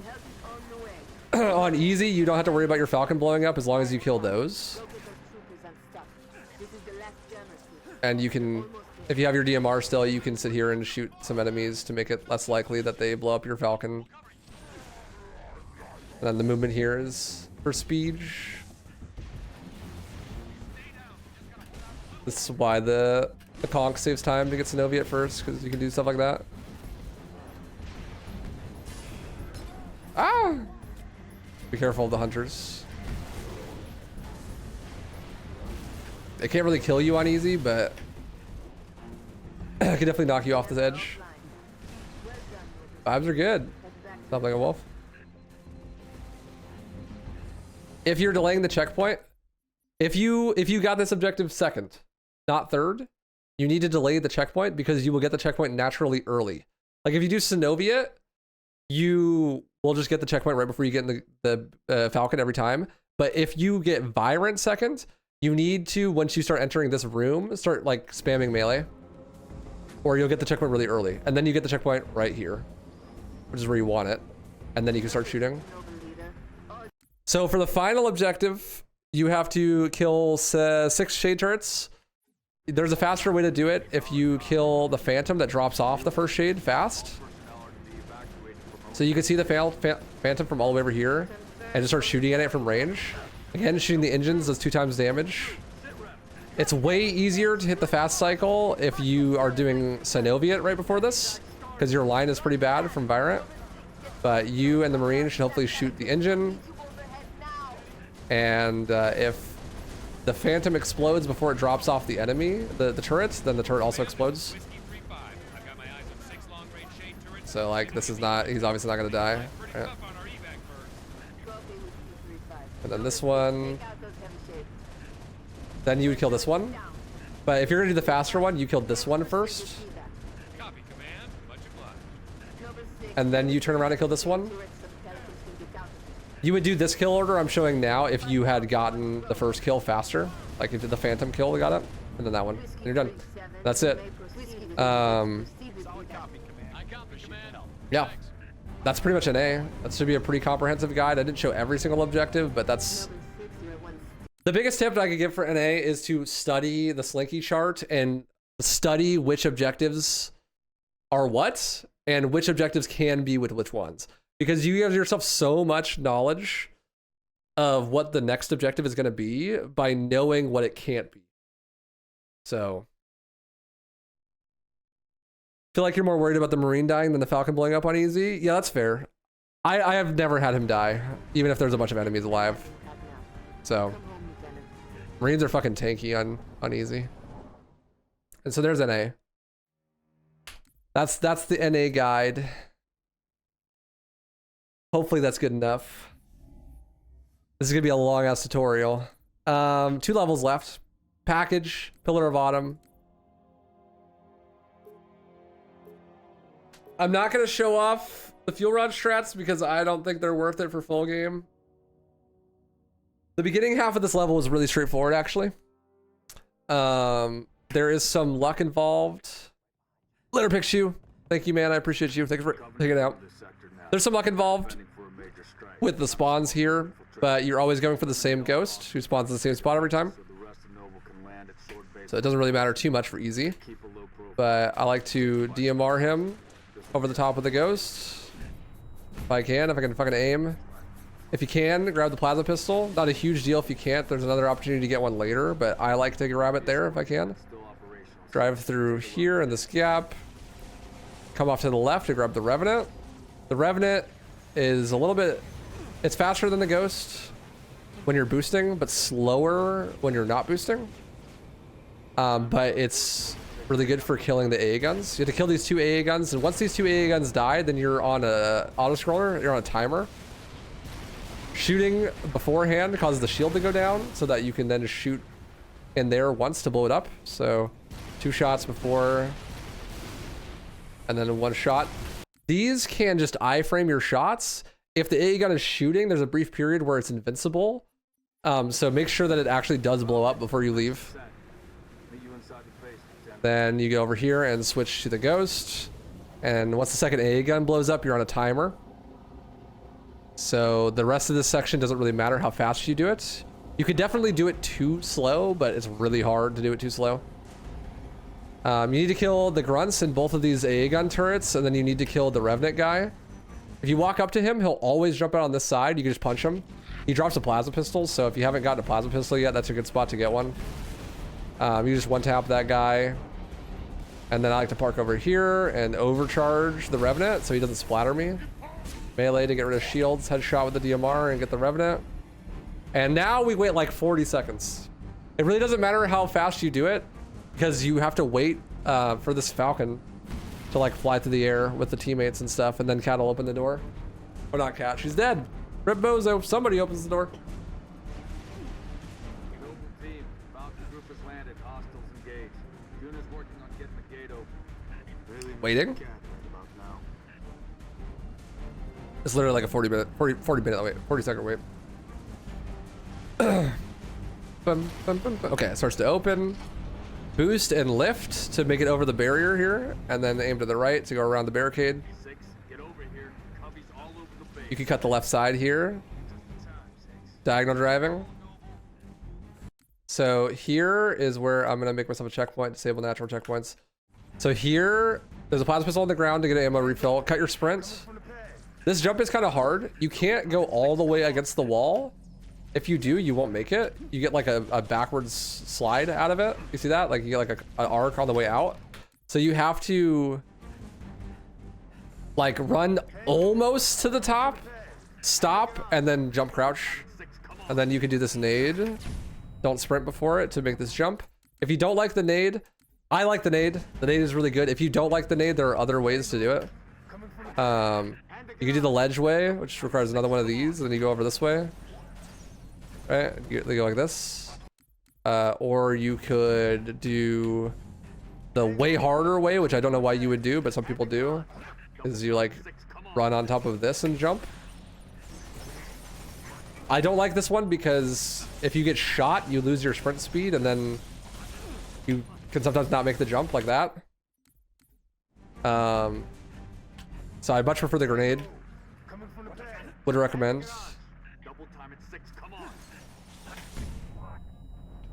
If you aren't getting enough height on the grenade, you can aim for the corner. Because the corner you can land on front. Like this. You can land like here.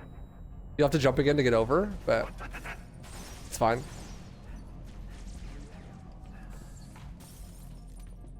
Okay, so now we have statue jump. Statue jump's kind of hard. This is a deceptively hard trick, actually.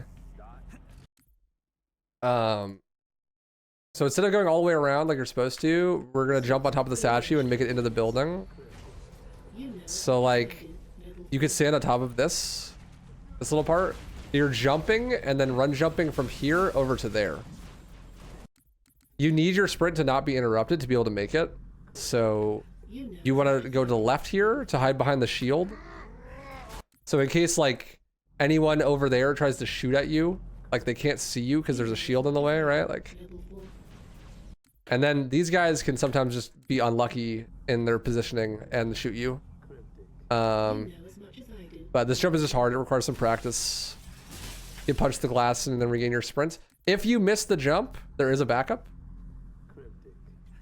Let's say you're like, oh no, oh fuck, nade against the wall, and then die. If you have full health, then it's really safe. But you can still do it without full health too. You just need to not be losing shields. Like that. They jump there is pretty good as a backup. You get a checkpoint like right here as well, so. And now we're in the cave fight. So the cave fight is easily the hardest part of the entire game. I'm not gonna lie. Like when it comes to adaptability and learning what you're supposed to do in each scenario, there is no replacement in this section for just reps. Like you just need to spend 30 hours on it if you want to get really, really good at it. If you just want to get okay at it, then that's not so bad. It's like pretty simple. But getting really good at it, making sure that you can get like a sub 7, basically no matter what luck you get on this level, is very hard. But I'll show everything that I know to get quick kills and what to do to adapt to different scenarios as best as I can. Oh, I don't have checkpoints, so the cutscene didn't work. You know as much as I do, level 4.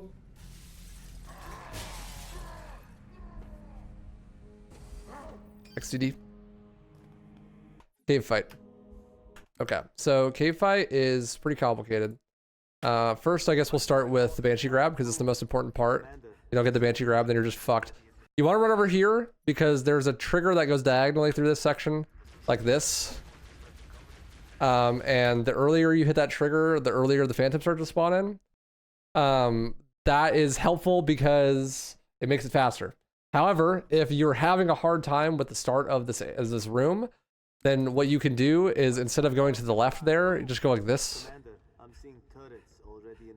You'll lose like 10 seconds every time, but you'll have a much easier time when it comes to just being able to kill the enemies and stuff.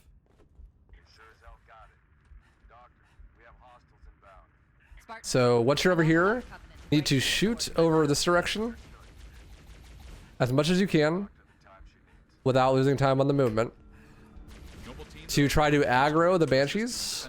You pick up the laser, shoot at the Banshees, grab the rockets, grab the jetpack, and then aim at... You want to shoot at him, kind of. Like, you don't actually want to laser the Banshee, but charging the laser at the Banshee aggroes it onto you because it gets scared of you. and you want to keep the laser out. It's really important that you keep the laser out, because if you rocket out, then a lot of times the Banshee will fly straight up to dodge your rocket, but it won't do that if you are if you have your laser out.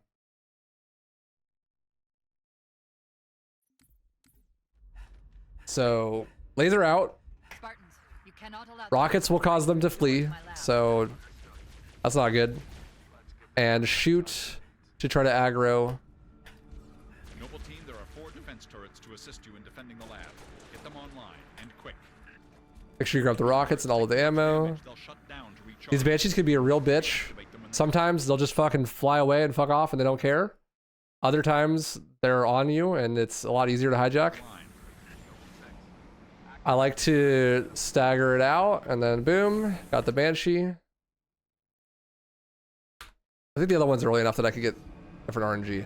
So there's some things to explain here. There are 4 anti-aircraft guns, or not anti-aircraft. There's 4 turrets that you can have set up to help defend things. The turrets are actually okay at killing enemies, but the big reason that you want them activated is because every single turret that's not activated adds 5 seconds to the sleep timer between waves. So if you don't have the turrets activated, then it takes longer for each wave to show up, which is a bad thing. That's slow. So what we're gonna do is immediately go and try to activate all of the turrets. But you gotta be careful. You see what I just did there? You see how the C turret is like damaged already? It's because I hit it with the Banshee even before it was up. So you gotta be careful about that. And then there's a bunch of grunts on this bridge here. You can afford to do like 1 pot shot there. Look up, you can see the Phantom spawns. I got C first. This is the C Phantom Banshee. C Phantom, sorry, not Banshee. So there are 3 spots where Phantoms can land. It is random in which order they land, and it's also random the distance between them. So you could get C, A, B, D in that order, but they can play out very differently based on the distance between each of them. If it's only 1 second between C and D, but then 7 seconds after B, A, B, that's very different than if they're all one after each other. And so, yeah, damaging the turrets is not a huge deal on easy, but on ledge it could really fuck things up. So you want to tell which one's which, and you can tell by where they spawn based on what wave you're in. So this is the first wave. The one that spawns in the middle here is C. This one is AB, and this one is D. So I got C, AB, D in that order.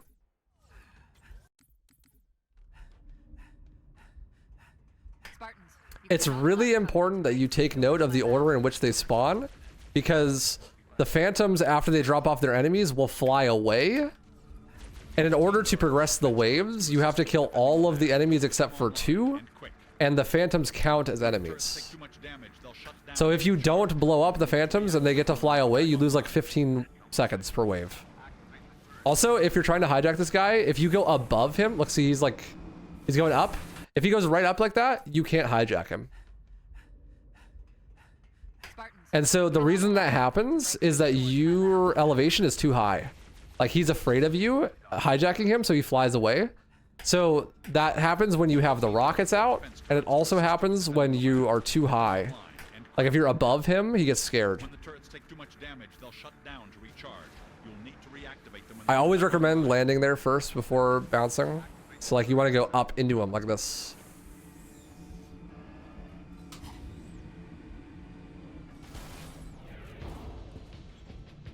So that time I didn't damage the C turret. That's good. Depending on how fast you are and what patterns you get, you can sometimes see from here. Yeah, I got C first again. So, okay. The order you want every single time is C, or no, sorry. You want D first, then AB, then C, with as big a gap between them as possible. That's always the best RNG, no matter what wave you're on. However, you could still get a really good time with a C first order if you do my pre-lined up rockets. And so I'm going to show this off here. In theory, the best way to do this is to always kill the phantom that shows up first before anything else. So I got C first. So in theory, it's faster to use my rockets and my laser to kill the phantom before it drops off any enemies, and then use the Banshee to kill the other two phantoms. However, in execution, that isn't always true, because sometimes the path and the drop-off time of the enemies makes it so that it's not worth it anymore. In this scenario that I have right now, it'll definitely be worth it. And so I'm going to show off the C strat. Shoot the engines to do like twice as much damage. Stand here. 2 lasers into the engines. And then I aim like right here. So my center lines, my center horizontal lines are just to the right of this pipe. And then like, yeah, just like this. And just shoot 2 rockets. Those will go into the engines. 2 more. I like to shoot just a little bit just to make sure. And then we're doing the normal strat, which is 4 Banshee bombs to the engines and the plasma shots to add on top. If they dropped off any enemies, try to kill them. So like here, I didn't kill the D Phantom fast enough to stop it from dropping off any enemies, because I just unlucky, right? Like there was no way I could have done it while killing C first like that. So I could splatter them, I could Banshee bomb them, I could just shoot them. If there are brutes, be very careful if you're going to splatter them, because brutes can last second armor lock, which will splatter you and instantly kill you. So if you're going to splatter a brute, just know you are rolling the dice. What's my cue for the timing there? It's just like kind of vibes. It's like when it's coming down, when it starts to like lose altitude, is when I shoot it. It just takes a little bit of practice. The pathing on the phantoms is always the same, so you can like get a vibe for it just by practicing. You know the frequency in which you can shoot the Banshee bombs, because it's almost always when it hits the phantom, you can shoot another one.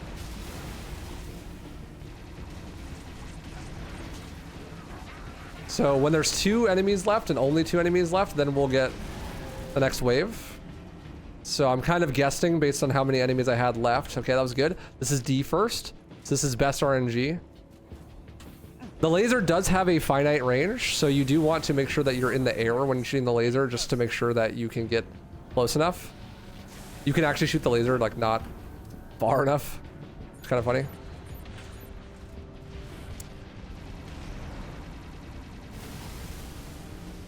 In the second wave,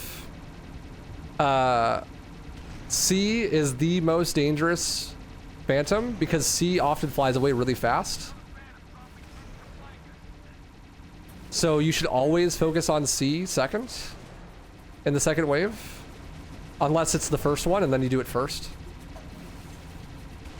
But having it fly away loses a shit ton of time, so you're trying to focus that.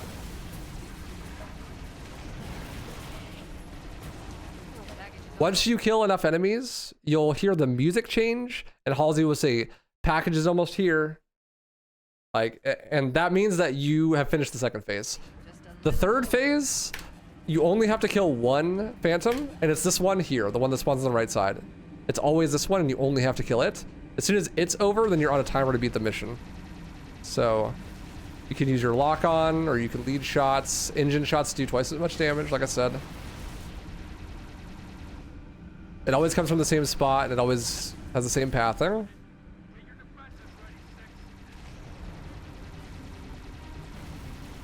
So like that was really good. And then we just come over to here. And wait for the level to end and press the button. That's it. Let's see if I can get some different RNG to show you different ways to adapt. You cannot allow the Covenant to break through the door to my lab. Because the order in which you fight the phantoms and how long you stay for each of them varies a lot depending on the luck you get.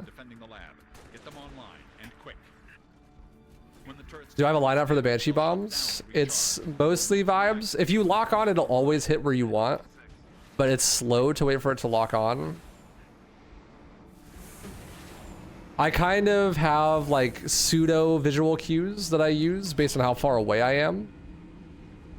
But I don't have like anything I could write down on paper, unfortunately. It's just kind of gotta feel it out.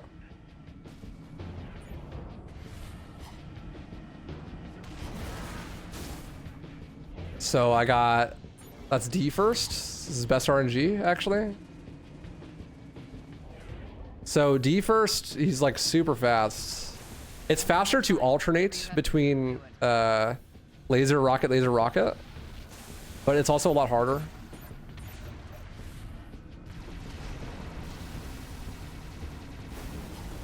See, like this is insanely good RNG because they're both haven't even landed yet. And I already killed that one.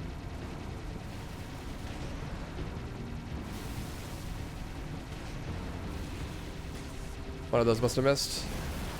So like no one got out there, right? Everyone died before the Phantom got to drop off enemies. That happened for both D and AB. I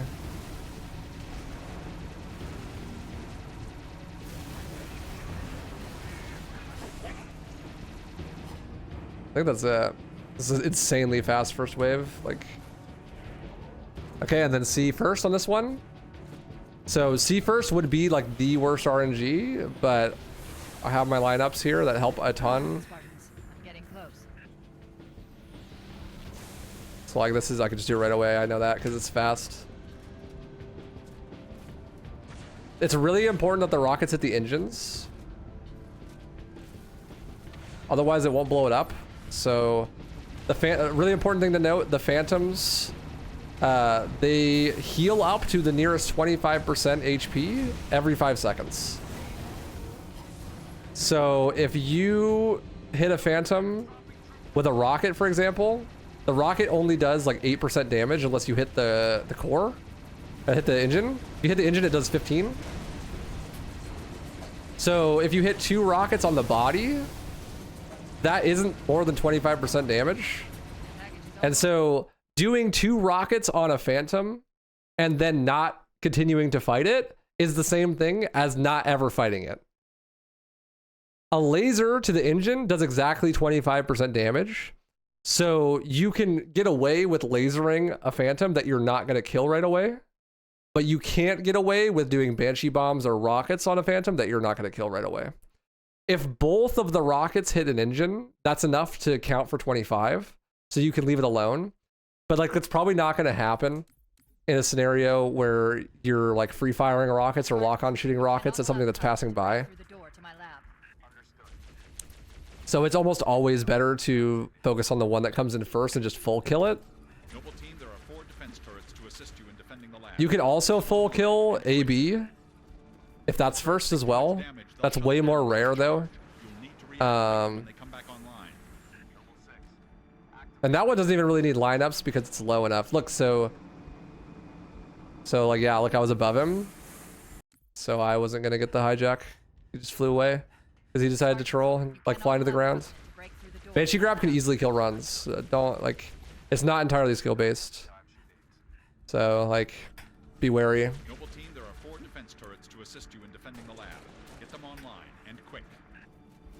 When the turrets take too much damage, There are 2 Banshees. The other one's usually over there. So if you're having a hard time with one of them, maybe the other one will come back. They also hate this pole, so I'll try to show one more, and then I think that'll probably be good enough. Cannot allow the Covenant to break through the door to my lab. But the C lineups, super useful. I definitely recommend learning them. And then the D one doesn't really need lineups because you can just shoot at it because it's so fast. When the turrets take too much damage, they'll shut down to recharge. You'll need I can try to see if I could show. This is the same thing with AB. Like, you don't really need a lineup for it because it's already landed, so you just shoot at it. But yeah, the second wave, always prioritize C if you can, because otherwise it'll fly away. And the first wave, just prioritize whatever one comes first. I got D first again.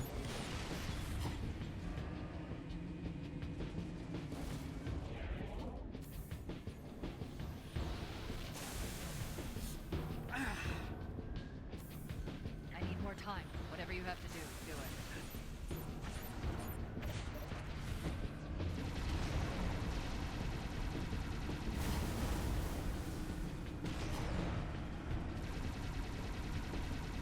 God, I wish I got some of these patterns in my world record. Good lord, I would have beat record by like a minute. Maybe not a minute, but I would have saved way more time.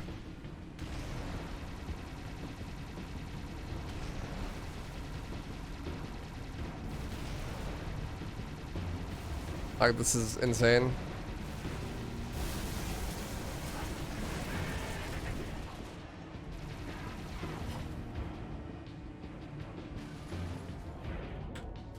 See first again. So again, see first. Hold on, Spartans. Laser. Laser. You asked me if there's a timing. It's like almost always instantly. Because you're almost never fast enough that you can't just... You can do it any later than instantly. This is a really bad second wave. Because this D is so fast. D dropping off enemies on the second wave is really bad because they're jetpack elites. If they happen to hijack you... Wait a second, see it have it happen. You can roll. Well, in theory, you can roll. You can roll and splatter them. And it can kill them. If they're hijacking you. You get the idea. Alright, on to POA. Last level. Last level, POA. Almost done with the tutorial.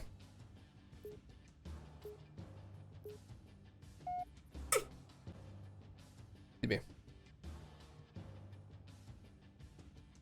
All right, POA, final level. I'm going to show off max strats. I honestly recommend everyone does max strats. I think max strats are just better. I think they're easier. I think they're more fun and they're cooler. So max strats it is. That being said, I will show some safety strats, but POA is a banger level. Really cool. Right at the start, we have a nade jump. That's quite hard. So we go over here, jump, look down, throw the grenade, jump as it explodes, crouch, and land like on this ledge. And this is a very hard nade jump. I do recommend doing it. I think it's worth learning because of the slide that it gives you, which I think is just better. But worth a try. If you don't get it, it's okay. You can just go around. So they jump like that. And then there's like a lip here that if you go over too fast, you get height, right? You don't want the height because you want to jump. There's an invisible ceiling, so you hit your head. But you still want to jump. So what I do is I do the nade jump like this. And then I run really wide to the right, and then to the left, and then back to the right again. So I can get a slide like this. That seems like a lot all at once, so let's break it down a little bit more. They jump. Then I run to here, and then to here, and then back, and I try to jump from like here. Stay low. Let me draw the heat. Just deliver that package. And I'm aiming. Not do that. So if you don't feel comfortable with that, you could also just slide down the side like this. But I'm trying to land like right here on these bushes right here to get a really, really good slide to go all the way over there. Stay low. Let me draw the heat. Just deliver that package. And you can get all sorts of slides. Like, I think it's easier to get this good slide than it is to do the other slides that people do. There's a lot of places on that lip that you can land and still get a slide. And also, if like if you panic, you just let go of everything. Basically. The reason I really like this slide is, well, it's faster, but also it gives you a slide in the right direction towards the safety strats. So jump when you land, crouch as well. But really good slide, and we end up over here. The other slides send you to the bridge, and then you're like over that way. But this one sends you right here. So you can jump into back here, grab the rockets with the extra ammo, and then you're in the mongoose. The other route will have you grabbing just this one rocket, which gives you way less rockets. If you grab these rockets, you have a bunch of safety rockets, which makes the end fight way easier, and it also makes it so you don't have to worry about missing shots at any point in the level, basically. It helps a ton. So I would recommend, even if you're not going to do this slide, go grab the extra rockets. Even if you're at a high level. If you're at a high level, just do this slide and grab the rockets. If you're on a low level, maybe do another slide and grab those rockets. But like, I don't know, it's kind of just look at the spot, you know, like do the thing. It just takes practice. Then grab the rockets and we're on the mongoose. You could get as good as like a 22-second mongoose there with the rockets. It's kind of crazy. And now the rest of like the next 2 minutes is basically just driving. It's pretty straightforward. There's a new driving route, which I can recommend here. I think it's better. It saves like 3 seconds, I think. So instead of following the path here, we're gonna hug the left side and make a jump off of here. Let me make a checkpoint. Where you aim is pretty important. You don't want to go off here because you will get fucked by the scarab, as you can see. Instead, you want to aim to like the bottom of that incline. A little bit more to the left. Like that. That way you go under the scarab and ramp off like that. It's a little bit random whether you flip or not. Sick wheelie. But even if you flip, it's still faster than going the other way. Just don't go too far to the right, otherwise you might get splattered to death by the scarab. But this also gives you a better line to go here.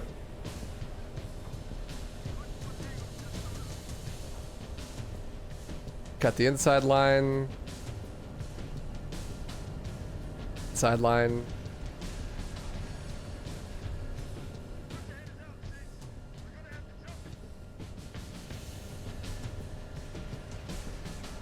You have to honk when you go over the bridge. It's the rules. And then we're aiming to go through these barricades. So this is supposed to stop you from bringing your vehicle to the next section, but instead we're going to do it anyways because we don't care about the rules.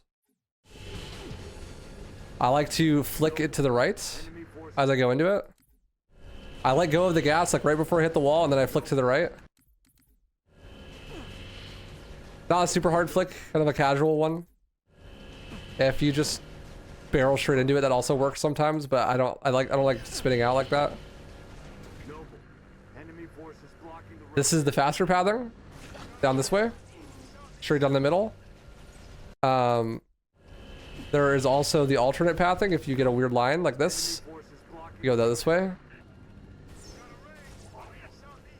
That's like the same speed, so not a huge deal.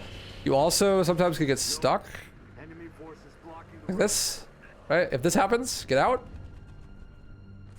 and punch the front this way. That almost always fixes it. Or you can punch the back the opposite way, I'm sure.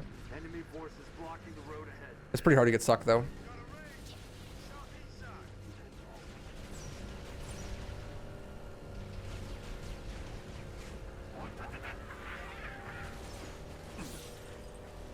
Then we drive it into here and get out. Jump to the left to hit the trigger early. A really good... Oh yeah, I have checkpoint disabled. A really good time in that section would be anything under like 205. World record for the IL gets like a 2 flat there. But that doesn't use the new slide at the beginning, and it also doesn't have the new driving, so you could definitely get like a 150 if you were insane. I think the best I've ever gotten is like a 155.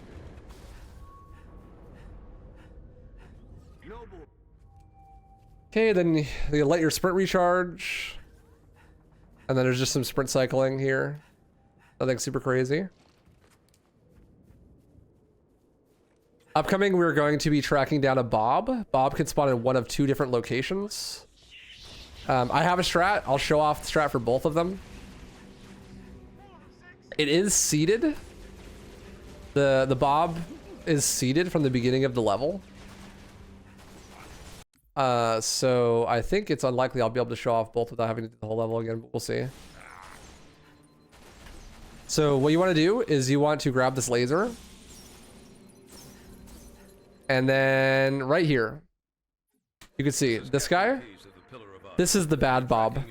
This is the unlucky one, but I'm going to show you how to make it work, because you can make it work. I think this is a Zephyrite strat, so shout out to them. But yeah, so what you do is if you aim at him, he'll dodge. So you want to charge the laser, then flick up to him. There's a DMR right there on the ground. And then you want to kill him while running over to him. So the reason why you kill him is he has a concussion rifle, and you need that concussion rifle to do max shots at the end of the level.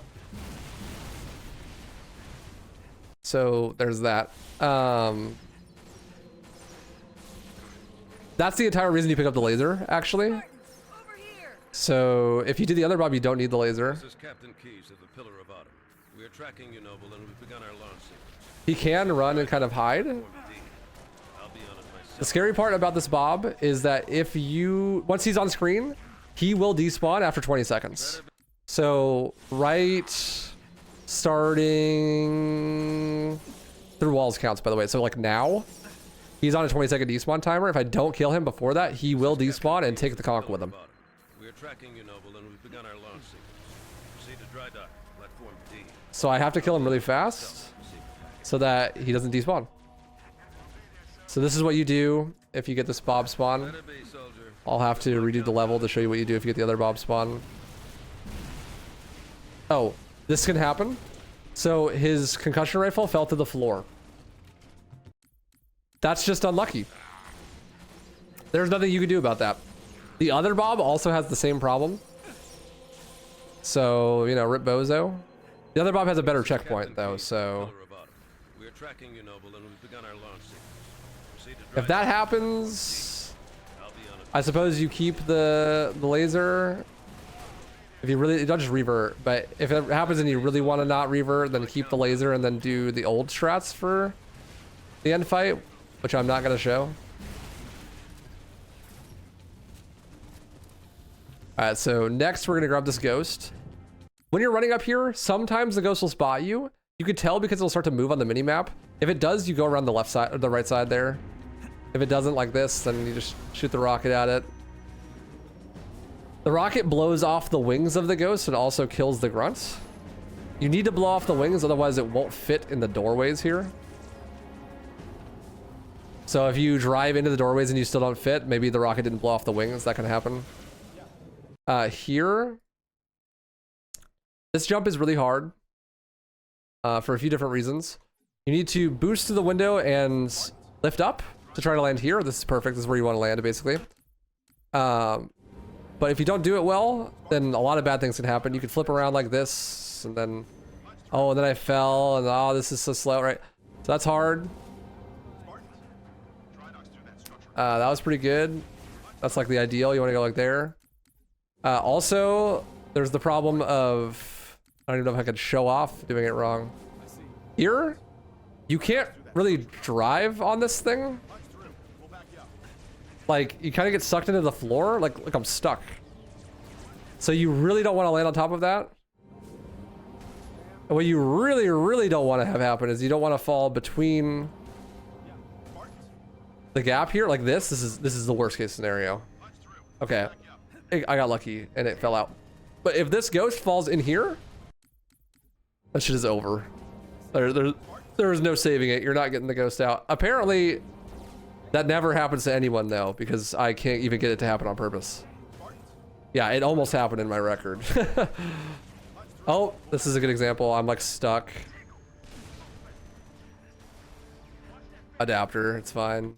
But yeah, so ideally you want to lift up, look to the side a little bit to get over there. Then you drive over here.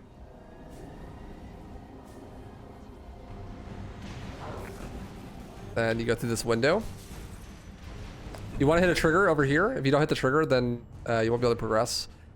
Jump, crouch, conk, jump, crouch, conk, jump, conk, jump up here. You need one sticky grenade in order to do the end fight, and you can get it anywhere. Often the Bob will drop it. If the Bob doesn't drop it, often the Ghost Guy will drop it. If the Ghost Guy hasn't dropped it, then this is where you start farming. So you can like kill a jackal, look for a sticky grenade, shoot that so you can make this jump. Those sticky grenades still. Reload your rocket in this hallway because you need to have it reloaded. There's a couple enemies left we can still check. We need at least one sticky grenade, otherwise we're boned. Yep, that's classic. So that's why you want to make sure that you get it as early as possible and that you check often. Like anytime there's an opportunity, you want to check to see if you can get a sticky grenade. Because you need one and it's not a guaranteed drop by any means.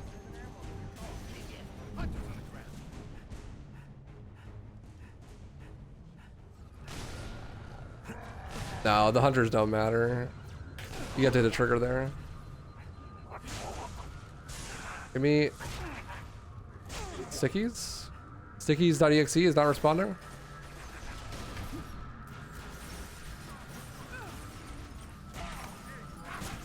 Holy shit. Okay, there we go. I haven't gotten that unlucky in a long time. We're gonna watch my record. It's on my archive YouTube channel. We're running out of time here, Spartan. To do exclamation mark YouTube. So I got a sticky. That's good. Health is important here. You're going to be doing some conk jumps, so if you don't have enough health, you'll die. That's really bad. So don't do that. Make sure you have full health as possible. If you have orange health, that's fine. You just can't have red health. If you have red health, you're chalked. There's a health pack right here, though. So if you need the health, I just grab that. Cut your sprint here. What I like to do is, so this section is on a timer. Basically, the way that this combat encounter works is there's a bunch of enemies in the arena, and once you kill enough of them, which is all but 2, then some phantoms will spawn in. And once you kill the phantoms enemies that it drops off, thank you, Strabo, then next wave will spawn, right?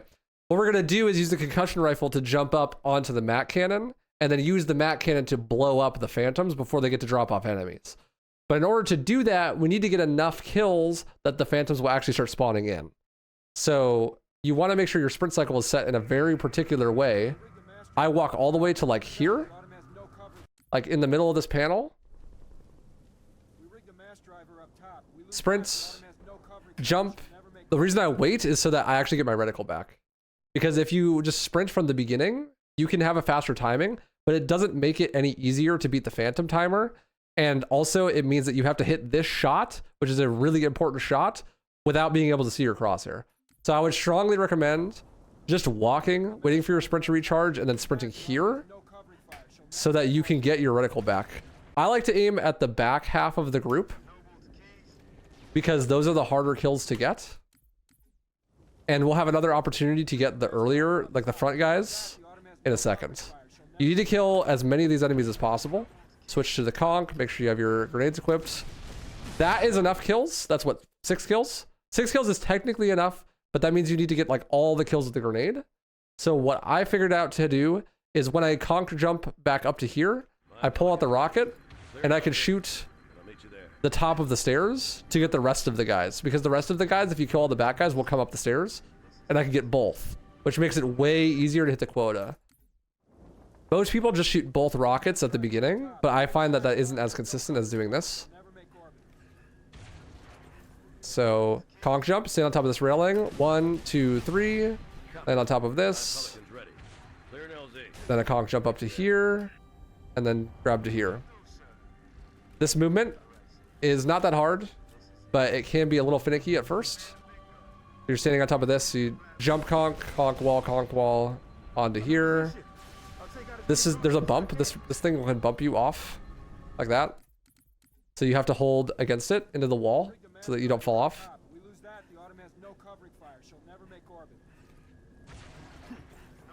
And you want to make sure you have your stickies equipped because you're going to throw a sticky. Copy, Noble. My Pelican's ready. Clear an LZ. Conk jump up to here, and then I jump to the railing like this. And then this is where you're gonna have to come up with your own lineup. My lineup is weird. I use the bottom of my monitor. There's like a thick bar at the bottom of my monitor, and it's like exactly the right size to line up at the top of the rock here. And then I throw this sticky. What the sticky does is it flies all the way over there and lands where the brutes are gonna jump out into, and then kills them. That was a little bit too far to the left. This is something that just takes a lot of practice. Different people have different lineups. The sticky is really hard, but it's way more lenient than you'd think it is. But simultaneously really hard and also not so bad. You can throw 2 stickies here, but then the timing needs to be different. Because if you are too slow, then you are too slow to shoot that Phantom. Like, you see how the Phantom is slowly going down? I can't aim the Mac Cannon any lower than I just did, and I barely got it.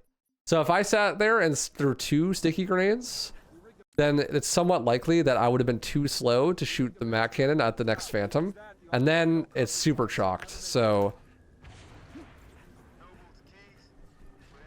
4 kills is not enough. Copy, Noble. My Pelican's ready.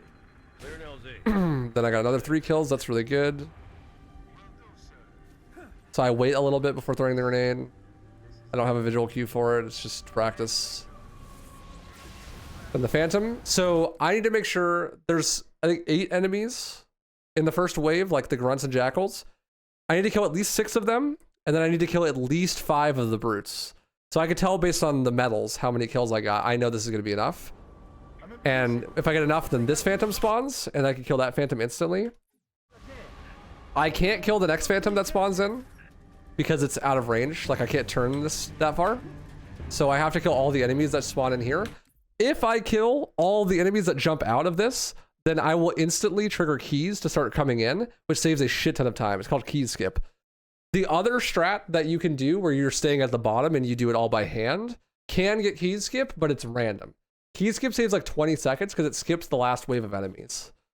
So what I do is I sit here. There's gonna be jackals that jump out here, and then 2 chieftains that jump out here.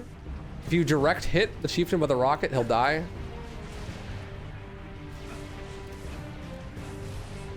Okay.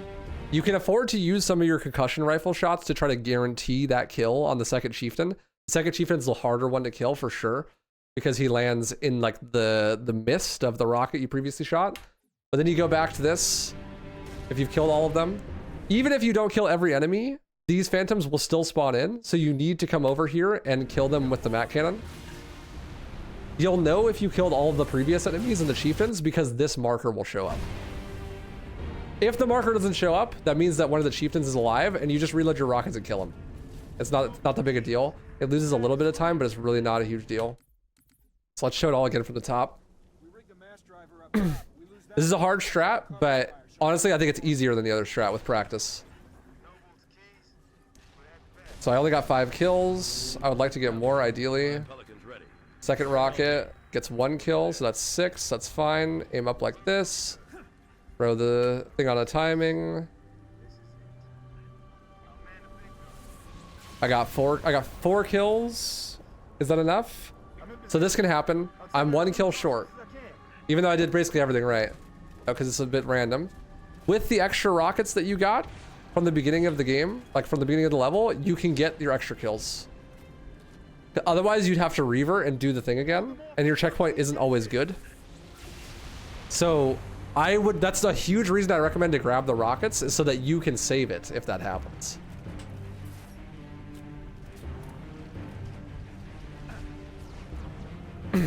Then 1 grenade there. Rocket, grenade. You need to make sure that you have at least 3 conch shots left. If you don't have 3 conch shots left, then the very ending can be pretty bad. I got it. Okay, cool. And now you can jump down. If you jump down onto a flat surface, you'll probably die. So jump down onto a slope one. If you can, you'll get the hammer. Sometimes the hammer flies off the map. Looks like, unfortunately, it did this time. I'm gonna have to do it again then, because I want to show off hammer strats. I'll give another example. So you can see I adapt each time slightly differently. 5 kills. My Pelican's ready. Clear an LZ. I'll meet you there. 1 kill, that's 6, so I need 5 kills.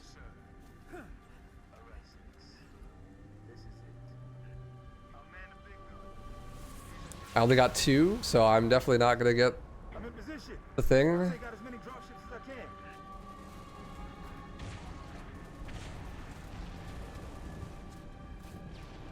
Is that enough? I got 2 more. No, tragic. It's a hard strat, but worth going for, I think.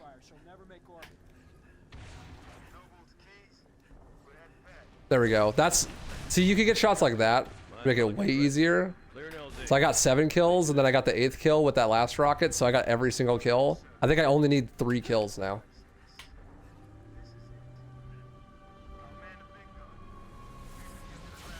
Well, let's find out, because I got 3 kills.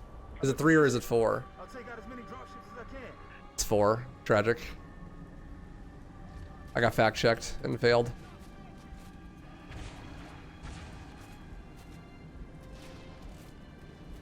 No one died.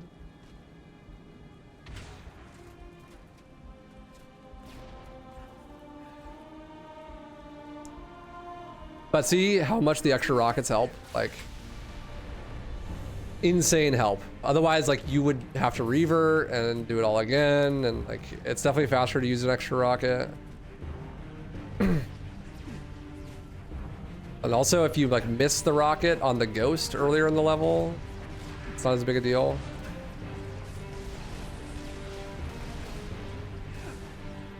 Yeah, made sure that the brute was dead.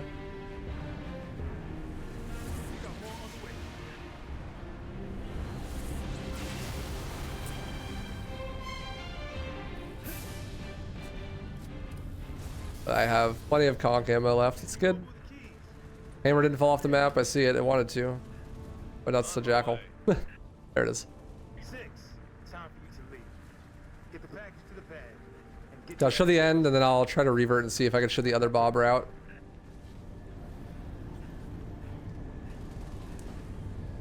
So you want at least 3 concussion rifle shots left. And you stand over here and wait for the trigger. Oh my god, I forgot. I forgot I disabled extra checkpoints. XDD. Alright, well, I guess I'll show it one more time. 3 kills. Uh-oh. My Pelican's ready. Clear an LZ. It's 5. If you don't get in the mat cannon early enough, Emil gets in it. Something to watch out for as well. And then you have to get him to get out of it, which is slow. I need 1 kill.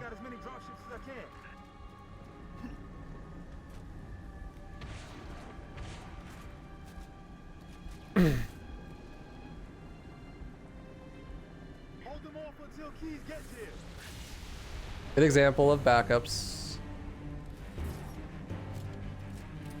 It's much faster to just shoot an extra rocket there than it is to revert and hope you get it better the next time.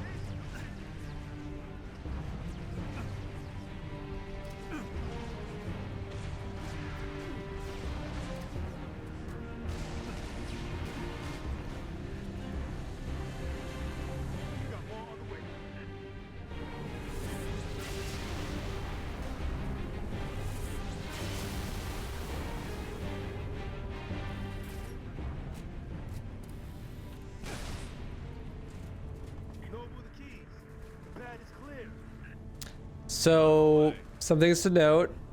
It's an auto-scroller where you wait for keys to show up. If you don't have enough health to do the conch jumps for some reason, there's a health pack here. You can usually get the health pack without losing time. There's also grenades, frag grenades over there.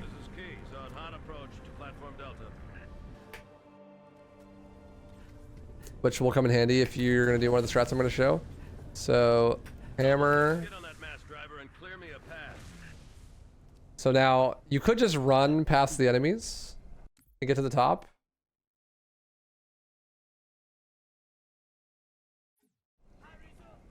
But instead you could do the thing that you did earlier, and you could do the conch too, but you can also hammer here if you don't have the conch ammo, and just do this. Once you hit this objective, then you come back and this teleports forward, and once it teleports forward, it's 1 minute and 15 seconds exactly. It's how long it takes until you can shoot the carrier and end the level. So the time that it takes you to get from like the cutscene there to that trigger, it does matter. But after that, it's literally just, you're just waiting. So like here, if I did the conch shot, I'd die, as the enemies are shooting at me and stuff, so I can hammer jump instead. Also, let me show you something. If you really are fucked and you don't have any conch, I got you, Diamond World. Boom. If you're really fucked and you don't have any ammo for the conch, there's a thing you can do. This is done in Legendary sometimes, but also can be done here, of course. You stand on the railing here and aim right there. Throw a grenade. Swing the hammer first and then jump. Like, throw the grenade and then instantly start trying to swing the hammer. And then jump. And you can make it up here with a nade hammer jump. That is a really hard jump. I made it look easy, but this is really hard actually. So, you know, if you're gonna do that, don't do it without practice. Interesting thing about the hammer in this game, the boost comes out late, so swing the hammer before you jump here. I like that. What else? Then there's also like full path. If you're gonna just run from the keys cutscene all the way to the end and not do the jump ups, which the jump ups only save like a couple seconds, like 10 I think, so that's fair. Then like the line you want to take is like this.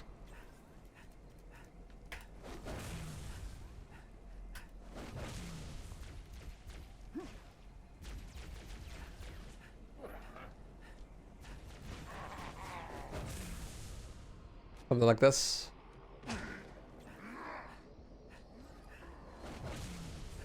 Then you go up and teleports. So I got 22, 29. So that's a 23, 44.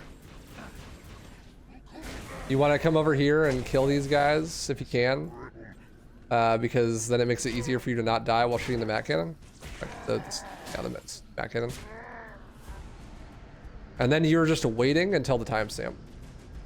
Wait till the timestamp, and then you get in the Mac, and you just shoot the thing. Pretty simple. One thing to note, you don't want to get in the Mac early. You want to wait as long as you can to get in the Mac, because you can die. Banshees can fly into the Mac cannon and kill you. It's a good meme. And then you just wait, yeah. What you want to do is 1 second before the time that you know it's going to be, you start charging. So like I said, 23:44, right? So at 23:43, I'm going to start charging, and that should be good. Well, I did my math right. Yeah, there. See, like I would have gotten it. I'd have been fine. So all that's left to show off on this level, I suppose, is the other Bob, like how you do other Bob. So let's see if I can get the other Bob and show it off. Actually, I'm just gonna show a video, I guess, because I might not get the RNG I want. And this will be easier.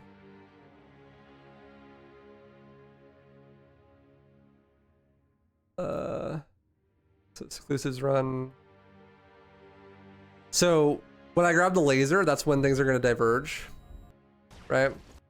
So here is where I would grab the laser, but instead of grabbing the laser, you don't need it, but I would recommend that you do, because you don't know what Bob you're going to get. You don't want to gamble. So he gets the good Bob. So what he does is he goes this way, and I throw a grenade to kill these enemies, because you're kind of just killing time.